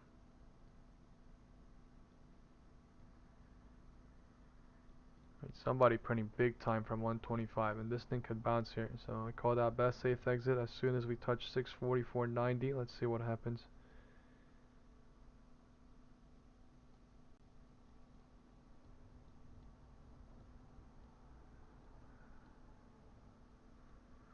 We have 160 people watching. Let's get the like buttons up. Thank you all very, very much for hitting the like button, watching the video. That is a big bounce as well as a big rip. There's a lot of puts down here, so realize there's literally 95% puts down here, and we just dipped down and dipped up crazy. So let's see what happens here, okay? Time is 1:45, going into 1:50. 1:50 is here in 2-3 minutes. That was a crazy dip down, man. What the hell?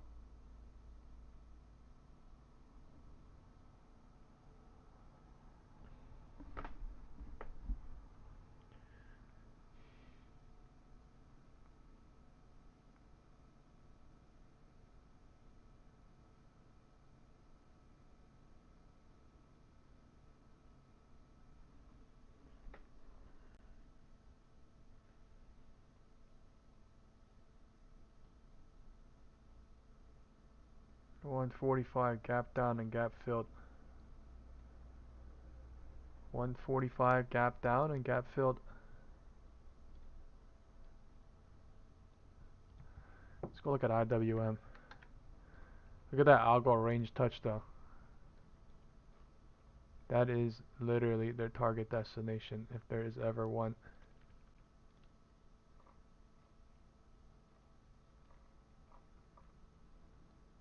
I think it's risky shorting for another drop, but I mean 125 to 145 was already a drop, but they're dropping, trying to show. But until the low of the 143 candle breaks, you cannot say, right, the cycles are extending, because it's not. So see what happens. 1040 algo range being played today big time. SPY is at 645 and QQQ is at 574.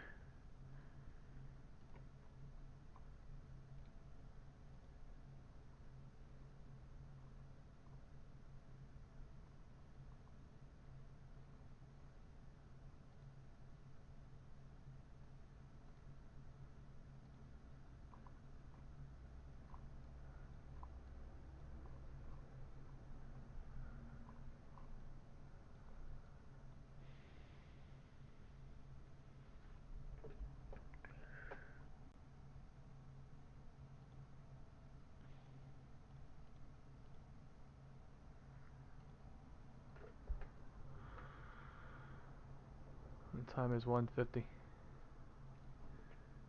The time is 150. 5-minute bounce from 145 into 150, deciding what to do from 150 into 155.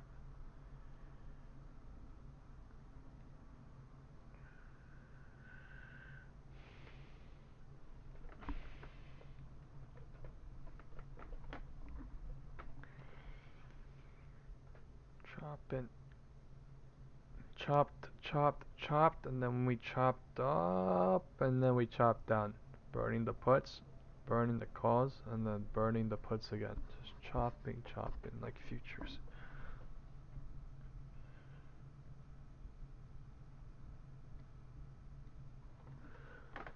150.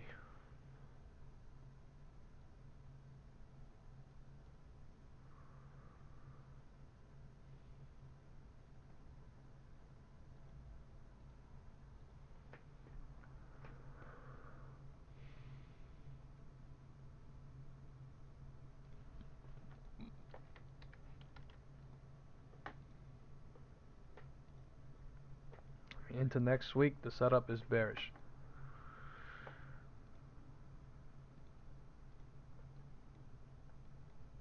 I don't think I'm gonna take a position, but yeah. This is the start of a blow off top.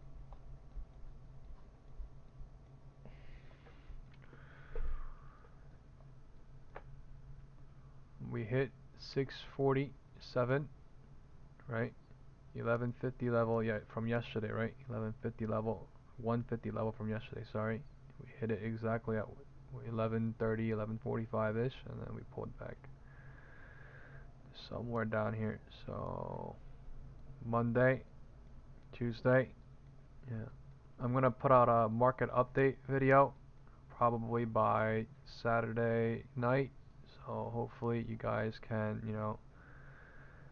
hit the alert button, the channel, and then stay up to date for that. But yeah, I think a market update video is needed ASAP, right? Because this week has been volatile like nothing, right? Beginning of the week, we dropped like crazy on Tuesday. Wednesday, we rallied up and then dropped crazy into 3 p.m. and then we popped crazy at 3 to 4, right? And then all day yesterday and Thursday we ran like crazy, and then into Monday today we ran like crazy and then pulled back slash dropped off. So definitely into next week we will, you know, this is September 5th we are, and next Monday will be September 8th, the second week of the month. Time is 1:50. So yeah, hit the like button, hit the subscribe button, and yeah, just have your notifications on.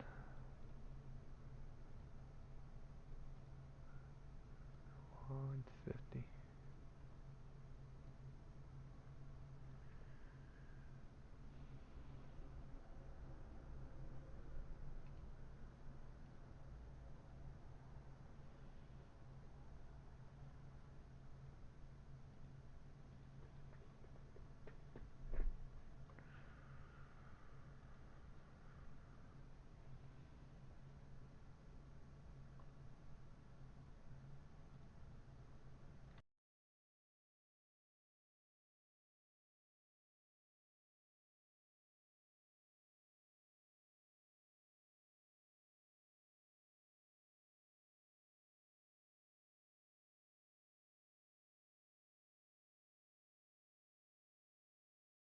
There's a little bit of an algo range being created here, but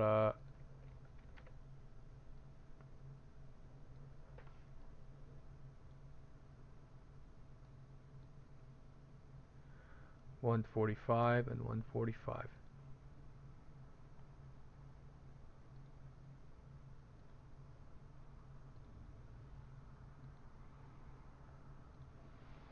We will draw it since there's a lot of puts down here, and there's a lot of uncertainty and interest down here.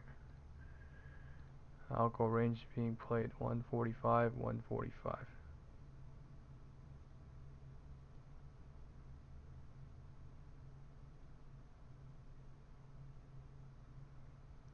644.63, 645.63 somewhere.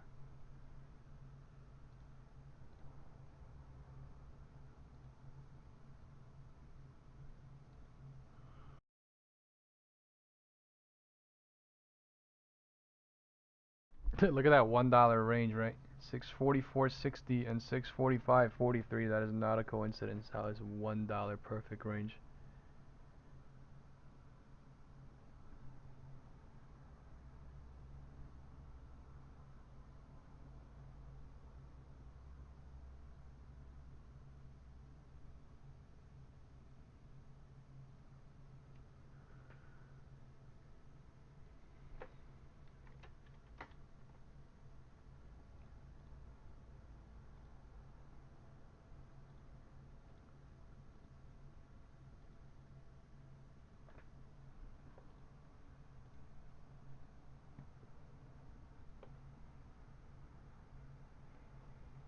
$155.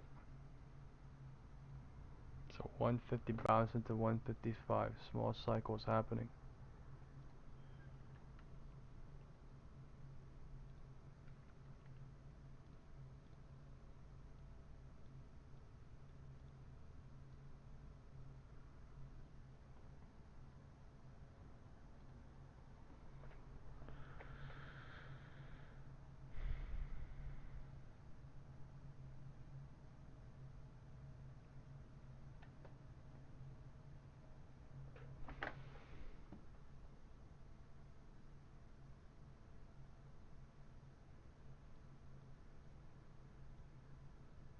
145 bouncing into 155, 145 bouncing into 155. We are within range.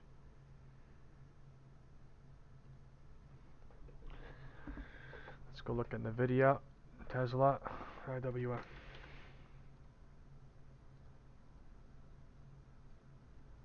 IWM,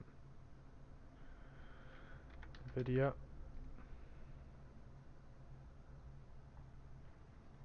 Tesla. Things are not looking too strong, but it's also not looking like, you know, too weak. On Tesla's like looking normal. So that is, I'm not gonna lie, that is the most choppiest shit I've ever seen. We keep saying that when it chops crazy, right? But I mean, let's not lie how crazy that chop is, right? Insane chop. And QQQ gapping down on the 1 minute. Time is 2 p.m. in 2 minutes. We're inside an algo range within another algo range. So the market is choppy as hell right now. Oh.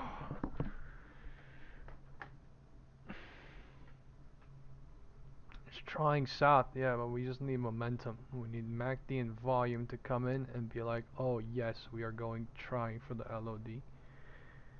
Right, the MACD and volume is trying to build. That does not mean it is here. It is just trying to build. So let's just be fair.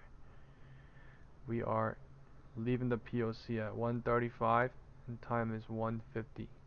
Going into 155, 2 p.m. Time is 155 and we are at the bottom of the first algo range. Right, 155 rejection at 153 into 155 and 155 trying to bounce at the bottom of the algo range. Let's see if that is fake or real into 2 p.m. That is all it is every day. Cycle, time, confirmation, setups, algo ranges, and deductions. They chop like crazy.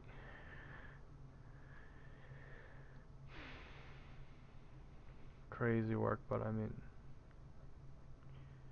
crazy work.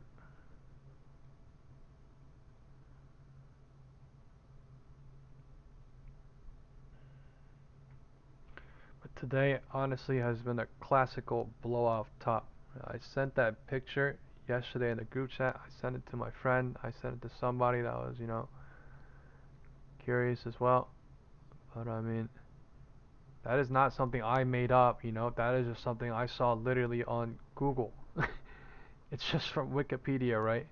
Of an explanation of a blow-off top, and it said, "Oh, usually in 3 weeks the market will blah blah blah." And I said, "Wow, that is very eerily similar to what this futures guy is saying, right?" And the futures guy was saying, "Wow, we're not pulling back at all tonight. Every single short is being eaten up to go higher. It really feels like we're in a blow-off top environment." That is when I took a screenshot of that picture and sent it in the group chat. No bias stuff, and I was like, "Bro, this is crazy." But like, look at how accurate this is, and they were like, "Wow." It kind of seems like this is what's happening now, right? And then that's when the data came out after the morning after that into today, and everybody was super bullish and looking at the, you know, the candle and looked crazy, right? I was scared as hell too. But I mean, you know what I'm saying? That is literally what happens in a blow off top. Like it really looks like it's blowing off, and everybody, I'm scared. You know, I shorted yesterday and I got killed into 4:15. I got killed in morning open. I got killed. I got killed. The zero DTEs especially, right? But they fucking came back crazy. They came back crazy. And they expedited it at the end crazy here with the algo range. 1040, 1040, create the algo range, drop into 1050, 1050 bounce to the 1055. Crazy, right? It looks like we're about to run crazy, right? The MACD volume crazy, right?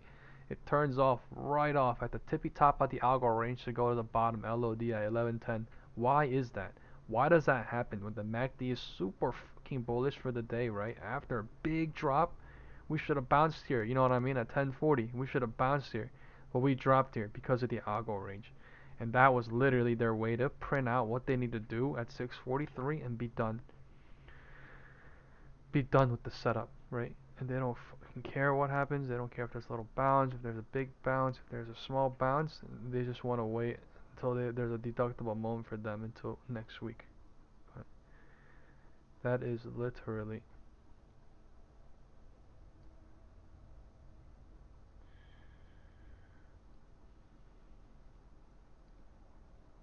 crazy work. Did a lot. And futures did a lot too. 155, right? Peak below, and then, sorry, this is 2 p.m. So this is 2 p.m., not 155. 2 p.m. bounced at 157 into 2, and 2 was deciding what to do into 205 within range. Right? The only way you can master this cycle and time and the candle shit is if you practice with the algo range too. That exists. People that look at the candles and they're like, oh, but this candle doesn't mean this specifically, but this candle doesn't, but it does. So, it's just gotta practice. Algo range 2 p.m. bouncing into 2. Time is 2, and we already went up on MACD in volume. We're deciding what to do. At 2. With all these bears trapped into 2. There's a lot of bears down here. All the puts are basically 95. All the options are 95% puts down here. I'm surprised they even went lower from 125 into 145. That was to hurt calls up here clearly, but like there's so many puts down here. I'm surprised they went down that much. But hey, excuse me. That is why I call out best safe exit as soon as what 644.88 hit, right? When did I call best safe exit? I can't even talk. When did I call out best safe exit in the group? Hypothetically speaking, 142, 143. Algo range touched. Bears are trapped into 2.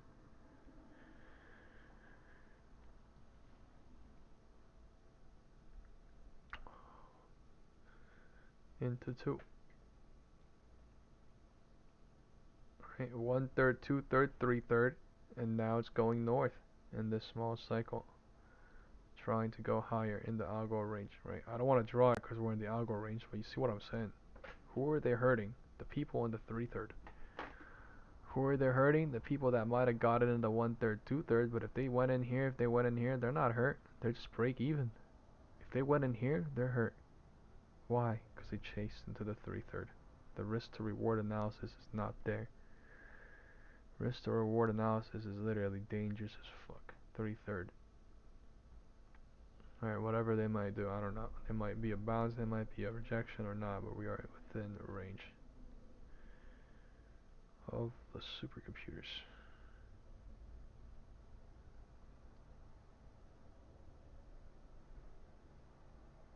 God, I just moved the whole thing.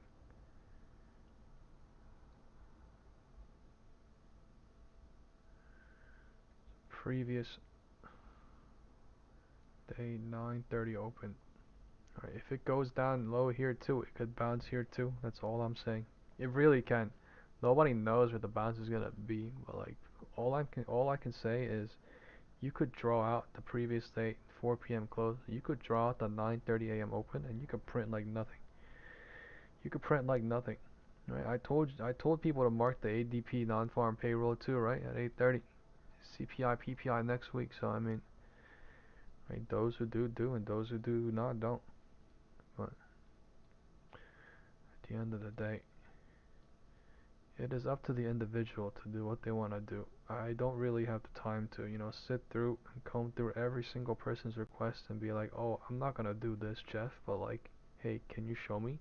Like, what the fuck does that mean? Make any sense for it? You know what I mean? No offense, I'm not trying to be mean, but it's just like, if they want to see, they're gonna have to try to see themselves. And like, if they don't see, they don't see.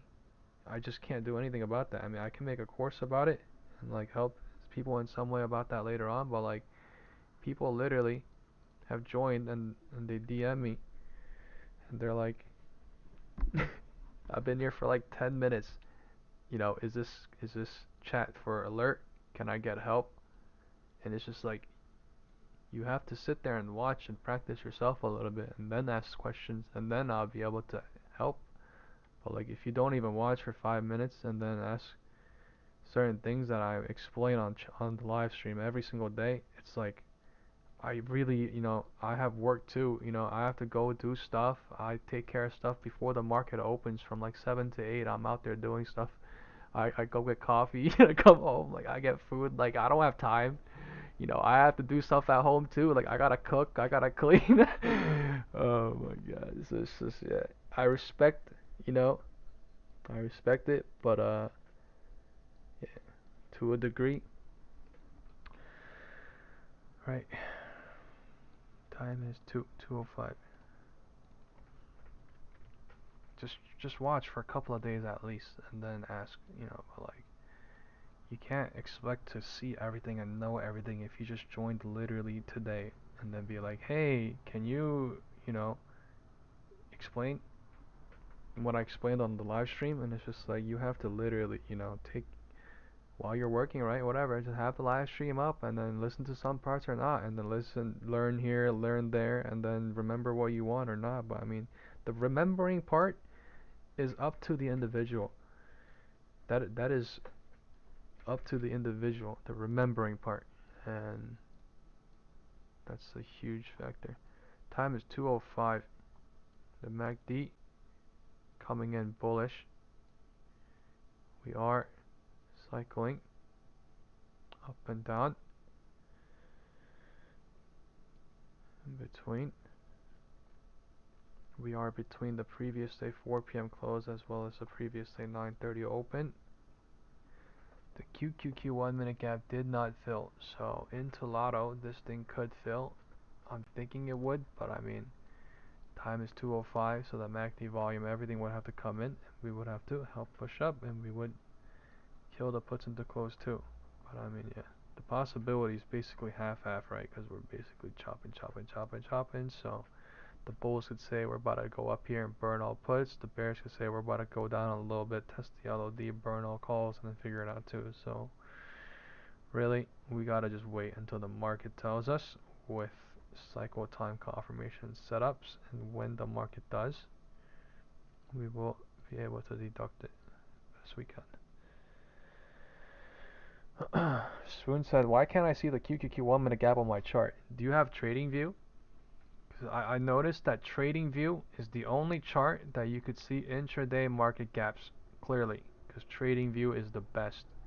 I used to use Webull and I used to use other charts for other things, but you cannot see intraday market gaps, intraday 1 minute gaps perfectly except Webull. You could see it on IWM, you could see it on SPX, you could see it on QQQ, you could see it on everything. SPX did not do anything today, right? But QQQ had a 1 minute gap up, right here. But the intraday 1 minute gaps you can only see on TradingView because it is the best charting system out there.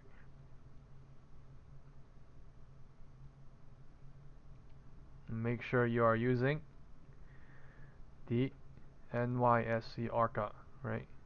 QQQ Series 1 NASDAQ, not the other QQQ Python, right? The crypto one or SPY. You don't want to look at the wrong one, right? SPY US. You want to look at S&P 500 ETF Trust, New York Stock Exchange, ARCA. So time is 2:10. We are slightly heading lower, trying. Time is 2:10.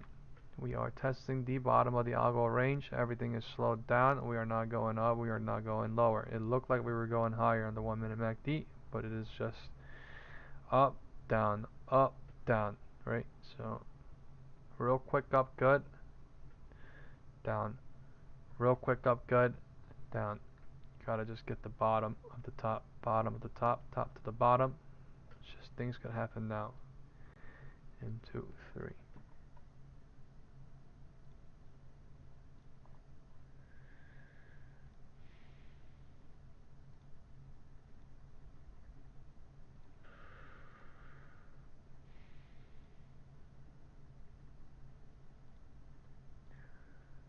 President stream coming up in about an hour.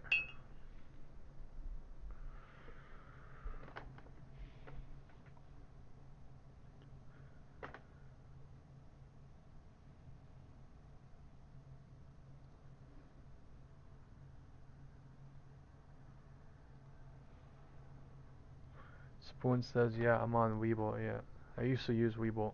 It's really good for the 28 EMA, but I mean, I see the EMAs on TradingView now anyway. So TradingView though will catch everything. Whatever is going on, it literally catches everything.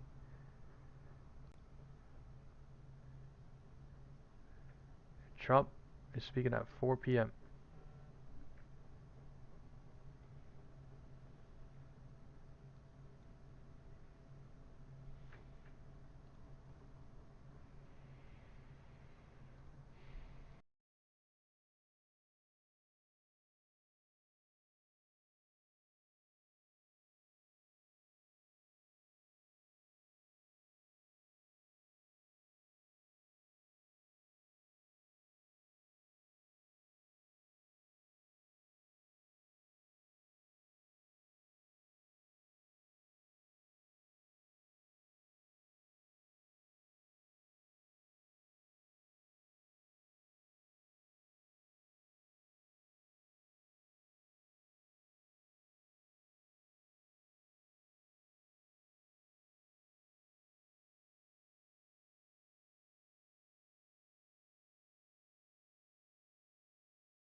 Oh, dude, thank you for telling me I'm muted. Yo, thank you for telling me I'm muted. I was literally talking for 20 minutes again. I am really sorry.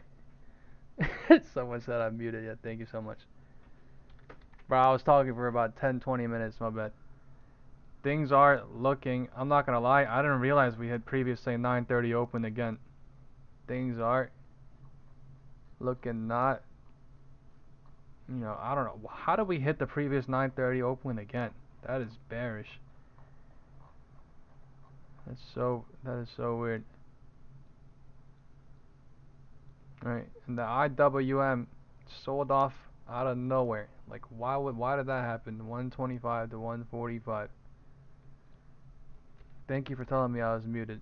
I don't know how long I was muted, but yeah. Thank you.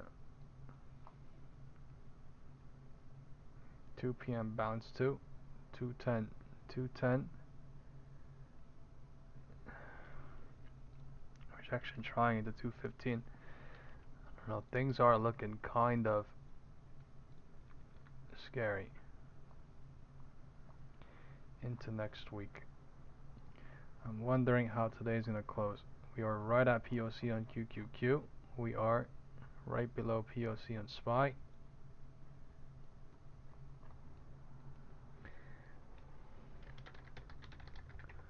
I was talking to myself for a bit. Thank you for telling me that.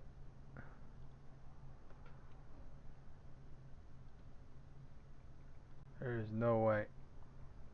Someone sent a link.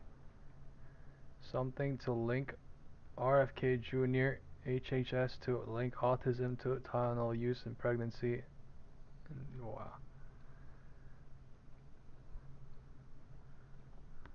Johnson & Johnson heading down on that news. That is crazy. Johnson & Johnson. Is that news real?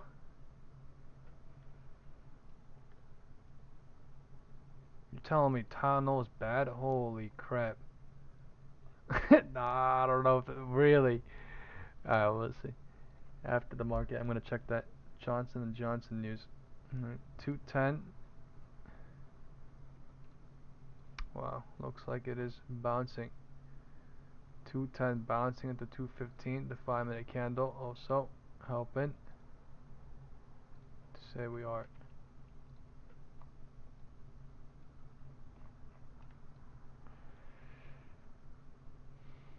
Top of the algo range trying now, right? When it looks super bearish, when it looks like, right, all these bears are getting completely burnt. That is just literally, this is classic work, but like, yeah, it's so crazy, man. What is this? MACD coming in bullish. The volume coming in bullish to wipe out these small side bears into 215. After they went dramatically lower to previously 930 open, like there were so many puts down here, right? I sent the SPX put to call ratio, but like that is wild to think it was gonna go down like that and go up again. That is the market at its finest. Right, 674, 79 hitting at 215 on QQQ. We have POC on SPY. We are breaking above the algo range at 145. From 145 into 215, it was a bullish front. They just made it look bearish as hell. Trapped everybody in the algo range into 215. And 215 is now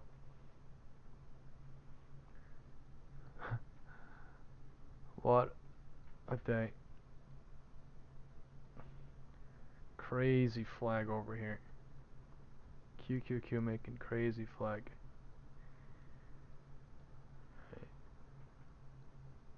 POC breaking up. Volume coming. 645, 67. Do we run this or not? Right, it looks like it's already volcano rocketing up. Look at that pattern.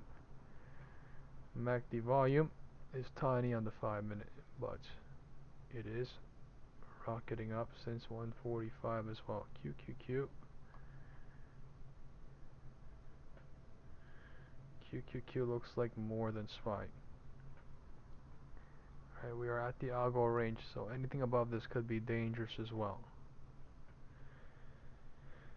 But the MACD volume coming in like a wave today, right? Going crazy bullish and then pull back. Crazy bullish and then pull back, right? Crazy bullish, pull back. Crazy bullish, pull back.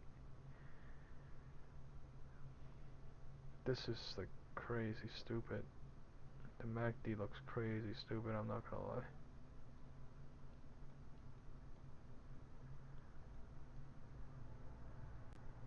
$215 now it looks good, but I'm saying earlier this shit looks like a wave. This looks like a wave earlier. It looks good now. Every single time there's a super bullish MACD, they pull out of nowhere. Out of nowhere. Using algo range, algo range, algo range. Time is 2:20. We broke out of the algo range at 2:15, running into 2:20. Looks like time is 2:18. 2:20. Calls are winning. Bears are burning in this smaller cycle.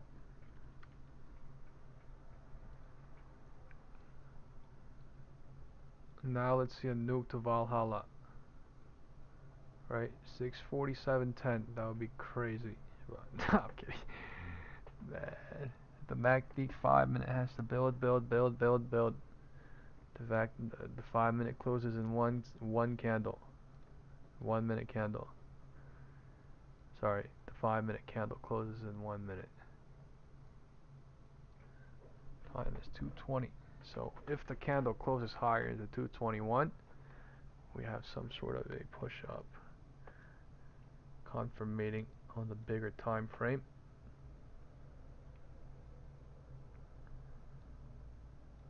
Time is 2:20.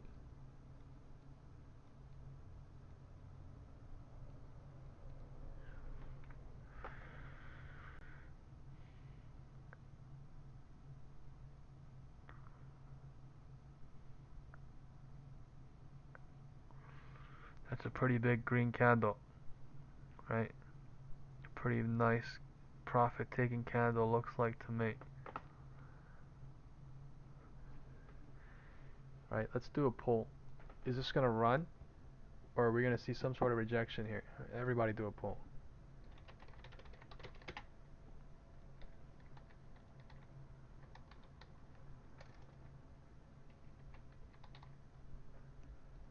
Everyone vote.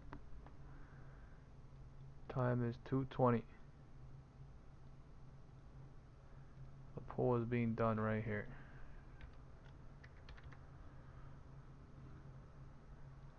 Is this thing about to run, or is this gonna pull back? Right, that is a question right now.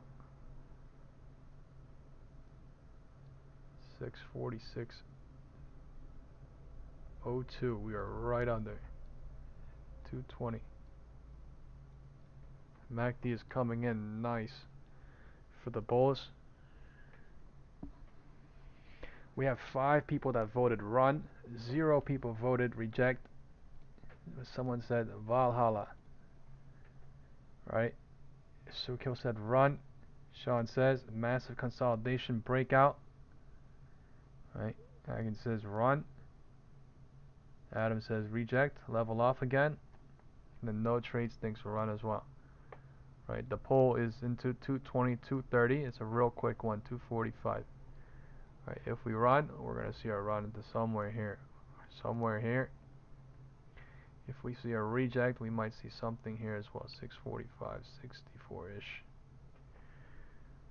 Right. The 5-minute candle is closing right now, or it closed.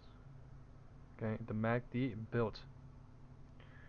So we are at a new MACD, and we are right at POC on the 5-minute candle chart. The 1-minute POC is, I think we're right at POC too on the 1-minute candle charts. We are above the 1-minute POC, but we are right at the 5-minute POC. We are above the 1-minute POC on QQQ as well. So will the bulls come in and stick and leave the POC, right? Leaving the 5-minute POC as well, or will we play in between the 5-minute and the 1-minute POC? Time is 2:25 and 32 seconds.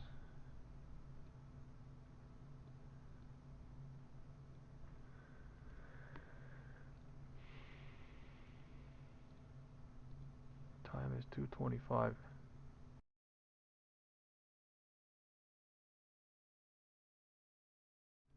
14 seconds, 2:25.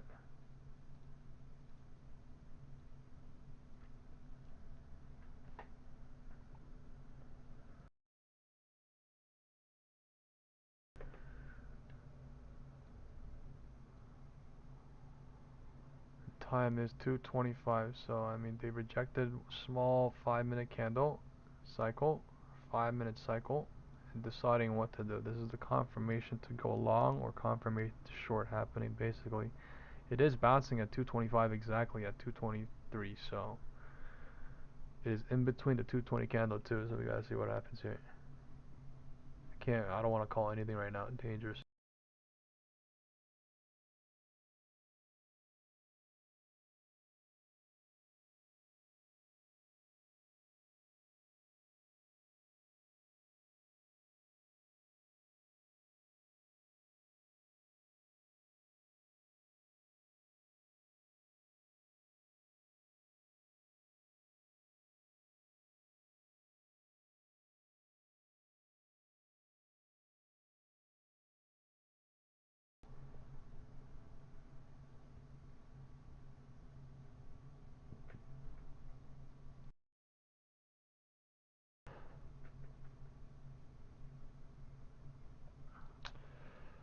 CNBC News now is mortgage rates see the biggest one-day drop, and S&P 500 futures falls. Economic worries, some basically BS news. But they do it after the fact. Time is 2:25.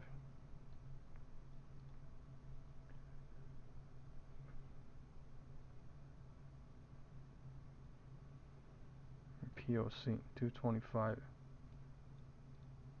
The news came out at 2:14 p.m. on CNBC. The new headline, so like it is really some BS news, but it came out at 2:14, and then we popped up right at 2:14 p.m. on that news on CNBC. And 2:25.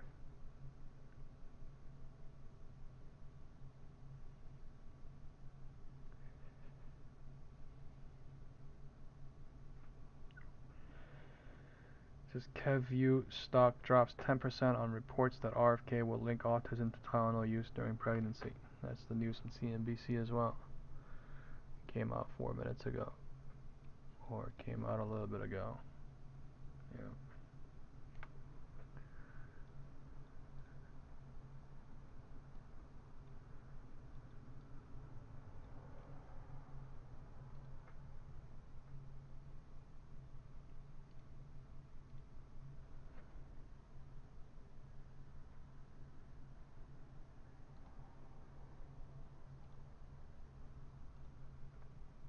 We are at 28 EMA on QQQ almost. The EMAs are jumbled here on QQQ. Right at the top of the algo range from 145.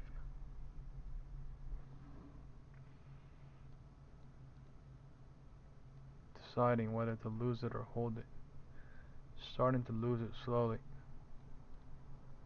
Right, it's looking more bearish than not. It's losing. But there should be a bounce. 220, 225, one single confirmation, no confirmation shorting, and then it might go lower, 225, 227, and then might bounce for 230-ish, but there's no confirmation shorting, and they're going lower anyway.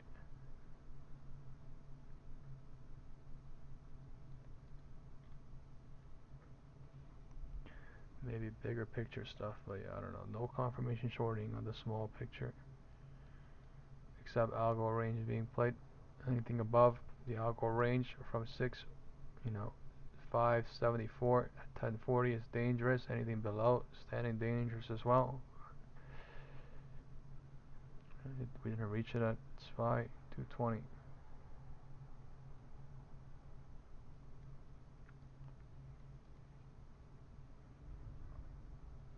The MACD volume is tiny.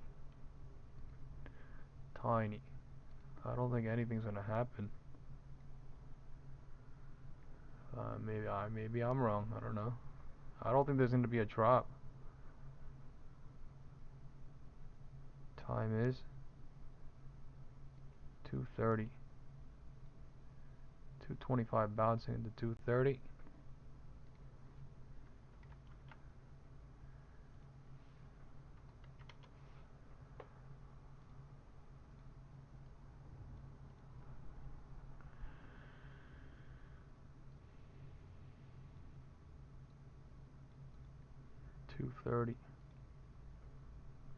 Going up, going down a little bit.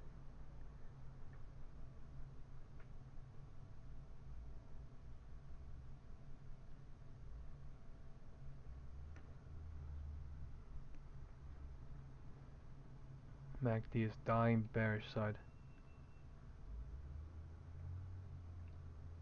Alright. Into 230. Going into 330. Alright, the bulls are here, the bears are here, and we are right almost at the middle. Middle of the drop of the 125, 145. Middle of the pop from 1110 to 1145. We are truly in the middle. We went up, down 9 times here, and then we dropped on the 10th or 11th, and then we went up again for the 13th or 12th time. So there are literally 45 cycles within one single day, right? It just depends on which cycle do you want to play. 1/3, 2/3, 3/3, right? Or 1/3, 2/3, 3/3, right? Or 1/3, 2/3, 3/3, 1/3, 2/3, 3/3. But this is crazy work. I will not lie. This shit is crazy. Time is 2:30.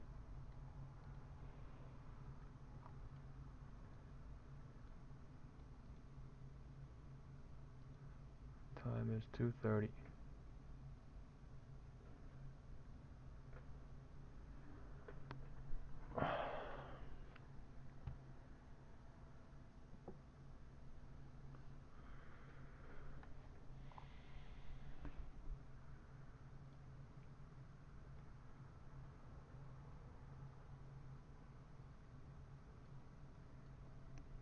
We did the pull when the MACD was the most bullish at 220, at 219, 220, and then they pulled back, right? Just because we were all saying it was gonna run, and then now it's testing the roof. So whatever we are thinking live at that moment, they are so perfectly good at expecting us to expect the expected. It's so perfect. Time is 2:30 and we're trying to break the roof of the 220 candle. Time is 2:30 on SPY and QQQ.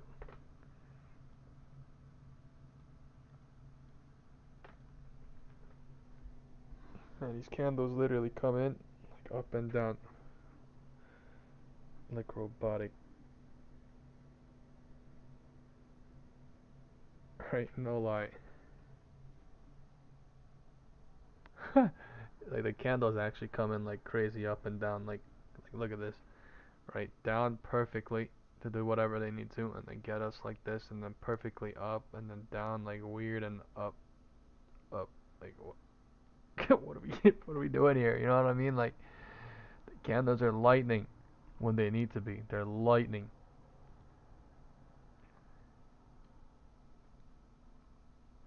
Right? It's just psychological training, honestly, because when the candles come in like that, it's crazy scary to go along, right? But that's how you print from the top of that scary moment to here, right?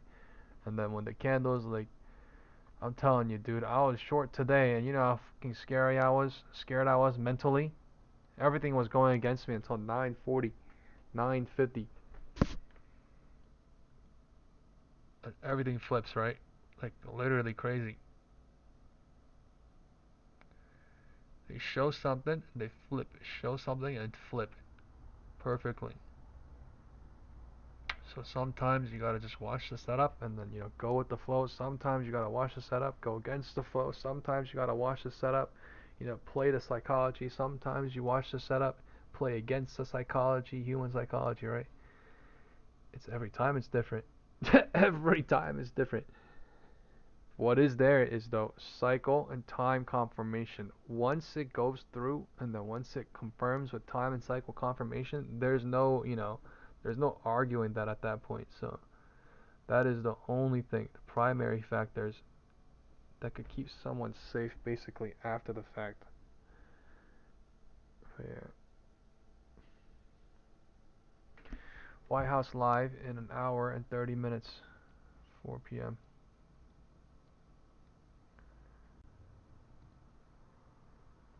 White House live at 4 p.m. ADP non-farm U.S. jobs today.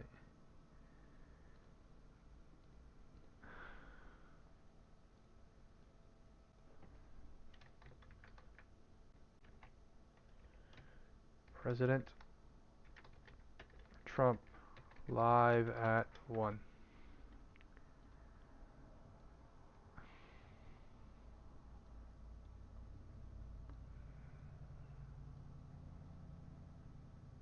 It's 230 rejection into 235. 230 rejection into 235. 1 single minute. We are at the top of the algo range from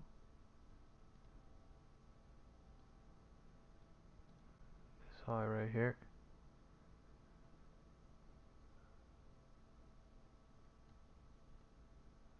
Deciding what to do.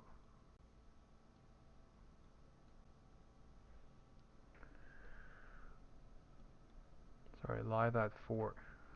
Wrong time. Time is 2:35.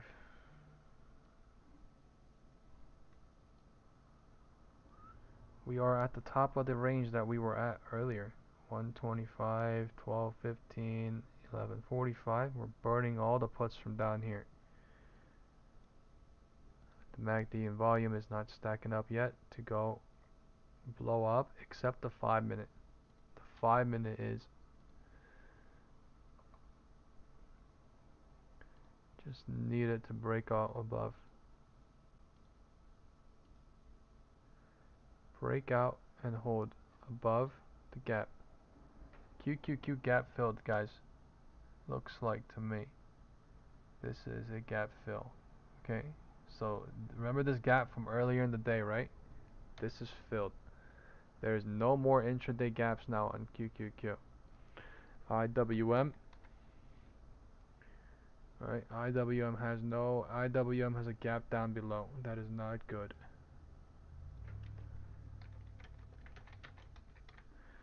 Alright, so we'll see what happens with that as well. But yeah, QQQ intraday just filled. So we might see some sort of pullback or not. But you see this, right? I'm getting a phone call. 1 second. Hello?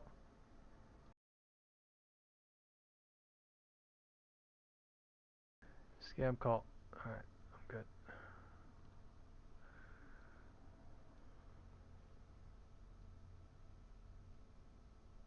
574.79 bouncing again. Time is 2:35. The Bulls and Bears are fighting, deciding what to do after the gap fill in QQQ. Okay, it is deciding what to do. From it reached 646.15 from 644.67.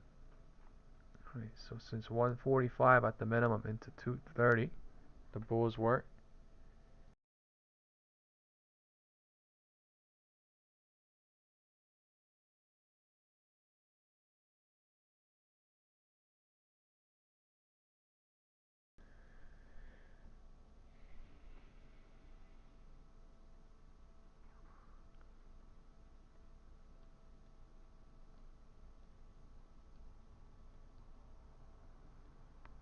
Up and down.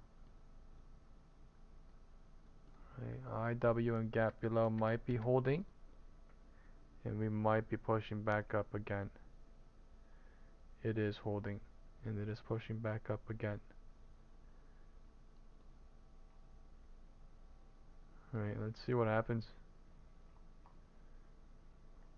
They're doing whatever they need to, when they need to hold gaps and to fill gaps when they need to. That is the most important thing to understand about intraday 1 minute gaps. Intraday 1 minute gaps are not for people to hope and speculate on. Intraday 1 minute gaps are literally for pro traders to perfectly deduct through the cycles and to do the fucking thing when they need to, when they wait, you know what I mean? It's basically a target destination for them to long or short to at some point or another, at some time or another. That doesn't mean now or in 2 hours or in 3 hours. It can mean at some point, right? So it's literally just a setup. When they do it, why they do it, who knows? You know, why we do it, who knows? We're the market, right? So we are them too, but it's just like time is 2:40 now. These setups, these intraday market gaps are perfectly there to perfectly fill, to perfectly waste data, to perfectly do something and not do something. Like crazy. It's frustrating. It is so frustrating, but it exists everywhere. Once you see it though, like it's kind of, you know, it's kind of wild.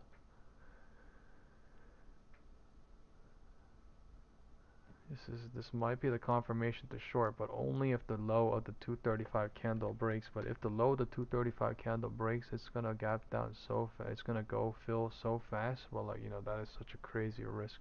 And they gapped up here, made a gap up here. So you know, this thing could bounce up at some point and fill too.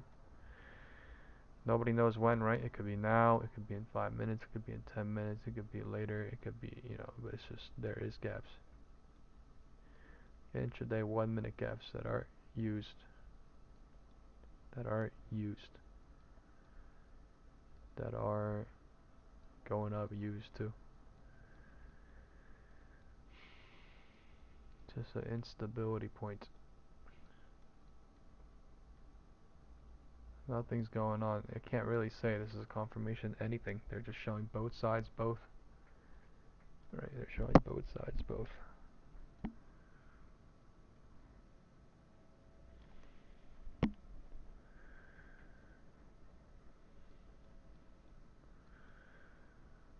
Thank you for the kind words. Just hit the like button, guys, so that we can get the algo going, so that new members can see the channel. We have one major news coming out, which is the presidential live stream that is happening today when the market closes at 4 p.m. So we will see if he comes on before or not.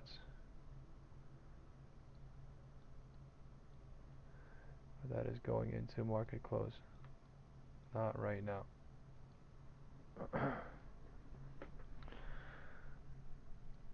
let's see what is going on with the market. 240. 240 rejecting at 238, trying. We gotta go look at IWM right now. I think that's the setup they're playing at the moment, and there's the only thing that has gaps. It's gapping down again. So, one gap, two gap, three gaps. One of them about to fill. Guarantee you one of them about to fill.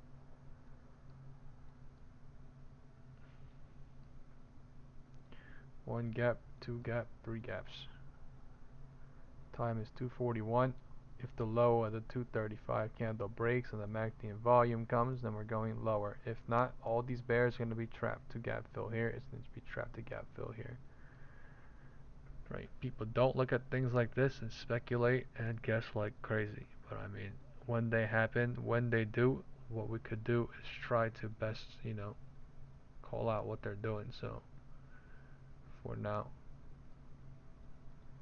let's see how this intraday gaps fill.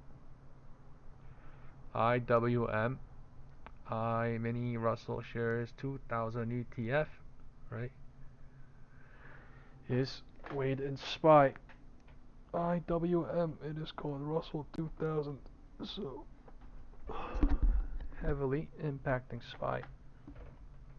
When there are gaps like this, it is most imperative to pay attention.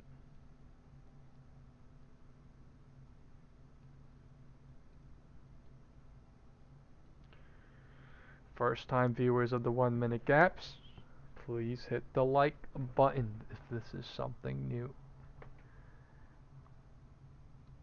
Okay. This is something very interesting to watch. Right, no idea what's going on. It could bounce here at 240, 243.2, 245, and then go gap fill. Right, it's already bounced trying at 240, so we'll see. The MACD is coming in bearish on SPY now out of nowhere. Right, because of IWM doing this weird cycle. That does not mean go lower. That just means they're doing a weird chop fest, whatever they're doing here.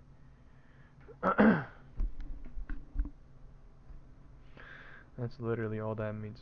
Right? Who knows it's gonna go gap fill, and run? Who knows it's not gonna gap fill? Who literally does? So we are playing with the top of the algo range right now too, 1040.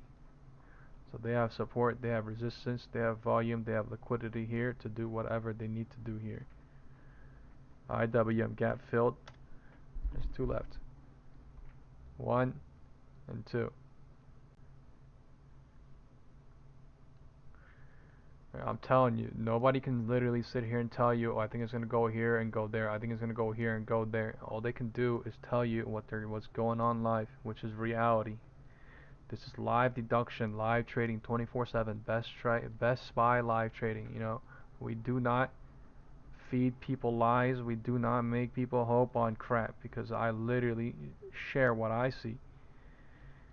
They could deduct whatever they want off of that. Right? Time is 2:45. They don't even need to if they don't want to. That's up to them, right? An individual, right? We literally live in a democratic society. It's all up to anybody to watch what they want, whoever they want. What they see is up to them. You have to realize there's 100,000 people. There's millions of people trading. We're all looking at the same chart, whether it's SPY, QQQ, IWM. We are all thinking about everything. Up, down, left, side, up, right, up, left, down, right. Everyone's thinking about everything. So If that is true, it is the best to not speculate, not guess, not hope as much as you can, and to deduct the best as you can, as much as you can, and then get, most right. But that is literally the only thing that you could possibly do here. Like, what can you possibly do, right? When they're actually making everyone think on everything. That's what I realized, right? I can't sit there and think about down. I can't sit there and thinking about up, right? I can't be there and be a bull. I can't be there and be a bear, right? Because it's literally not bull versus bear. This thing is always, always 33.3% chance. Right? I'll explain right here, right? 33.3% chance versus 33.3% chance, right? Versus what? What's the other number? 33.3% chance of what? Breaking. Okay.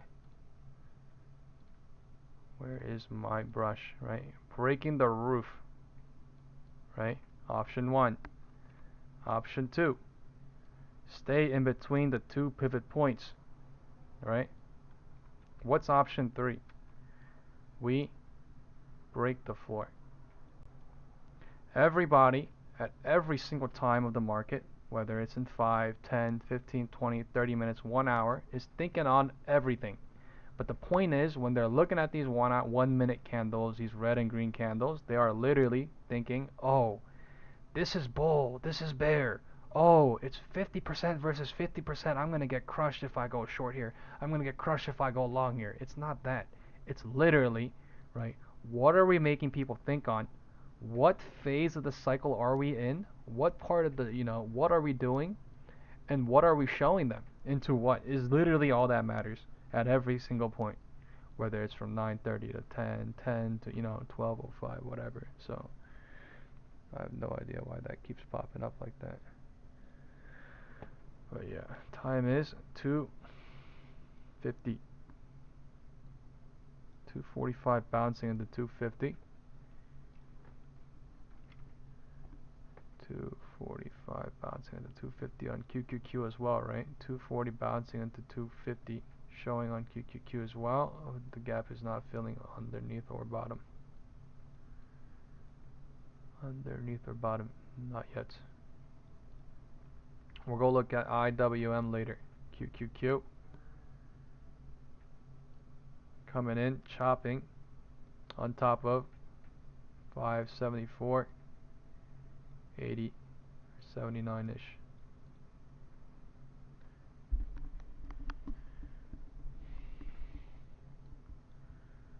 Time is 2:50.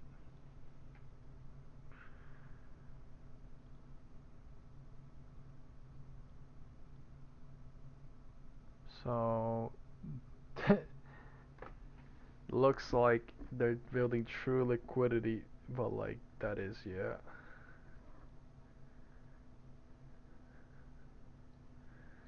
IWM doing its thing.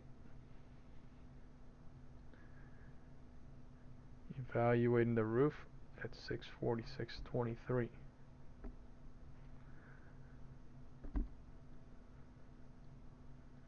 Keeps testing 575.17. Keeps testing. IWM gap filled up top. Right, so gap filled. This does not have to fill, right? This is what I mean by they create gaps, they make people hope on certain things at certain times, and then they literally just, use it perfectly. That's what I mean by you gotta be perfect with the 1 minute gaps. But like, yeah, this thing could fill in 20 minutes, in an hour, at 3:34. It could fill on Monday. I have no idea. I could not tell you. I could literally not sit here and tell you. But I mean, all I could sit here and tell you is that there are 1 minute gaps.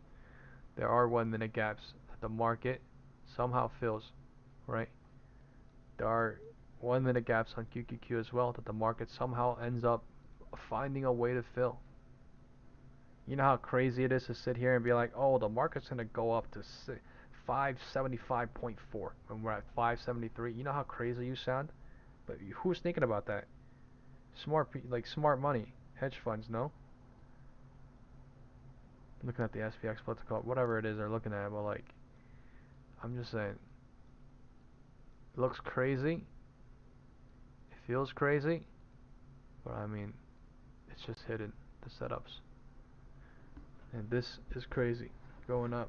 MACD volume, the candles are spiking up, right, at the top of the algo range.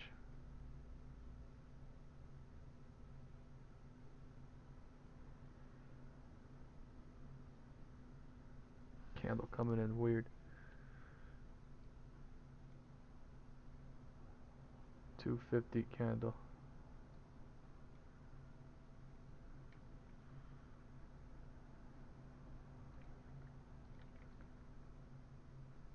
Candle coming in weird.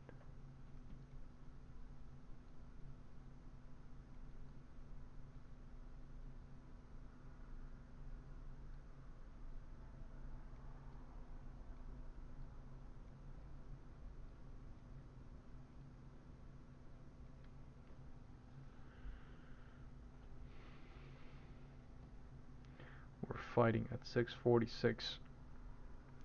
We are fighting at 575.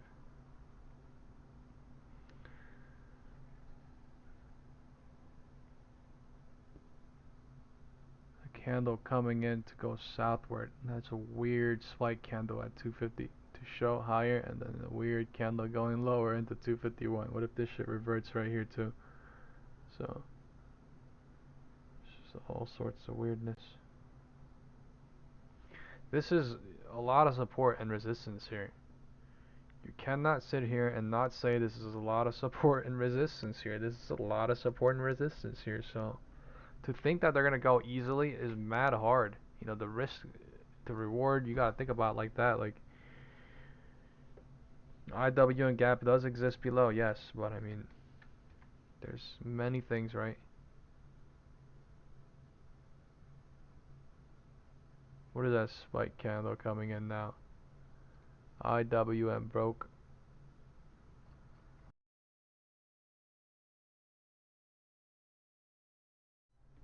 It's just all confusion. Looks like that was a nice spike candle to short though, and then now it's like it didn't even go anywhere. But I'm just saying, I have it zoomed up. It went literally 40 cents. It's just so small. I just have it zoomed up.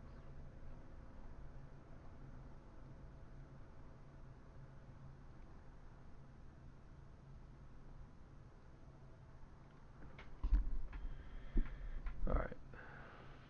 Cycles are being created though. It looks like we went up from 145 to 230. 230 is not breaking the high of 230 yet, so there may be a cycle building here or two.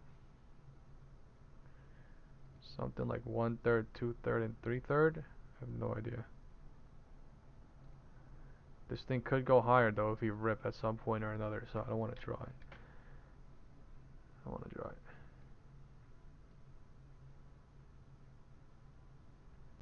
What is known as this level 1040 top of is very strong.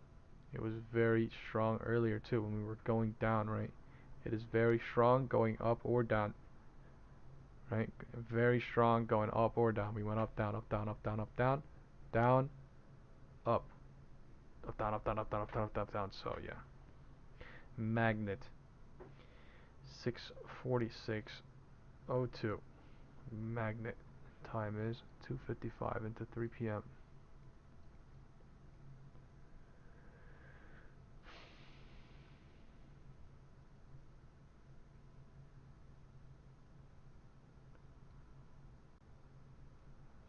646.02, and the 1 minute candle coming in stupid, and the MACD coming in stupid on the 1 minute side. Right, everything looks nice on the 5 minute side, and the 1 minute side just acting dumb at the top.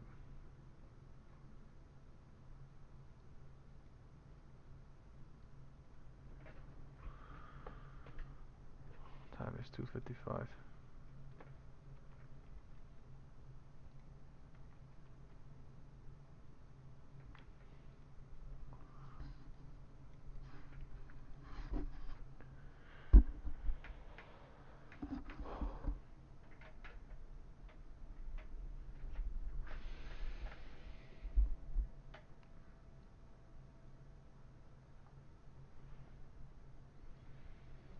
Time is 2:55. There's some cycle building here. Right, I don't want to make anyone bearish, but I mean, something like this. It is forming. If it breaks the low of the 235, but I don't want to draw it. Okay, I'm gonna send the SPX put to call ratio in the group chat now. We are 1 hour from the presidential live stream. Let's get the like buttons up, folks.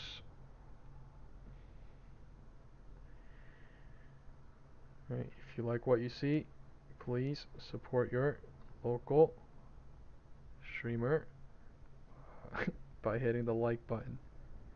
Your local friendly streamer, BESTSPY live trading, by hitting the like button. Thank you.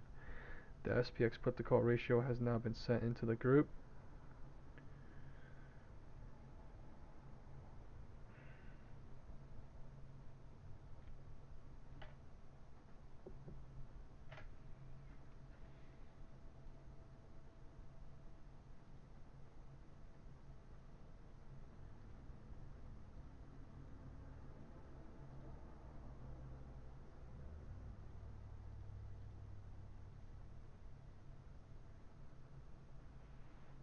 We are not moving north, south, yin yang,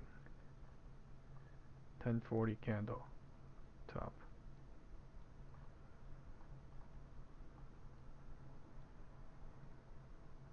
MACD is dying bearish side. Volume is dying bearish side. Candles are coming in bullish. The 5-minute candle is still bullish. The MACD is coming in bullish. Pop. Pop, pop. Or what's going on? Right, every single time they're doing this, so be careful. I'm just saying, pop, pop, or not. Come on. MACD died bearish side. It's not fully bullish.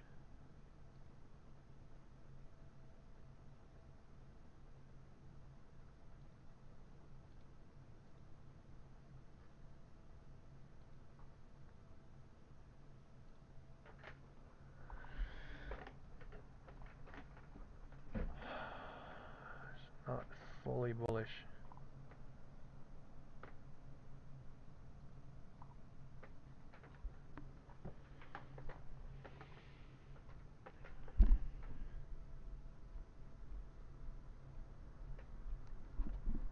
All these bears are being trapped though. Time is 3. So who are they trapping into close? 3:30. The bulls or the bears?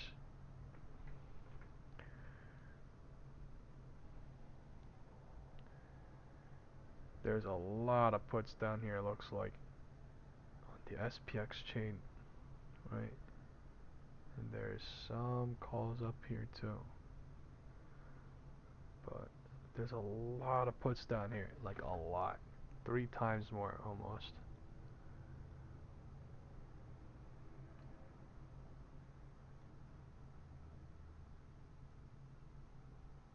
Time is 3. Time is 3.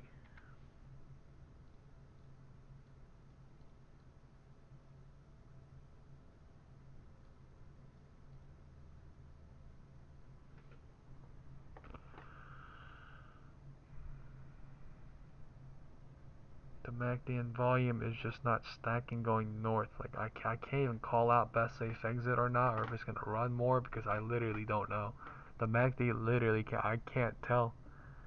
All I can tell is this algo range at 646.02. We're going up, they're going down, we're going up, then we're going down, and then we're going up. Like, it's actually ridiculous. It's kind of ridiculous. Been doing literally this all day, almost.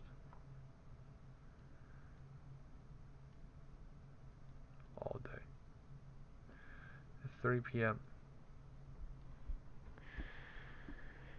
There's no confirmation to short or long at all here. This is just crazy, man. We've been doing this since 2:32. Like, this is actually crazy. 30 minutes of just going up, down, up, down, up, down. Like, it actually feels like a S show. Like, you know, it really does. Since 2:30, we went nowhere.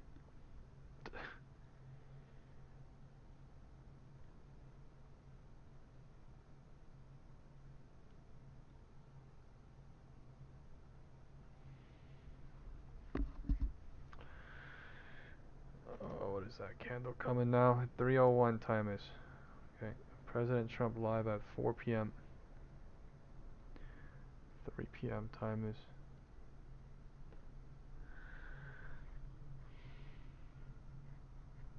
Such a sad candle. Right? That's such a sad candle, no? Look at where it look at where it exactly is at.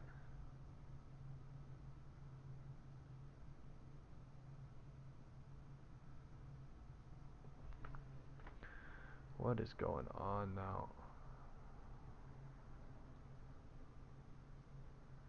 It's flickering like crazy. 10:40 algo range. 3 p.m. Time is 3:05 and 45 seconds.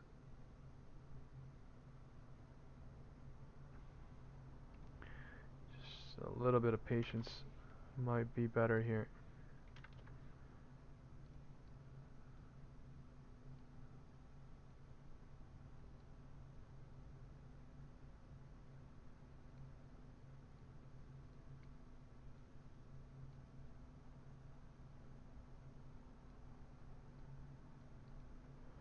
Time is 3:05.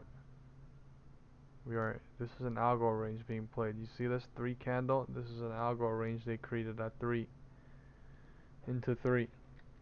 So just because you see red candles here doesn't mean, oh, it's such a, oh, it's not. It's just a 3 algo range.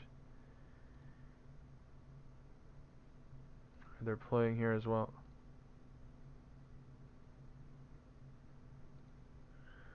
Until they do something on it.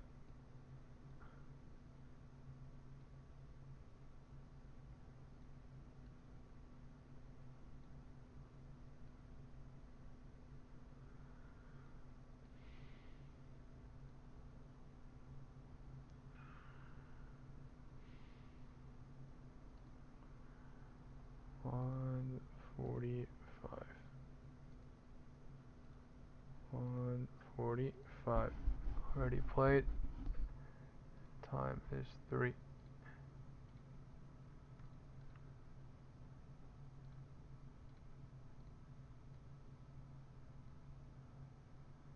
3:05. We're testing the top of the algo range right now.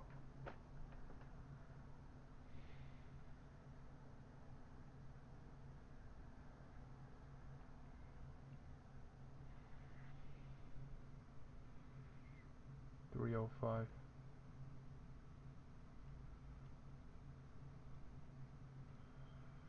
Let's go look at QQQ 5 minutes.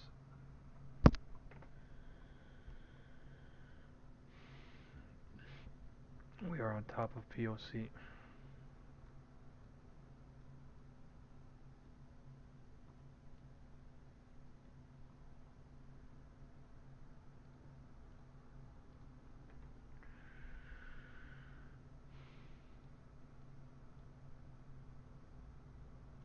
$11:05. 3 p.m. bounce into 3:05 looks like. 3 p.m. rejection and a 3 p.m. bounce to 3:05 showing. Breaking out of the algo range, trying on SPY now. 6:46.36. We're getting a lot of resistance here. We're finally trying to break out.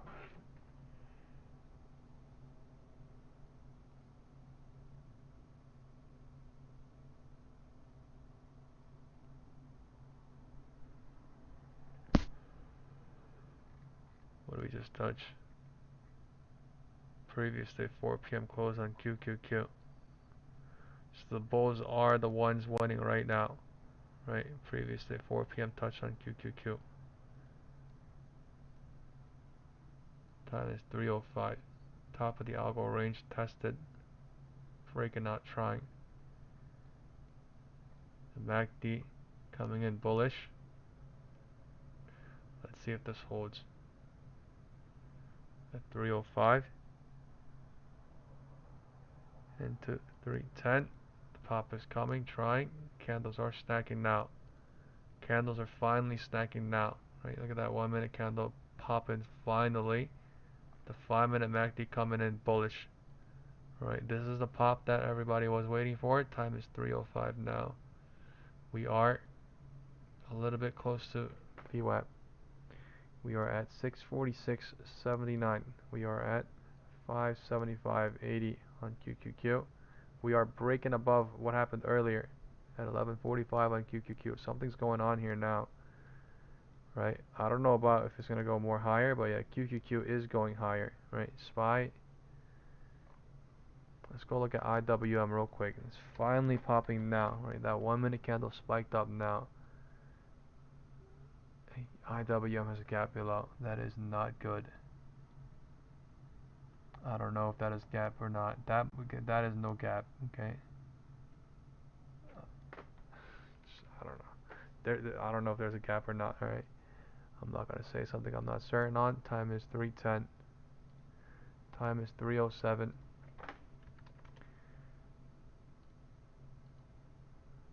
Time is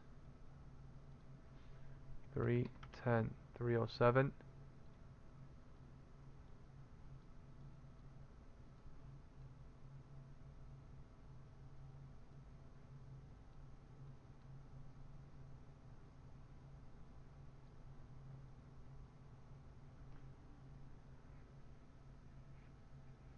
3:10 is deciding what to do into 3:15.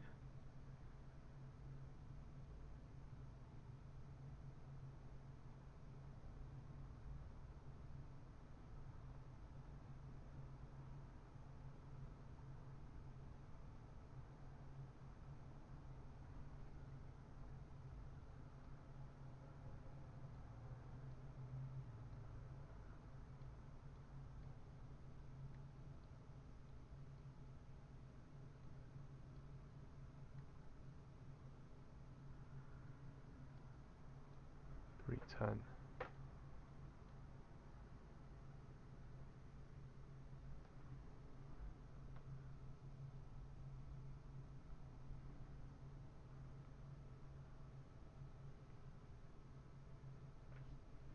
So what happened on that? They did a crazy cycle too. Burn the puts from the bottom, and also burn calls up here somehow, and then burn puts down here into 3:10 perfectly. That is freaking crazy. Perfectly crazy. Right.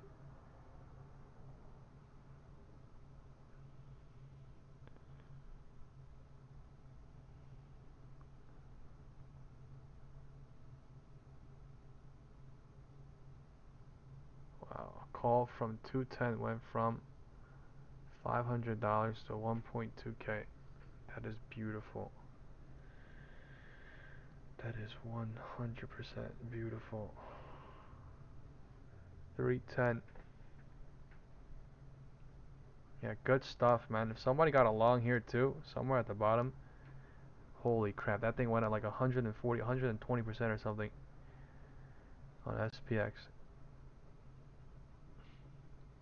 Time is 3:10. We are right at 647. I think we're gonna go hit. Honestly, this was my number from earlier, 647 exactly, and it didn't hit it by 10 cents, but 40 cents, I think doable though.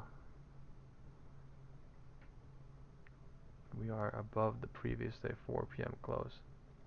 Right. Leaving everybody on the floor. The POC is on the floor. If you look at the 1 minute candle, the POC is on the floor, and we're leaving it.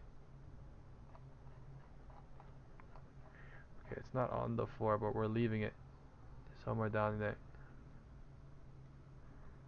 Alright, the POC is being left to burn the puts from earlier too. Trying into 330. SPY is way above POC. 310 is inside the 305 candle high.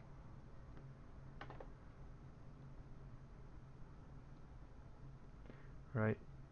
VWAP or POC? VWAP or POC happening?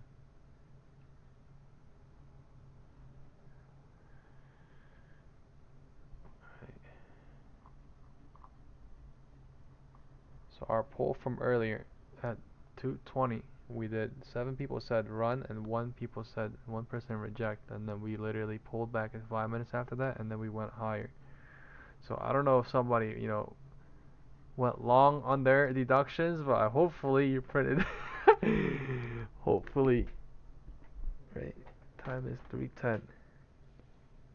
Right, it was burning puts from all the way down here. There were a lot of puts down here, right? And then now I'm gonna send the SPX put to call ratio in the group. There were a lot of puts down there 20 minutes ago or an hour ago. Okay.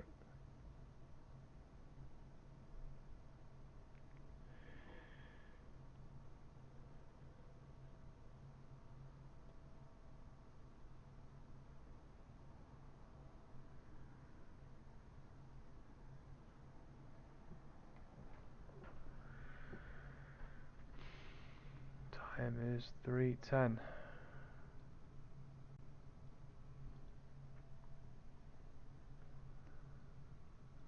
Time is 3:10.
Time is 3:10.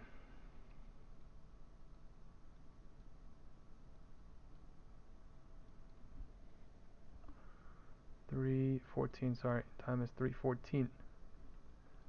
3:14.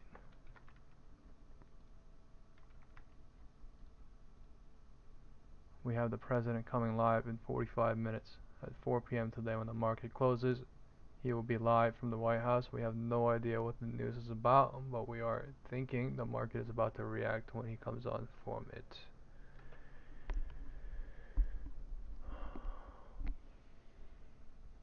Someone said, got in at the right time today, got what I needed, and got out of it. Smiley face. Nice. Good for you, bro.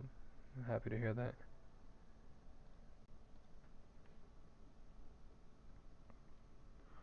3:15 pushing higher.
Time is 3:15. Yeah, guys, the SPX put to call ratio that we send in the group is something that you can only get if you pay a broker or basically a licensed data broker from registered under the Chicago Board of SIBO.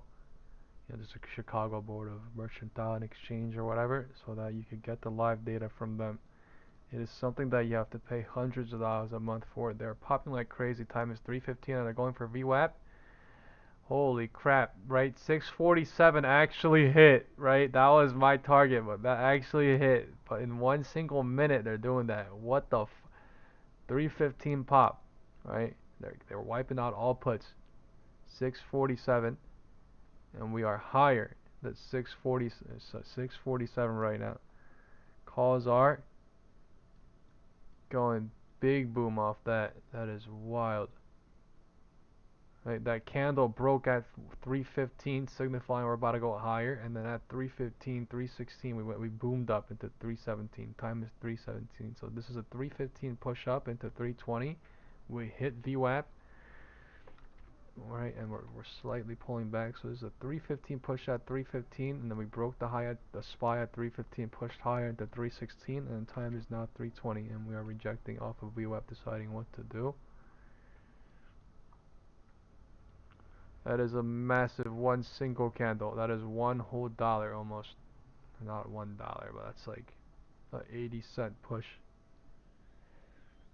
80-cent push off of $1. 1 minute, I mean.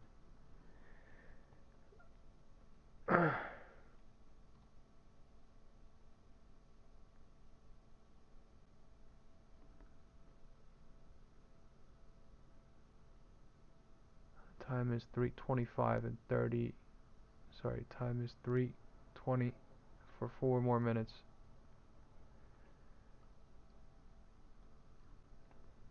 We are above the previous, say, 4 p.m. close on QQQ. We are at VWAP on SPY. This is the midpoint, right? This is the midpoint of the drop almost. Somewhere VWAP is actually the midpoint of the drop. Right, somewhere above VWAP, but like, yeah, we actually hit VWAP. 320. They were just consolidating like crazy. Right, they were holding it crazy on this algo range. They were holding the power crazy to go visit it, and then they couldn't hold it. And then 320 visited, burnt all puts on that perfectly too. Now what?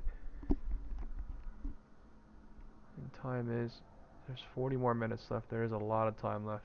Right, they're gonna show us and do a lot of things to make people think a lot of things, and this is a setup into next week as well.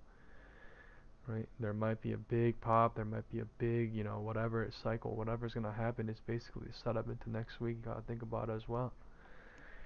Right, how SPY is gonna close, what's gonna happen.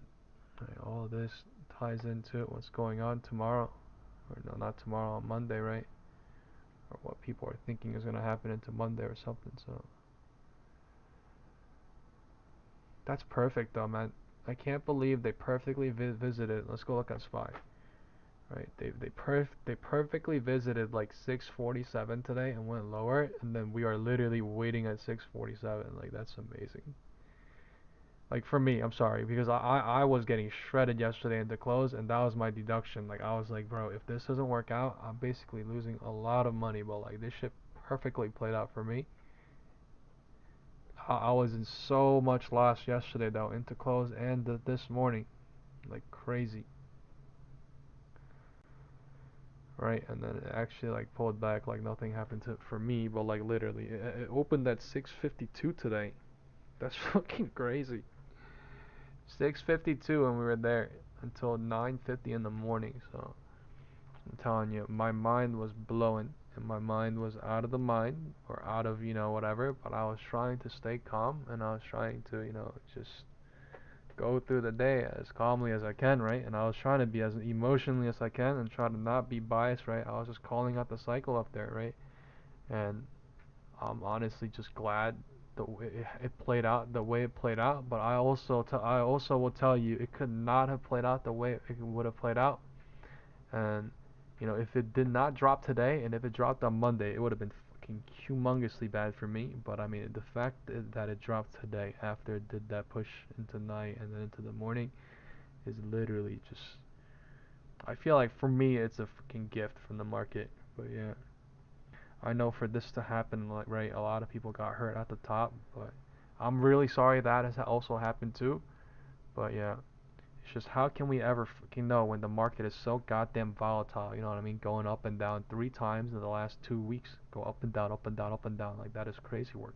Since August 18th to August 28th and September 4th. But yeah, there's no way, right? We could really know unless you know you go off a setup or something and then it works or it doesn't. But that is, you know, that that was one of the fastest rallies ever. Like in the last 2 weeks, like I was looking at the chart, and the only reason why I sent what I said in the group chat was because every time we dropped down big, right, and then we rallied big, we were expediting. And look at what I said in the group chat yesterday. I was like, oh, we're dropping and we're buying everything, and we're dropping faster and we're buying everything faster. What now? Ha ha ha. Like I kind of said it as a joke, but you know, it's an absolute fact that we basically, right? It's an absolute fact that we went up and down 3 times. Super fast, right? That is weird. Up, down, up, down, up. And look how fast that up is, you know? Why? Because if you go look at what Google says about a blowout or what an AI says about a blowout, it literally just says, you know, very fast momentum up and down in a very frequent amount of time to bring liquidity, volatility, you know, bring retail traders in, and then use confusion to, you know, bring it down, bring it up very fast and make everybody confused.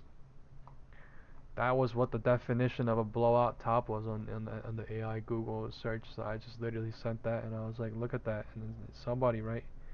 I think it was Edison or someone was like, oh, that kind of looks eerily looks like it's what's going on now. But I mean, literally, how scary is that shit when you're really in it and then you see it play out?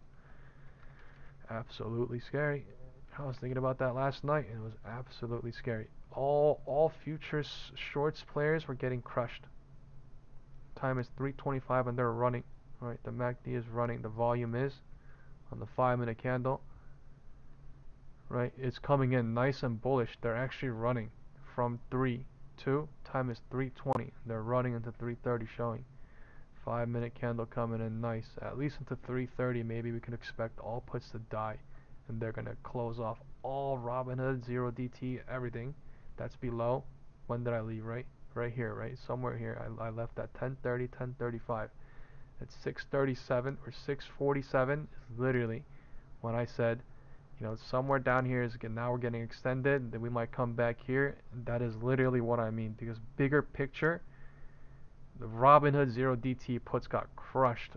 Anything below 647 got crushed 0DT wise. And they went way extended on purpose so that people could leave from yesterday in massive profits. That is literally it. And then now they took their sweet time coming back up, right? Sweet time coming back up. Let's see where this thing closes. I think it's gonna go somewhere here now at the past VWAP at 330, but I don't know about anything higher than 647.56. If you look, this is the midpoint somewhere of this morning's drop. Right, we started 6,575, 652. We went to 643. Somewhere here is a midpoint, right?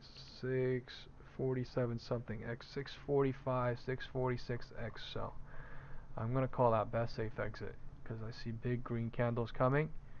We'll see what happens, hypothetically speaking.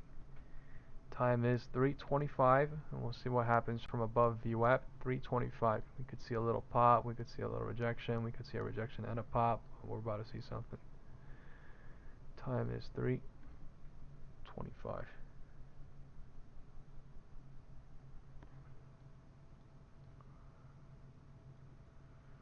but they were doing a nice push from 145.2 to 325. So an hour and 25 minutes, an hour and 45 minutes almost, right? Yeah, an hour and 45 minutes almost. VWAP is deciding what to do. VWAP deciding what to do.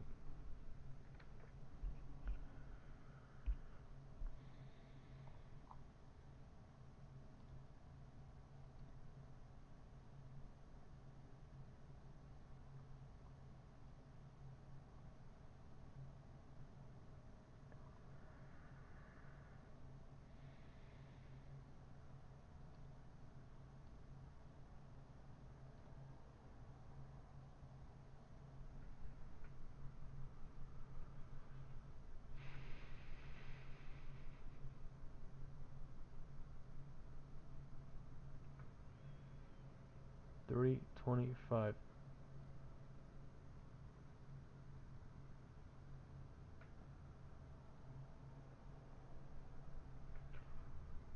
$3.25. Rejecting into 3:30. Small time. No confirmation, nothing. Options are closing in 3 minutes on Robinhood. Majority of the options.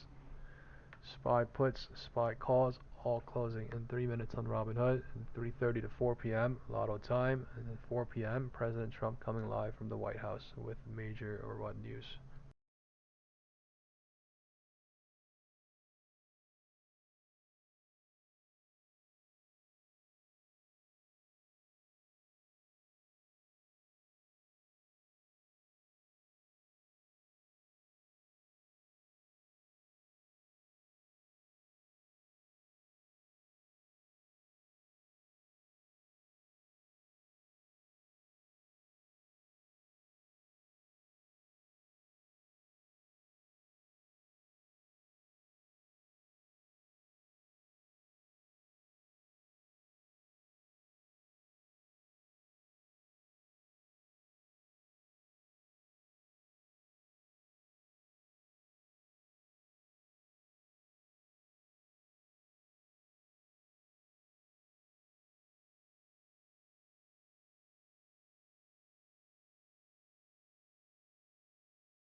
Okay, Robinhood options closed 3:30.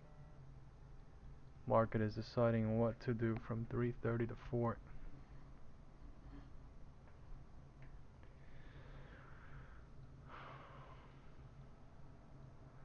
3:30.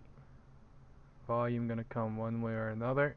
It might fake out or another. 3:30. Volume coming southward on the 1-minute candles. Nothing going on. 1-minute candle or 5-minute candle wise. The 5-minute MACD is bullish. Was bullish into 325 and is slowly pulling back.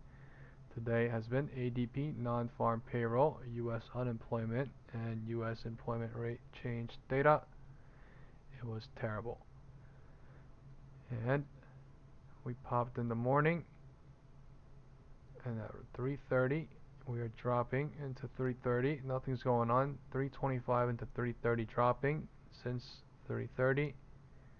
No confirmation. Just going for 1 minute, and they are dropping this thing like nothing. I called out best safe exit somewhere up there, right at 324, and look what's going on.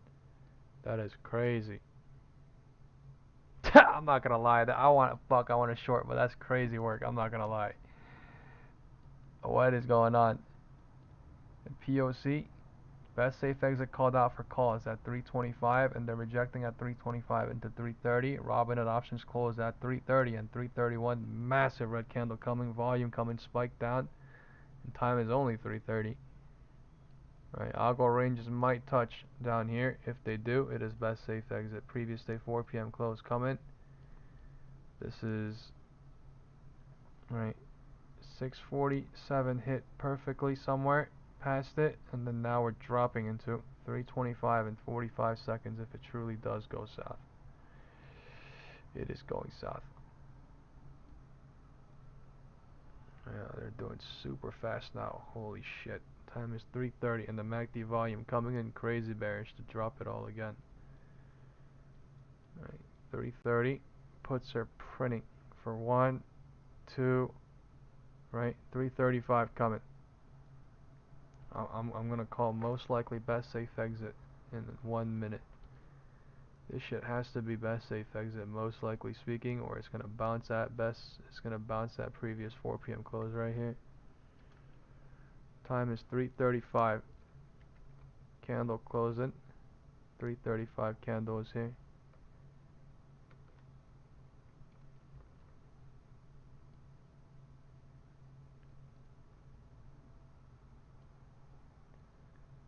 Okay, they're bouncing at 3:30.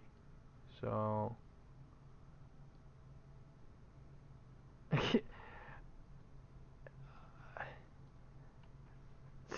I don't know. MACD coming in crazy bearish on QQQ. SPY coming in crazy bearish. This is best safe exit, most likely coming right now. Time is 3:33, right?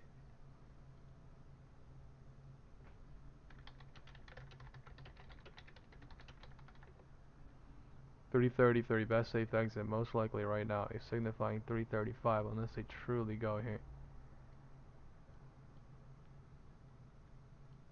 330 rejection into 335, 330 rejection into 335, 333 exactly, and we are bounce trying now. So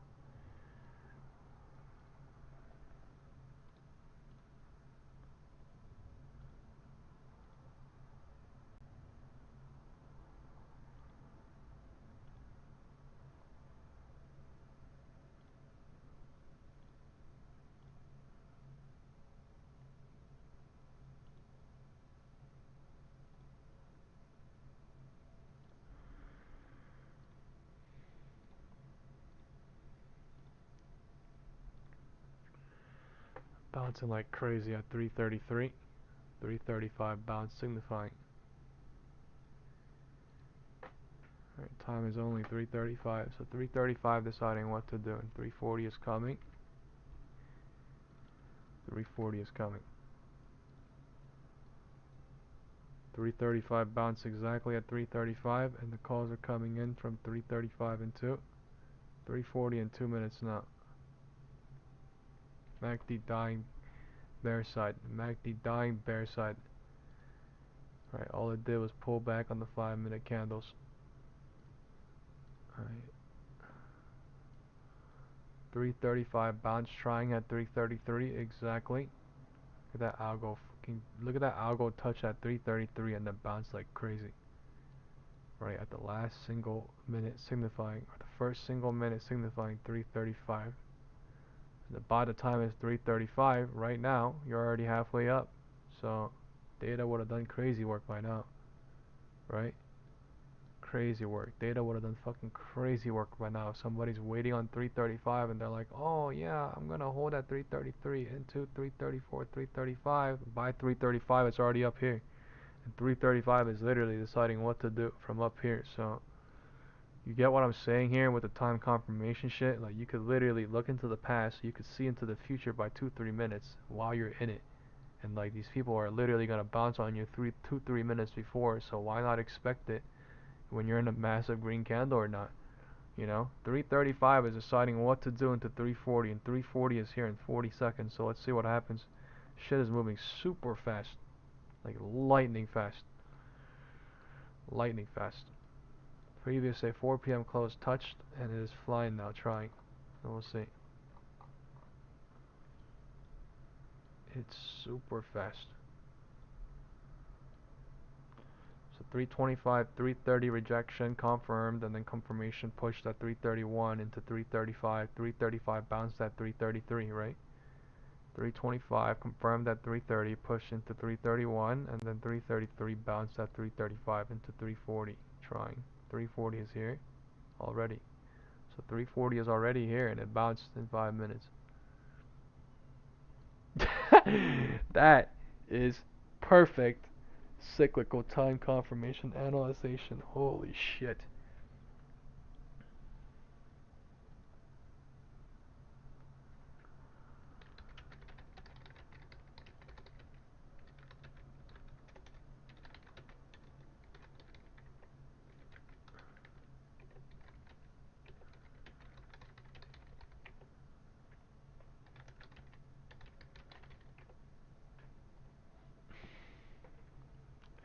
Time is 340, and 340 is rejecting at 337. 340 is rejecting at 337 exactly, guys. So you gotta watch out here. Time cycle confirmation is playing out perfectly on time right now.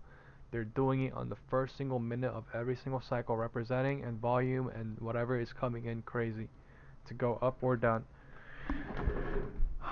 Candle is moving, so 340 rejection at 337. And then now this thing might bounce at 340 somewhere before 345 or 345 coming. I don't know. This shit is crazy. They're going up and down in 5 minutes. Up and down in 5 minutes. Right, and how long were we consolidating down there? Right, we went up and then down, up in minutes. Now we are. I don't. This looks so easy. I don't know if it's gonna reject into 345. Honestly, like this thing might bounce at 340 and create an algo range or something. We are at the previous day 4 p.m. close on QQQ, so that is something to respect as well. That is something to respect as well.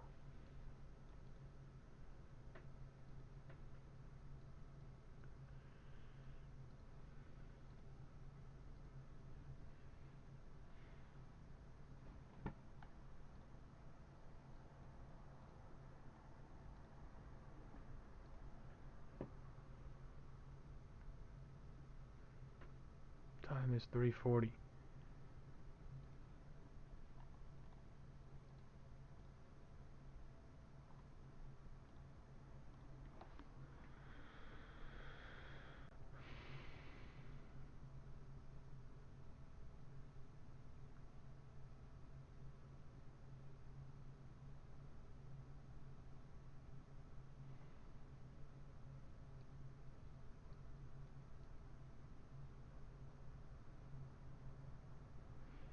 Time is 3:40.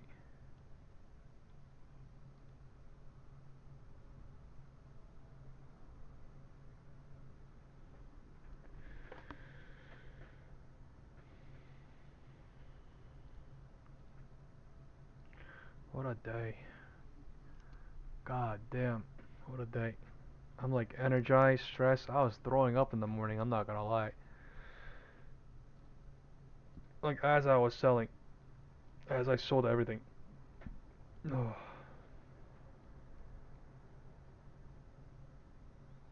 3:40.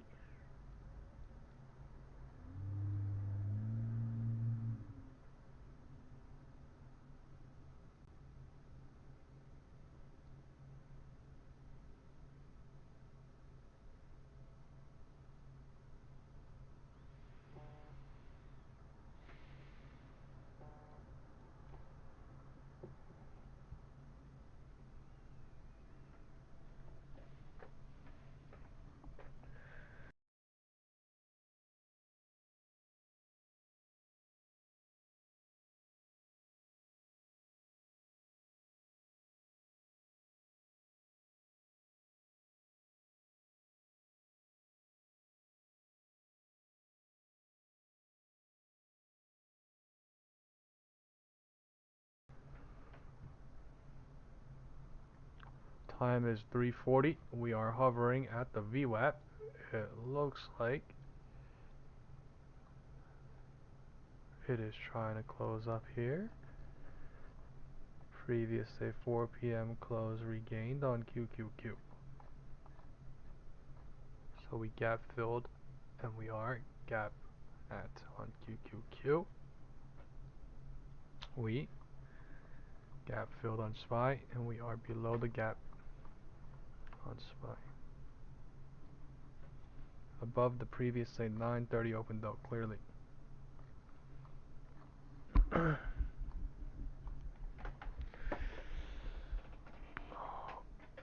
Above the previous day 9:30 open into 4 p.m.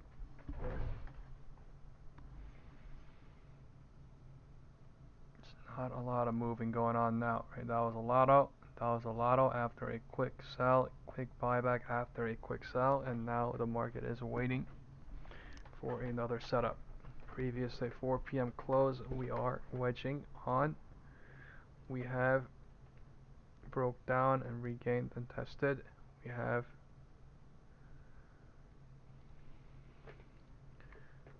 IWM.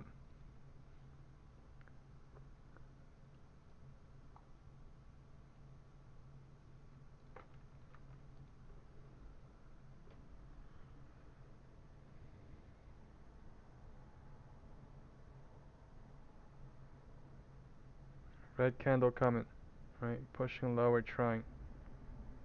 I don't know if this is gonna go anywhere though. QQQ. Looking.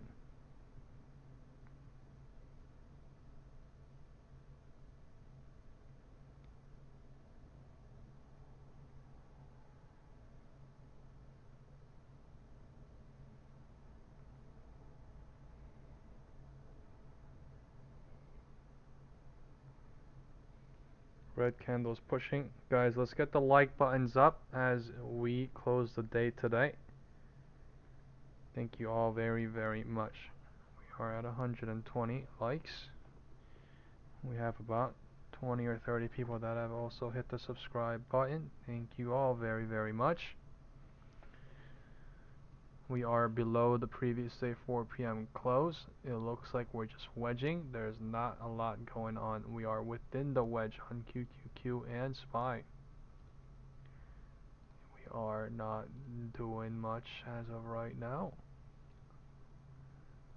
Just going down a little bit and just going up a little bit. The MACD is chilling. The MACD is chilling, just pulling back from being bullish. That is it.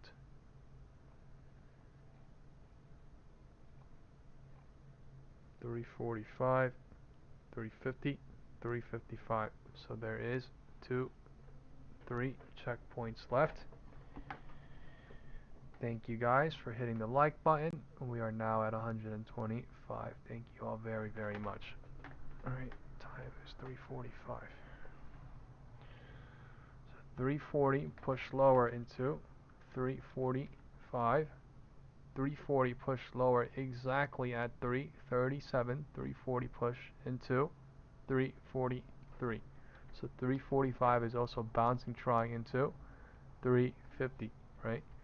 I'm not saying it's bouncing right now, but I'm just saying if that is true, right? Hypothetically speaking, right?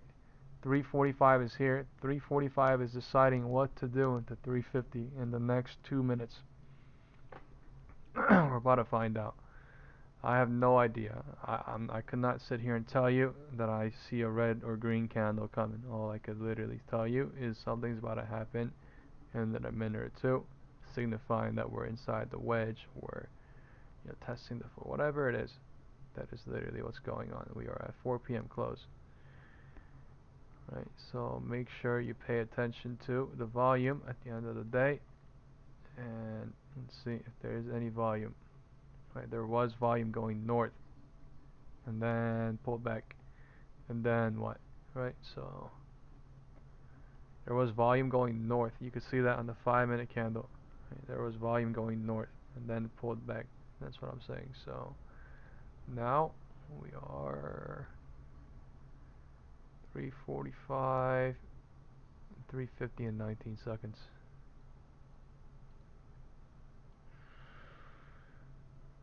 I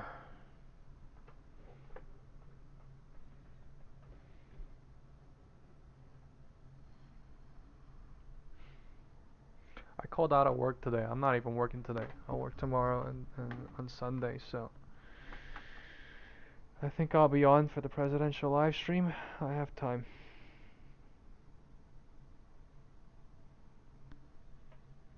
I have time. 350. 350.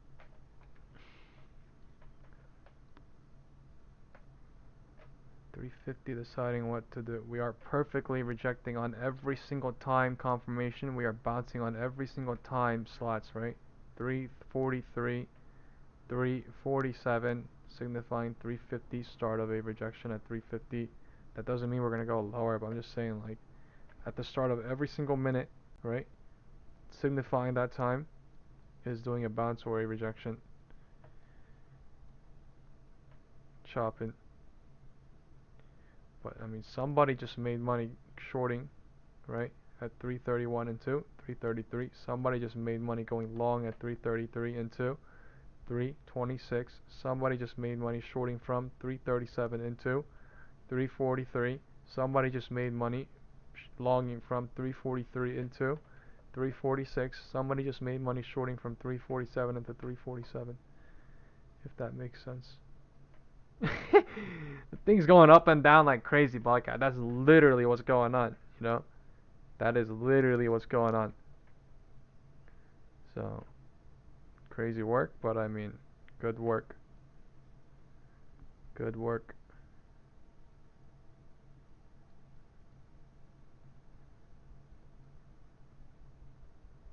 Time is 3:50.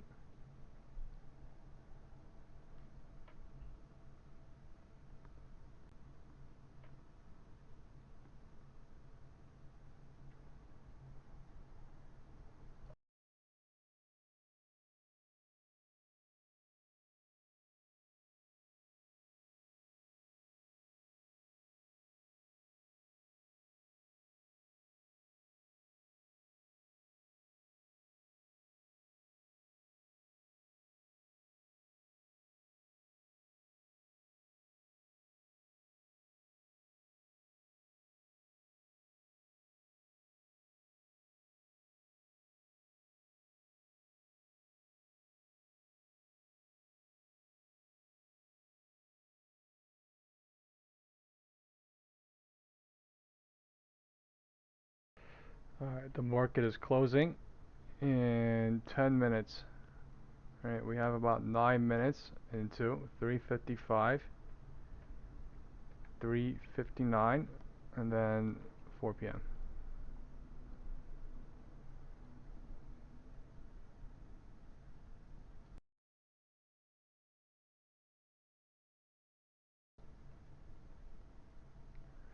Rejection candle coming from the wedge breaking down. Time is 3:50. Maybe if the candle stack, I mean the volume is literally just dying. That's it.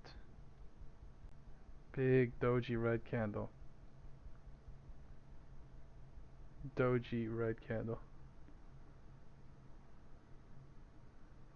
Showing bearish, so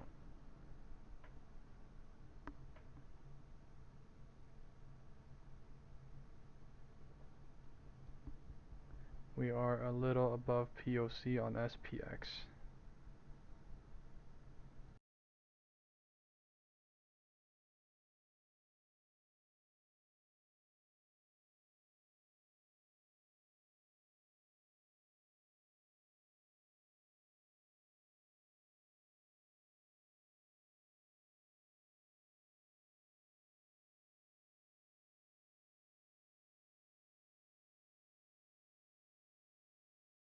You gotta watch the SPX volume right now. That is the most important thing. The SPX volume right now is still bullish in the 5 minute, still bullish in the 15 minute, just slightly pulling back. Oh, you can't see it because of the White House thing, my bad. Yeah, the volume.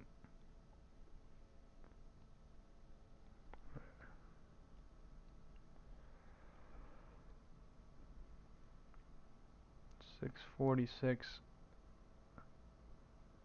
We are pulling back from 325 at 6483, and we are at 6475. Right.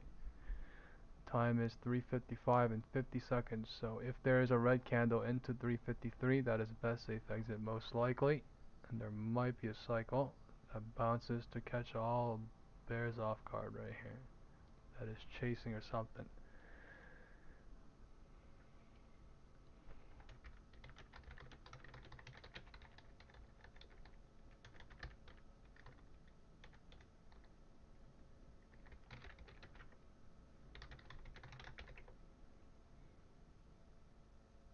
The way this is looking right now, they are touching the first algo range at 3. Right, if there is another red candle, it is best safe exit.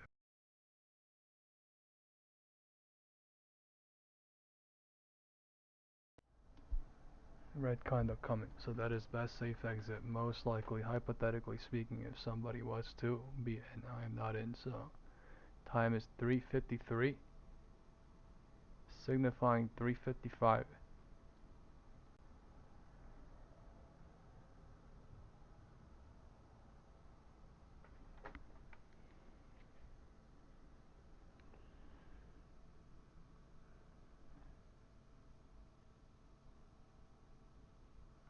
3:53, signifying 3:55.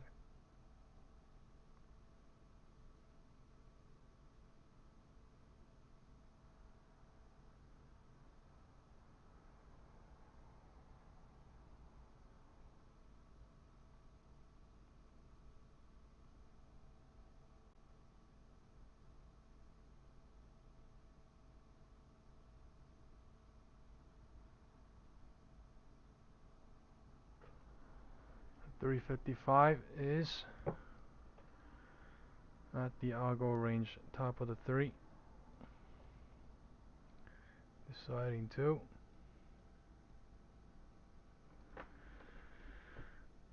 damn, we opened at 6,532 today.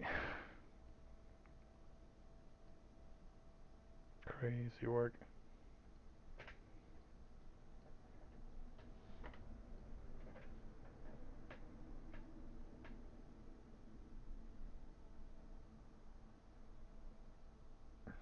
So we did basically sell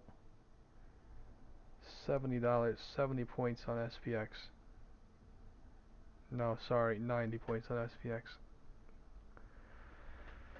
Let's fucking go.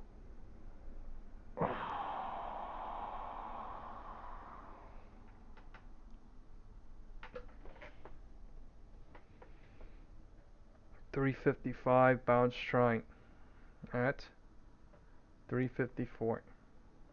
Right, I called that best safe exit at 3:53, and there is a bounce trying, looks like, at 3:54, not 3:53. 3:54 still signifies 3:55 though. So I'm not saying this is gonna go bounce now into 4 p.m. I'm just saying, this today is closing in between the two pivot points. The pivot point 1 is set at 9:40 in the morning, 9:45. Pivot point 2 is set at 10:10, low of the day, and we are in between pivot point 1 and pivot point 2, closing in between. So this is option 2, right? There's always 3 options, I say, right? Break the floor, break the roof, or stay in between the 2 pivot points. And we are closing the day in between the 2 pivot points, somewhere near the middle by VWAP. We have 4 more minutes left, so I mean, anything could happen, but yeah, I'm just saying that is literally what is literally going on. Intermediary picture. And into Monday, everybody is thinking everything. So I'm taking no positions into Monday. I'm just gonna calm my ass down and go into next week. But yeah, this is basically right set up into next week. This is 6,477. So we'll see where we open. We're basically opening or closing at 150 level from yesterday. 155 level. Oh shit.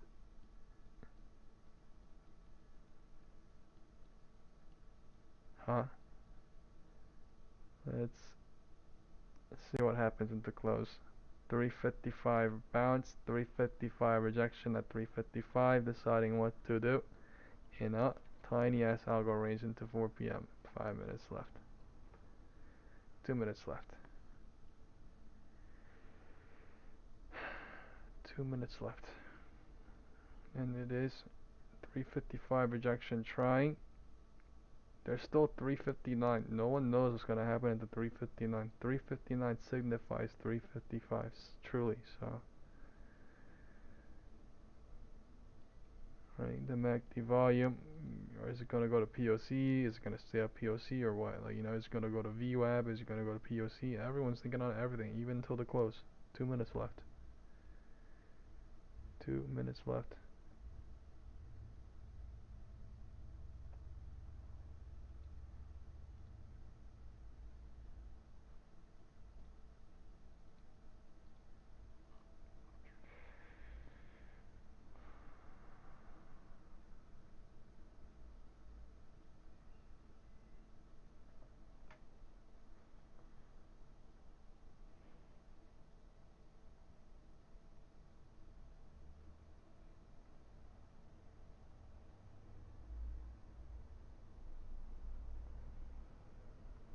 Man, crazy volume the last 3 days, right? Crazy sell volume today. Crazy work. There's volume going bullish into close. Right, there was massive volume going bullish into close at 355. So right here, this massive candle holding, well, there's a lot of volume just now.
I have VWAP market closing in 5 seconds.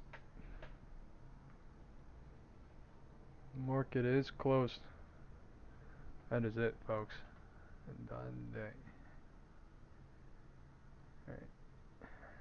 Wow.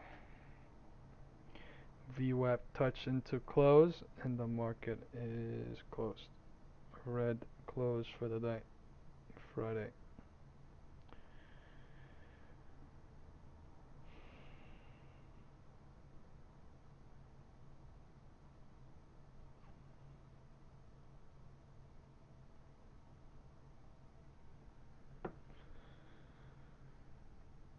Man. Well, let's see if he's coming on or not.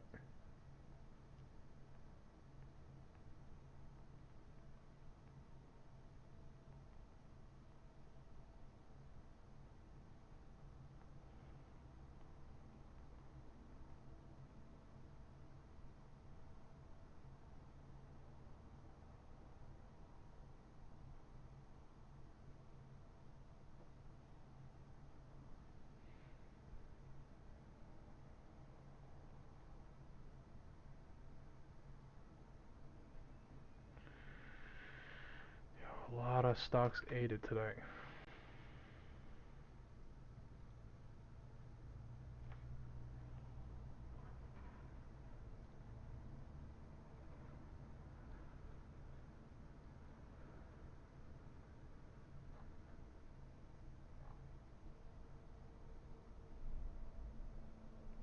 4 p.m.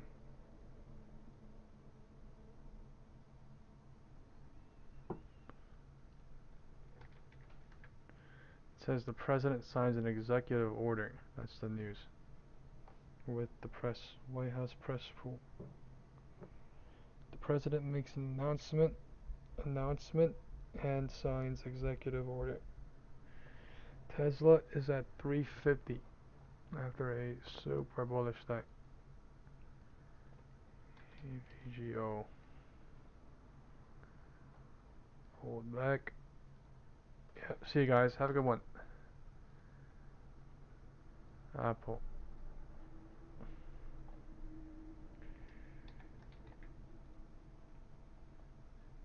Things like the only thing that went down today is NVIDIA. Man, what the hell? NVIDIA dragged us down crazy.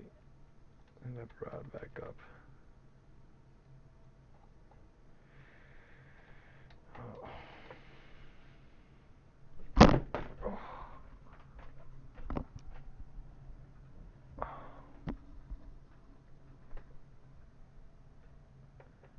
Yeah, have a good week, guys.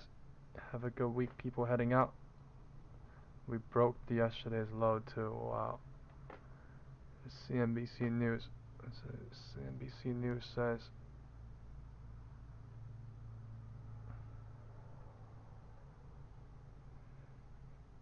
stocks close lower. Slowing labor market boosts rate cut hopes but fans economic fears. Bro. Wow. Yeah, a lot of Mag 7 chopped, and then all this recovered crazy since 11:10. 643 was the ultimate low, and they brought all that crap back to 647. That is actually, they took their sweet time too. Data eating everything, perfectly eating everything. Yeah.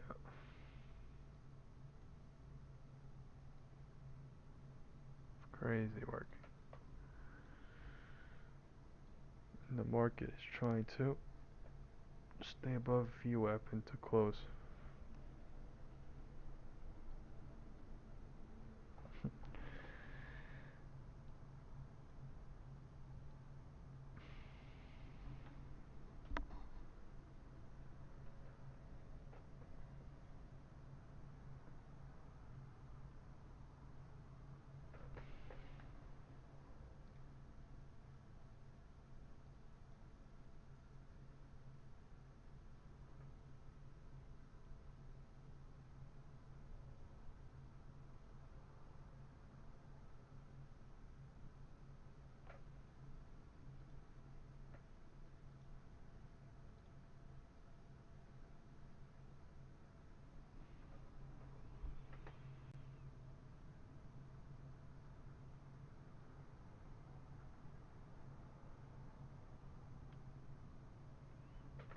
Oh, of course, this man taking forever. I might just go too if he doesn't get on in like 10, 15 minutes, but man, it takes forever like always.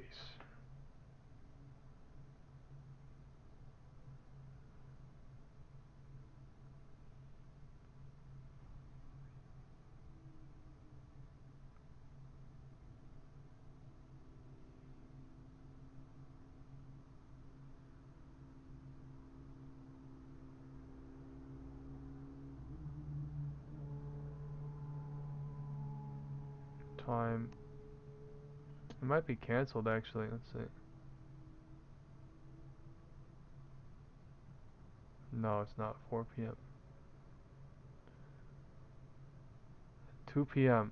President signs executive order canceled merge with 4 p.m. event. Makes an announcement. Alright. Whoever is here, I'm gonna go get some food.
Nothing going on.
Then robotically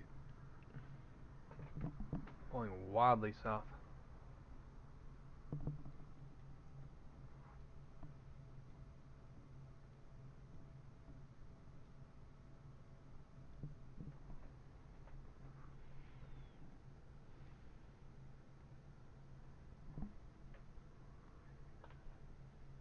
Well, let's see this live stream.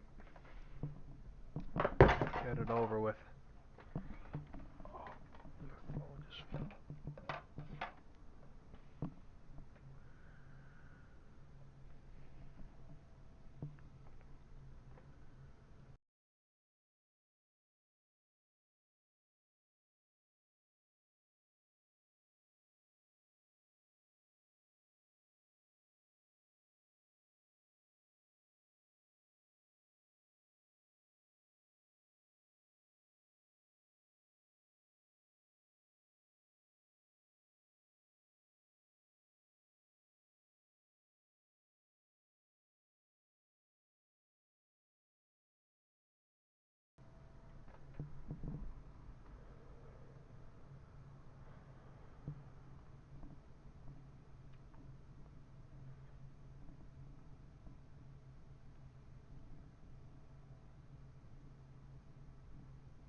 What do you guys think is going to happen next week?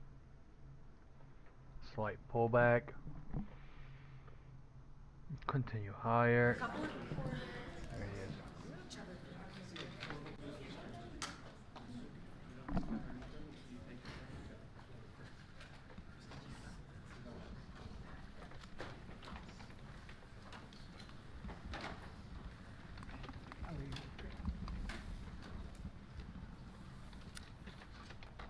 Thank you very much. We'll start by signing 3 very important bills. And Will, would you discuss them, please? Yes, sir. This is H.R. 2808. This is the Home Buyers Privacy Protection Act.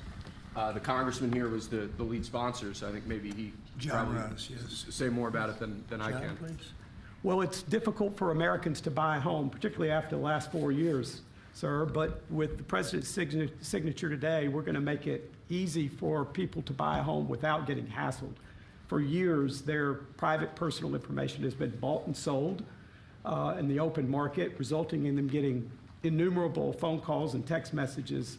But with your signature today, we're going to put an end to that so that when Americans try to realize the American dream of owning a home, they're able to do so without being harassed. Good job. Good. It's a great honor, John.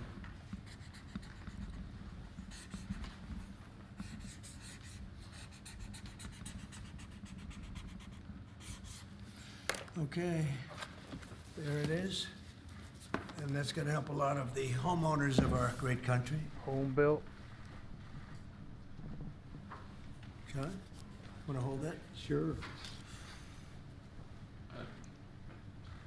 Thank you, John, very much. Thank you very much. Thank you very much. Okay, Will, you go ahead. And I'd like to leave you with this gift from a constituent back in Tennessee. Oh, I could use that at night. It's an American flag. That's Afghan. very nice. I like that. Thank you, Mr. President. Thank you very much. That's very nice. Next, we have a number of executive orders for your attention, sir. Okay.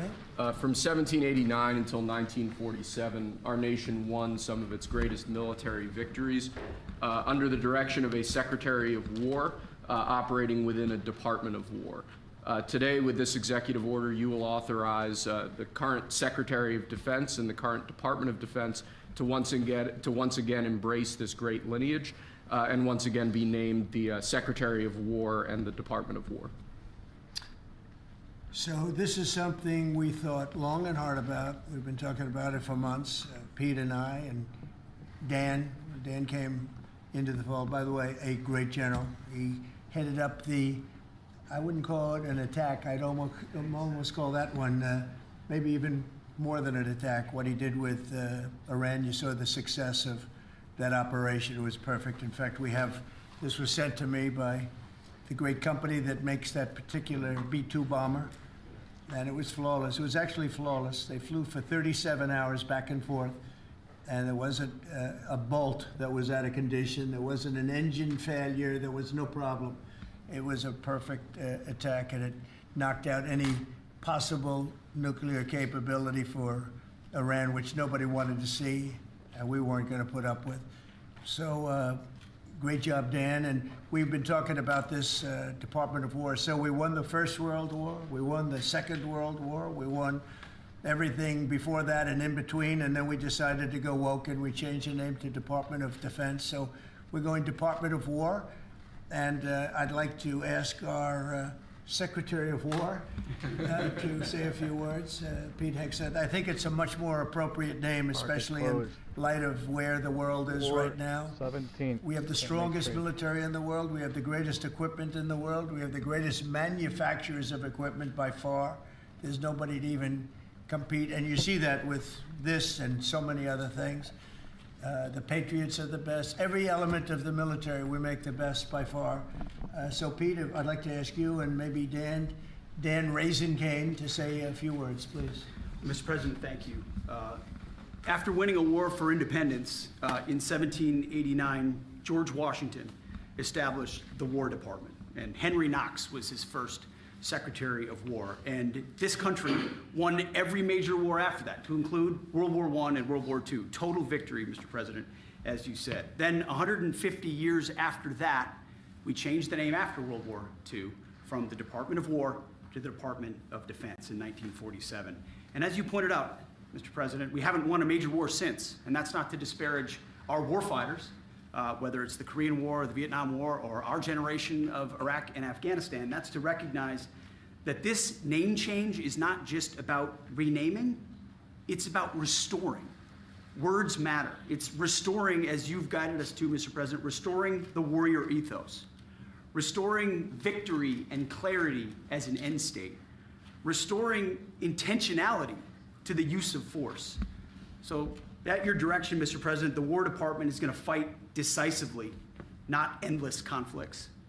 It's going to fight to win, not to lose. We're going to go on offense, not just on defense. Maximum lethality, not tepid legality.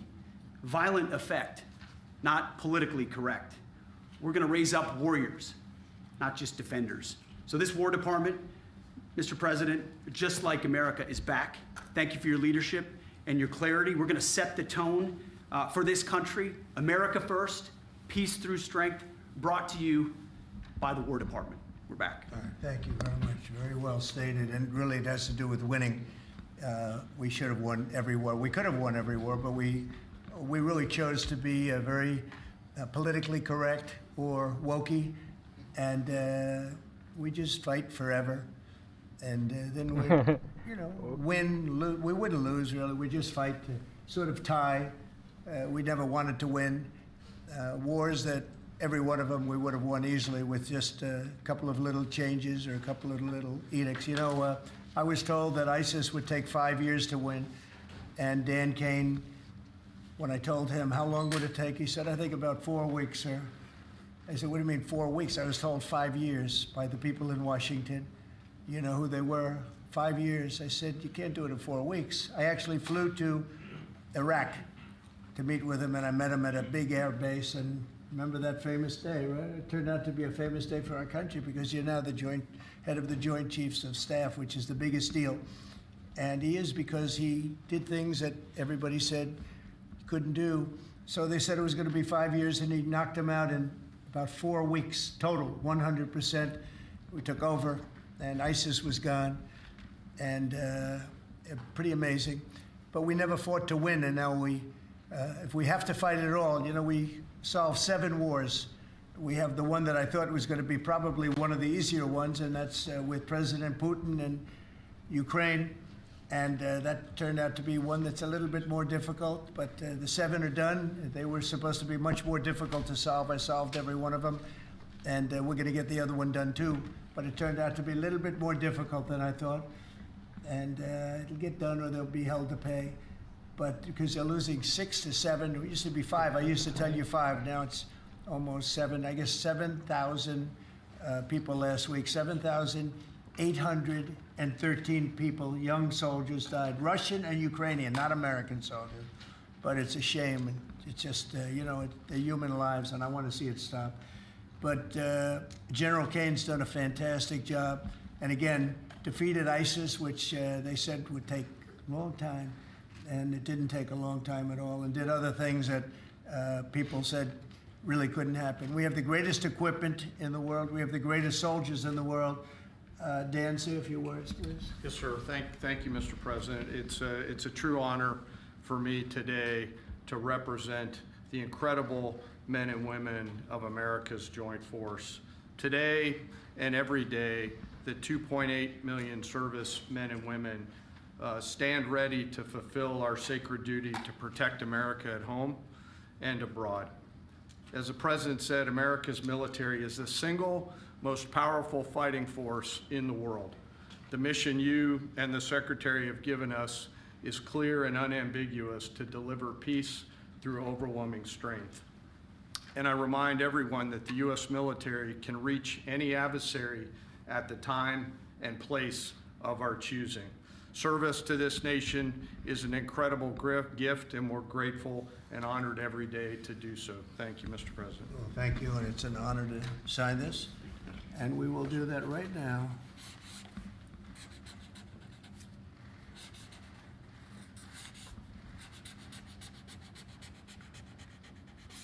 I think that's a big one, I'll be honest. I think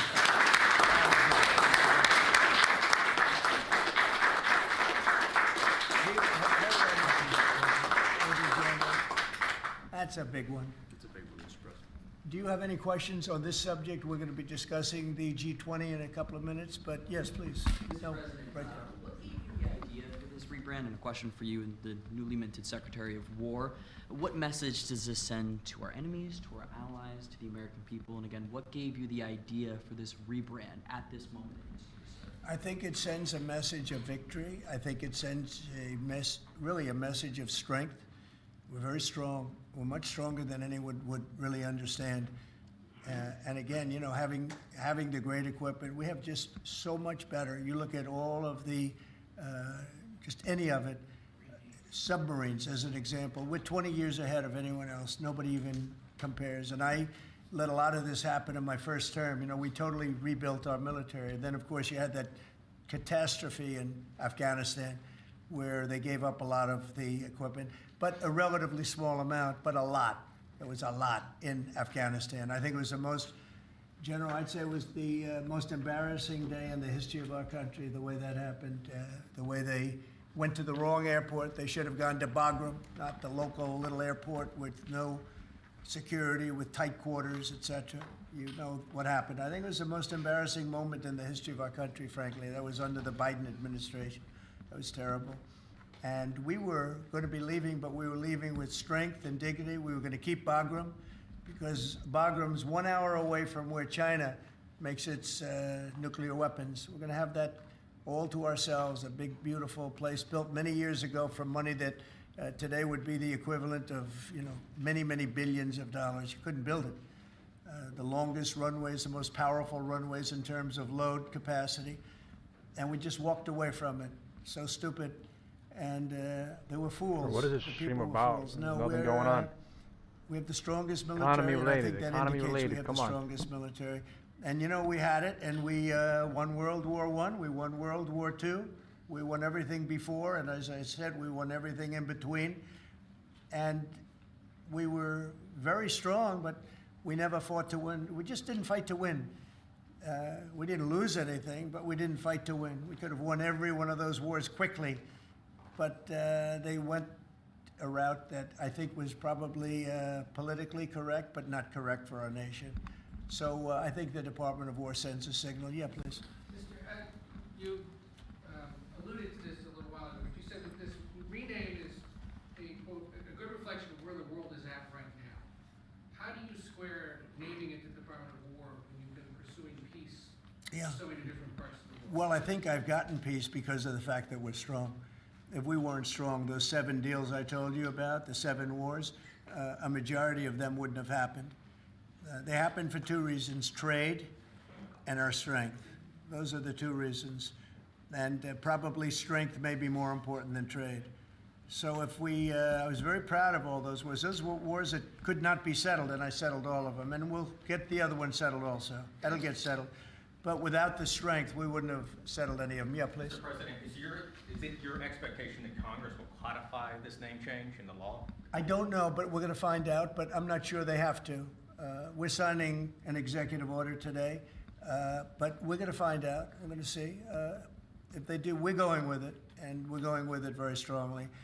There's a question as to whether or not they have to, but we'll put it before Congress. Do you know how much this rebrand will actually cost? And are there any concerns about, you know, the Pentagon's mission of actually cutting back on spending? Yeah, but not a lot. You know, we know how to rebrand without having to go crazy. We don't have to recarve a mountain or anything. We're going to be doing it not in the most expensive. We're going to start changing the stationery as it comes due and lots of things like that. We're not going to be doing things like have been done in the past when they changed the name of forts that shouldn't have been changed. Those names of the forts should not have been changed, at least for the most part. And as you know, many of them have been changed back already. At the request of the communities, every one of those communities said, we want our name back, like Fort Bragg as an example.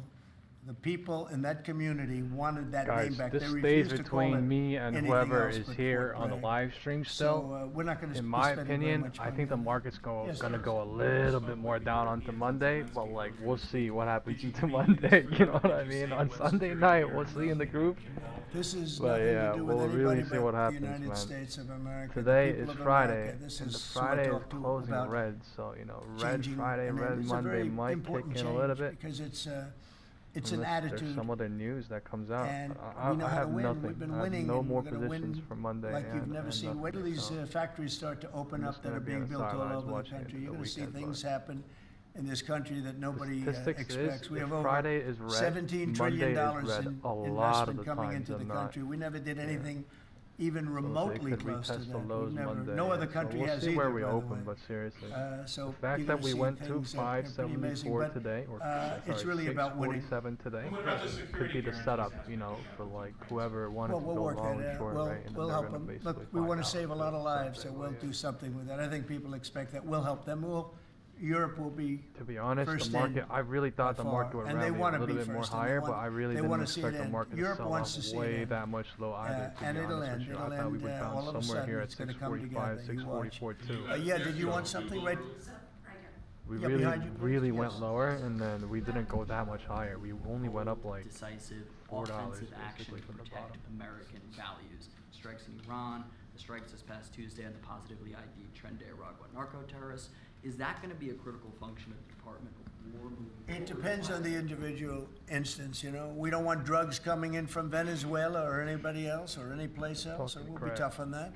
We don't want human trafficking. We don't want to see people coming in where they open their prisons from all over the world and they dump their prisoners into our country, which is what they did in the Biden administration, where they took insane asylums and places that held people that were seriously mentally ill, mentally incompetent, mentally dangerous, and they dumped those people into our country, and we're trying to get them out now.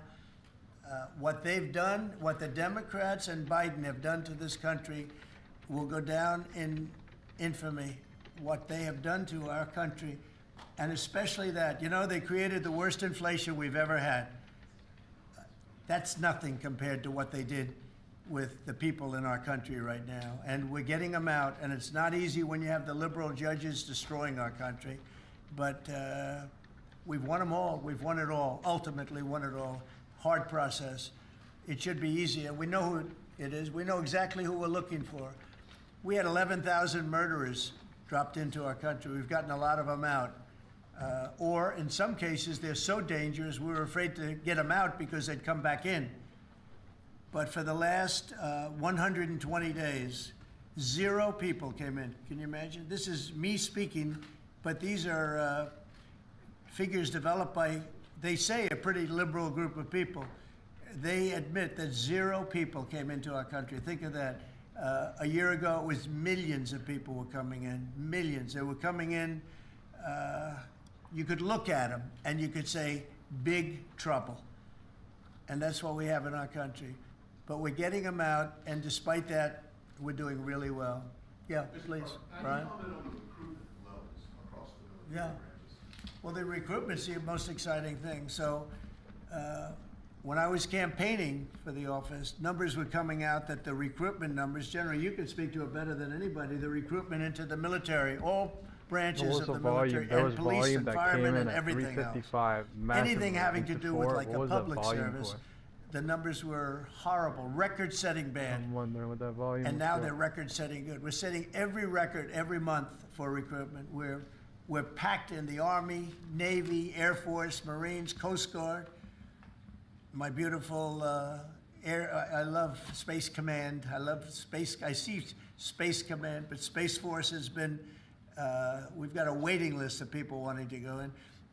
A year ago, especially a year and a half ago, when I took the lead in the polls, which was very early, it really helped with the recruiting. And when I won from November 5th on, it's been amazing. And over the last 4 or 5 months, we're just packed. It was very hard to get police officers. Now the departments are loaded up. Everyone wants to be a policeman or a woman. So it's been a great thing. General, do you want to talk about that? Sure, as you said, serving our nation is an incredible gift that we give, and the reward on that gift pays back exponentially year over year. And I think the young people of America are seeing the importance of service. And whether it's in any of our armed services or in local police, fire, or rescue. Service is an Look at the important VIX thing though. that I personally encourage, and I know everyone else in The government VIX services kind of is looking like it already did a, And you Pete, know, on recruitment? a little sell. I was down at Fort Benning, the newly properly renamed Fort Benning yesterday, watching Army basic training, and they're so full they can't barely handle the throughput.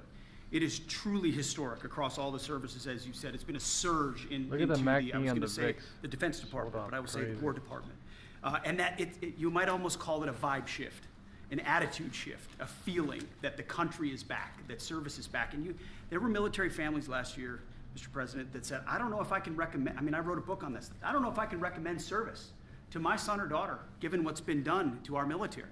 You heard it over and over and over again.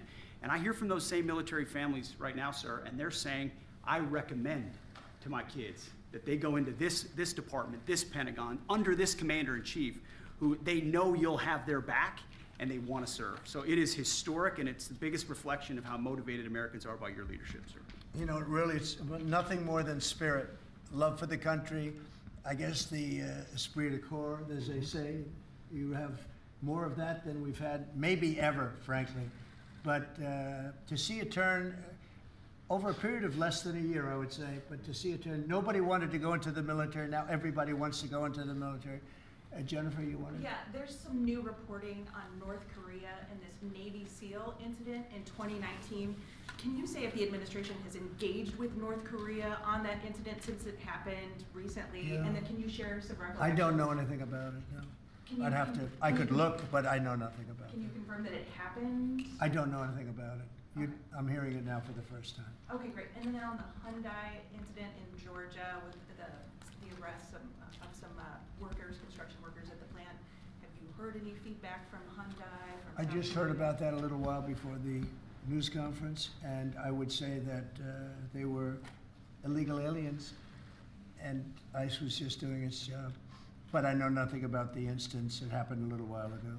Okay? There has been some pushback on that though from South Korea already, and of course, they pledged to invest $150 billion in the U.S. and they were just here, last week.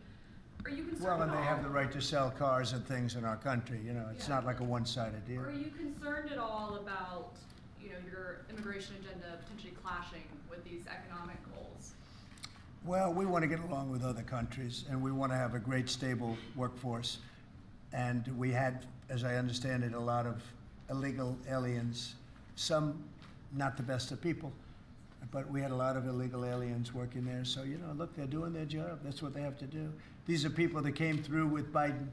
They came through illegally. They came into our country, so we have to do our job. Mr. President, the now Department of War has been involved in the crime cleanup in D.C. You've tasked Congress with proposing and passing a crime bill. What are some things that you would really like to see codified in that crime bill? Well, I think one of the things is the cashless bail. It's killing it.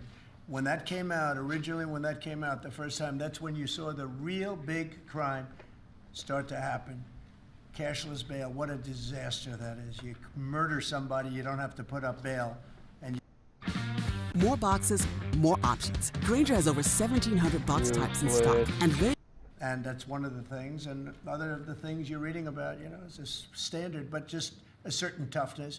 I have to say, one of the elements of fascination for people over the last period of time has been what's happened to D.C. So we've gone from one of the most dangerous cities in our country to what they call a safe city. It's a totally safe city. In fact, I set up dinner in Washington, D.C. next week. I wouldn't have done that, to be honest. I would have had an obligation not to do it before I came into office, or even at the very beginning when things were so corrupt and so dangerous out on the streets. So Washington, D.C. has had virtually no crime. We even have a mayor that's admitting to it, and she's a, liberal Democrat, in all fairness. She's a person that hasn't gotten exactly along with Republicans over the years. And she said she's never seen anything like it. So Washington, D.C. is a totally safe city. We have virtually no crime. It's gone from the most unsafe city in the United States, almost, just about, to one of the safest cities, maybe the safest city in the United States. That's a tremendous compliment to our military, what we did. The National Guard's done a fantastic job. Yeah, please. Mr. President, can I ask about Florida real quick? Florida House Speaker Daniel Perez was at the White House yesterday as part of a leadership summit. Yes. And we understand you met with him separately. Mr. President, what did you two talk about? And also, did you explore him running for Florida Attorney General? I didn't. We didn't talk about that, but he's done a fantastic job. He's respected all over the country, really. He's a leader, and he's done just a fantastic job. We didn't discuss anything having to do with his future. I'm sure he'd be very good at that. My second question, Alligator Alcatraz, sticking with Florida, a major ruling appeals court blocked a federal judge's order to close it, and it can remain open for now. Your reactions? I think they've done a fantastic job in building it, the governor and everybody else that's been involved. It's an incredible facility. It's housing people for usually a very short period of time before they get brought back to their countries. As you know, we focus on criminals before we focus on anybody else, and we're taking thousands and thousands of criminals out every month out of our country, some of them murderers. And I think Florida's done a great job by building it, and whether it's Alligator Alcatraz or anything else you want to call it, I was there. I visited with the governor, with other people. I guess Nikki was there. Tom Homan's been there a lot. A lot of people have been there from. It's an amazing facility for what it is. It's not a hotel. It's not supposed to be a hotel, but they've done a great job with it, and I'm very happy with the judge's decision. You also mentioned Venezuela. I want to ask one more follow-up question on that. On the U.S. strike on a vote tied to a Venezuelan drug cartel, the Maduro regime is pushing back today. In fact, they say the U.S. seeks regime change through military threat. Your reaction to those words, and also, would you like to see regime change in Venezuela? Well, we're not talking about actually that. on We repeat, are, the same talking thing. about the fact that you had an election which was Oh my a God. very strange election, to put it mildly. I'm being very nice when I say that. I can only say that billions of dollars of drugs are pouring into our country from Venezuela. The prisons of Venezuela have been opened up to our country. They've taken their prisoners, the worst prisoners, murderers, Tren de Aragua. The worst prisoners that you can ever imagine are now happily living in the United States of America. Now, many of them we've gotten out. It's not easy to get them out because of the liberal system that we're working with in many cases, not in all cases. But millions and millions of dollars and billions of dollars of drugs are pouring out of Venezuela and other countries. Look, China, what they're doing with fentanyl is a terrible thing.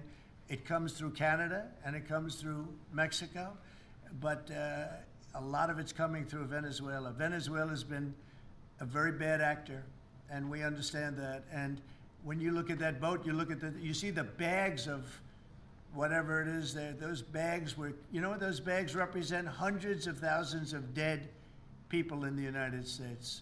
That's what they represent. Yeah, please. Mr. President, your reaction to the jobs report this morning?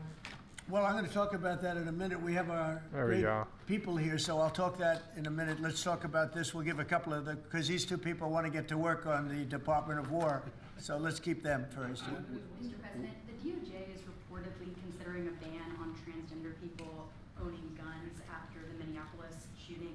Do you think they should? Are we talking in the military? In general. Okay, I thought you were talking about in the military. I'll refer to that then differently. Because it's not a military question, I'll be able to pass on that very nicely unless you'd like to talk about it. No, Pete doesn't want any part of that question. Yes, please. Mr. President, who do you blame for losing India to China? In your post earlier today in the morning, you did put that out. I don't think we have. I've been very disappointed that India would be buying so much oil, as you know, from Russia. And I let them know that. We put a very big tariff on India, 50% tariff, very high tariff. I get along very well with India. Modi, as you know. He's great. He was here a couple of months ago. In fact, we went to the Rose Garden, and the grass was so soaking wet. It was such a terrible place to have a news conference. I said, well, let's use a beautiful white stone emblematic of the White House, okay? And it's been very well received. But we had a news conference on the grass. That was my last news conference I had on the grass because everybody sunk in. You probably sunk in. Every reporter out there, they ruined their shoes. We made that change. It's been a really well-received change. Yeah, please, go ahead. On Venezuela, you've sent F-35s down to Puerto Rico. You've sent naval vessels concern about drugs being legally sent into the United Yeah. States. How do you describe this buildup, this situation? Well, I just think it's strong. We're War? strong on drugs. We don't want drugs killing our people. I believe we lost 300,000. You know, they always say 95, 100,000. I believe they've been saying that for 20 years. I believe we lost 300,000 people last year. I know families that lost their son. Those families will never be the same. I know a family lost a daughter, a beautiful daughter. In fact, it was like she took something that she thought was like a minor deal, and it turned out to be riddled out with fentanyl. The size of the head of a pin, and you're dead. And no, we're stopping the drugs. We're going to save a lot of people. Look, whether it's 100,000, but it's not. It's 350,000 people died last year from drugs. And we're not going to let that happen to this country. Think of that. Think if you're in a war and you lose 300,000. We'll lose 600,000 in the, pretty much between Gettysburg and all of that, the Civil War, we lost, what, 600,000. So we're losing half of that every year to drugs. We're not going to do it. We're not going to allow it to happen. You think of the wars. If we lost 600,000 people in a war, but we lose that every 2 years, more than that. So it's 300 to 350,000 people. And when I see boats coming in, like loaded up the other day with all sorts of drugs, probably fentanyl mostly, but all sorts of drugs, and we're going to take them out. And if people want to have fun going on the high seas or the low seas, they're going to be in trouble. I will tell you, boat traffic is substantially down in the area that happened. They called it the runway. It's a runway to the United States. And boat traffic is very substantially down on the runway. You can imagine why. I think anybody that saw that is going to say, I'll take a pass. I don't even know about fishermen. They may say, I'm not getting on the boat. I'm not going to take a chance. What happens if Venezuela flies jets over U.S. naval vessels again? Well, I would say they're going to be in trouble. We'll let them know about that. We heard that happen, but it wasn't really over, not like they described. But I would say, General, if they do that, you have a choice of doing anything you want, okay? If they fly in a dangerous position, I would say that you can, you or your captains can make the decision as to what they want to do, all right? Sure. Sir, How close we did have, they get, we have Mr. one more. President? You said they didn't go over. Say it? How close did they get? You said the planes did not Well, go I don't want over to talk about that, but if they do put us in a dangerous position, they'll be shut down. Thank you very much, everybody. So we're going to now cover the G20, and I'm going to let these people go back to the Department of War and figure out how to maintain peace. Okay? Thank you very much. Thank you very much. Congratulations, General. Thank you. Appreciate you. Great job. Sir, just before G20, we do have one more EO Okay. for you today. And I should also say that the Department of War EO that you signed was actually your 200th EO since you came back into office on January 20th. That's more than Joe Biden did in his entire term in office, more than Obama did in either of his 2 terms in office. So it's a momentous accomplishment, and congratulations. That's sir. good, but Biden never signed one. No, They pushed you've through signed so one up many in here. I've been signed by the other one, right, executive didn't he? orders. So we really beat him by much more than you. The Oh 201st my executive God. order, sir, this relates to hostages and wrongfully pushed detained through Americans. so many This regulations. provides a new legal mechanism to declare foreign countries to be countries that engage in those sorts of practices and gives your administration powerful tools to get American hostages out. This has been a Right. focus of your administration Yeah. this time around. Adam Bowler's here, and he's done incredible work already. This will give him even more. I think it's great, and more Adam's tools. amazing. So Adam, do you want to describe how many hostages we've gotten out together, you and I, and you and a couple of other people that we know, and Yes. me and a couple of other people that you don't know, but we've gotten a lot of hostages. Do you want to describe it? Mr. please? President, you brought back 72 hostages since your term. If we compare that to President Biden, he has gotten 20 taken. So he is negative 20 taken. 20 taken. They don't take our people so yeah. often. So, Mr. President, That's great. when we spoke, you said that that was a primary focus, and I'll tell you the job is easy because of you. And we paid nothing, too. We pay nothing. We They don't pay $6 exchange. billion. They always Yeah. paid $6 billion for Yeah. 5 people. $6 billion. It was just a number I kept hearing. Not only that, $6 billion plus we'd get like 1 person, and they'd get 6. They got one, the Prince of Doom, they call him. He was the #1 arms merchant anywhere in the world ever. And they got him out. And on top of that, we paid money. So, no, we don't do that. You know, once you pay money, and then a lot of people start disappearing. They start grabbing reporters, too. They think the reporter is going to get a lot of money. And to me, they would. You'll be well taken care of. I better stress that, because otherwise we have headlines. He said this or he said that. No, I'm not smiling about it. But they would. They'd be grabbing reporters. They'd be grabbing everybody. And especially when you pay the kind of money that Biden and Obama, they used to pay money that was crazy. POC We don't just pay. shifted. And if you don't pay, they find it to be not a lucrative business anymore. Interesting how they move. That's fantastic. Would you like to say something? So it's really Spihar, Special Envoy Bowler, it's Rick Grinnell, it's Steve Witkoff who brought Americans home. But with this EO you are signing today, you are drawing a line in the sand that U.S. citizens will not be used as bargaining chips, and it provides your Secretary of State, Marco Rubio, the same tool set to punish states who take our citizens wrongfully the same way that we can punish those who sponsor terrorists. This is a very significant EO you are signing today, sir. Thank you, Sebastian. Very good. You're doing a great job, too. And this is your director for hostage affairs at the NSC. Yes, and I hear. So Julia was seminal as well to all of this. I heard you're doing unbelievable. Would you like to say something? Absolutely. It's a outstanding EO, absolutely unprecedented action against those foreign adversaries who would take our people. They now know they are on notice, and it's not acceptable. And if you take our people now, you will pay. You know, Adam gave up a job where he was making tremendous amounts of money, big stuff, top of the line Wall Street, and he wanted to do this. He wanted to do hostages. I offered him other jobs too, very big jobs. He said, I was shocked actually, he didn't want them. He wanted to do hostage negotiation, and pretty amazing. Thank you very much. Appreciate it. Appreciate it. Thank you all. Do you have any questions for them on this very important subject? I think it shows a lot of your leadership as far as fighting for Americans and fighting for Cubans, and to think that, you know, Joe Biden went in negative territory. Oh, he went way negative. Way negative, and you're actually making progress on this. I think this does send a message to the world that we don't negotiate, we're going to stay strong in that type of what they call business. Well, one little anecdote that may be of interest.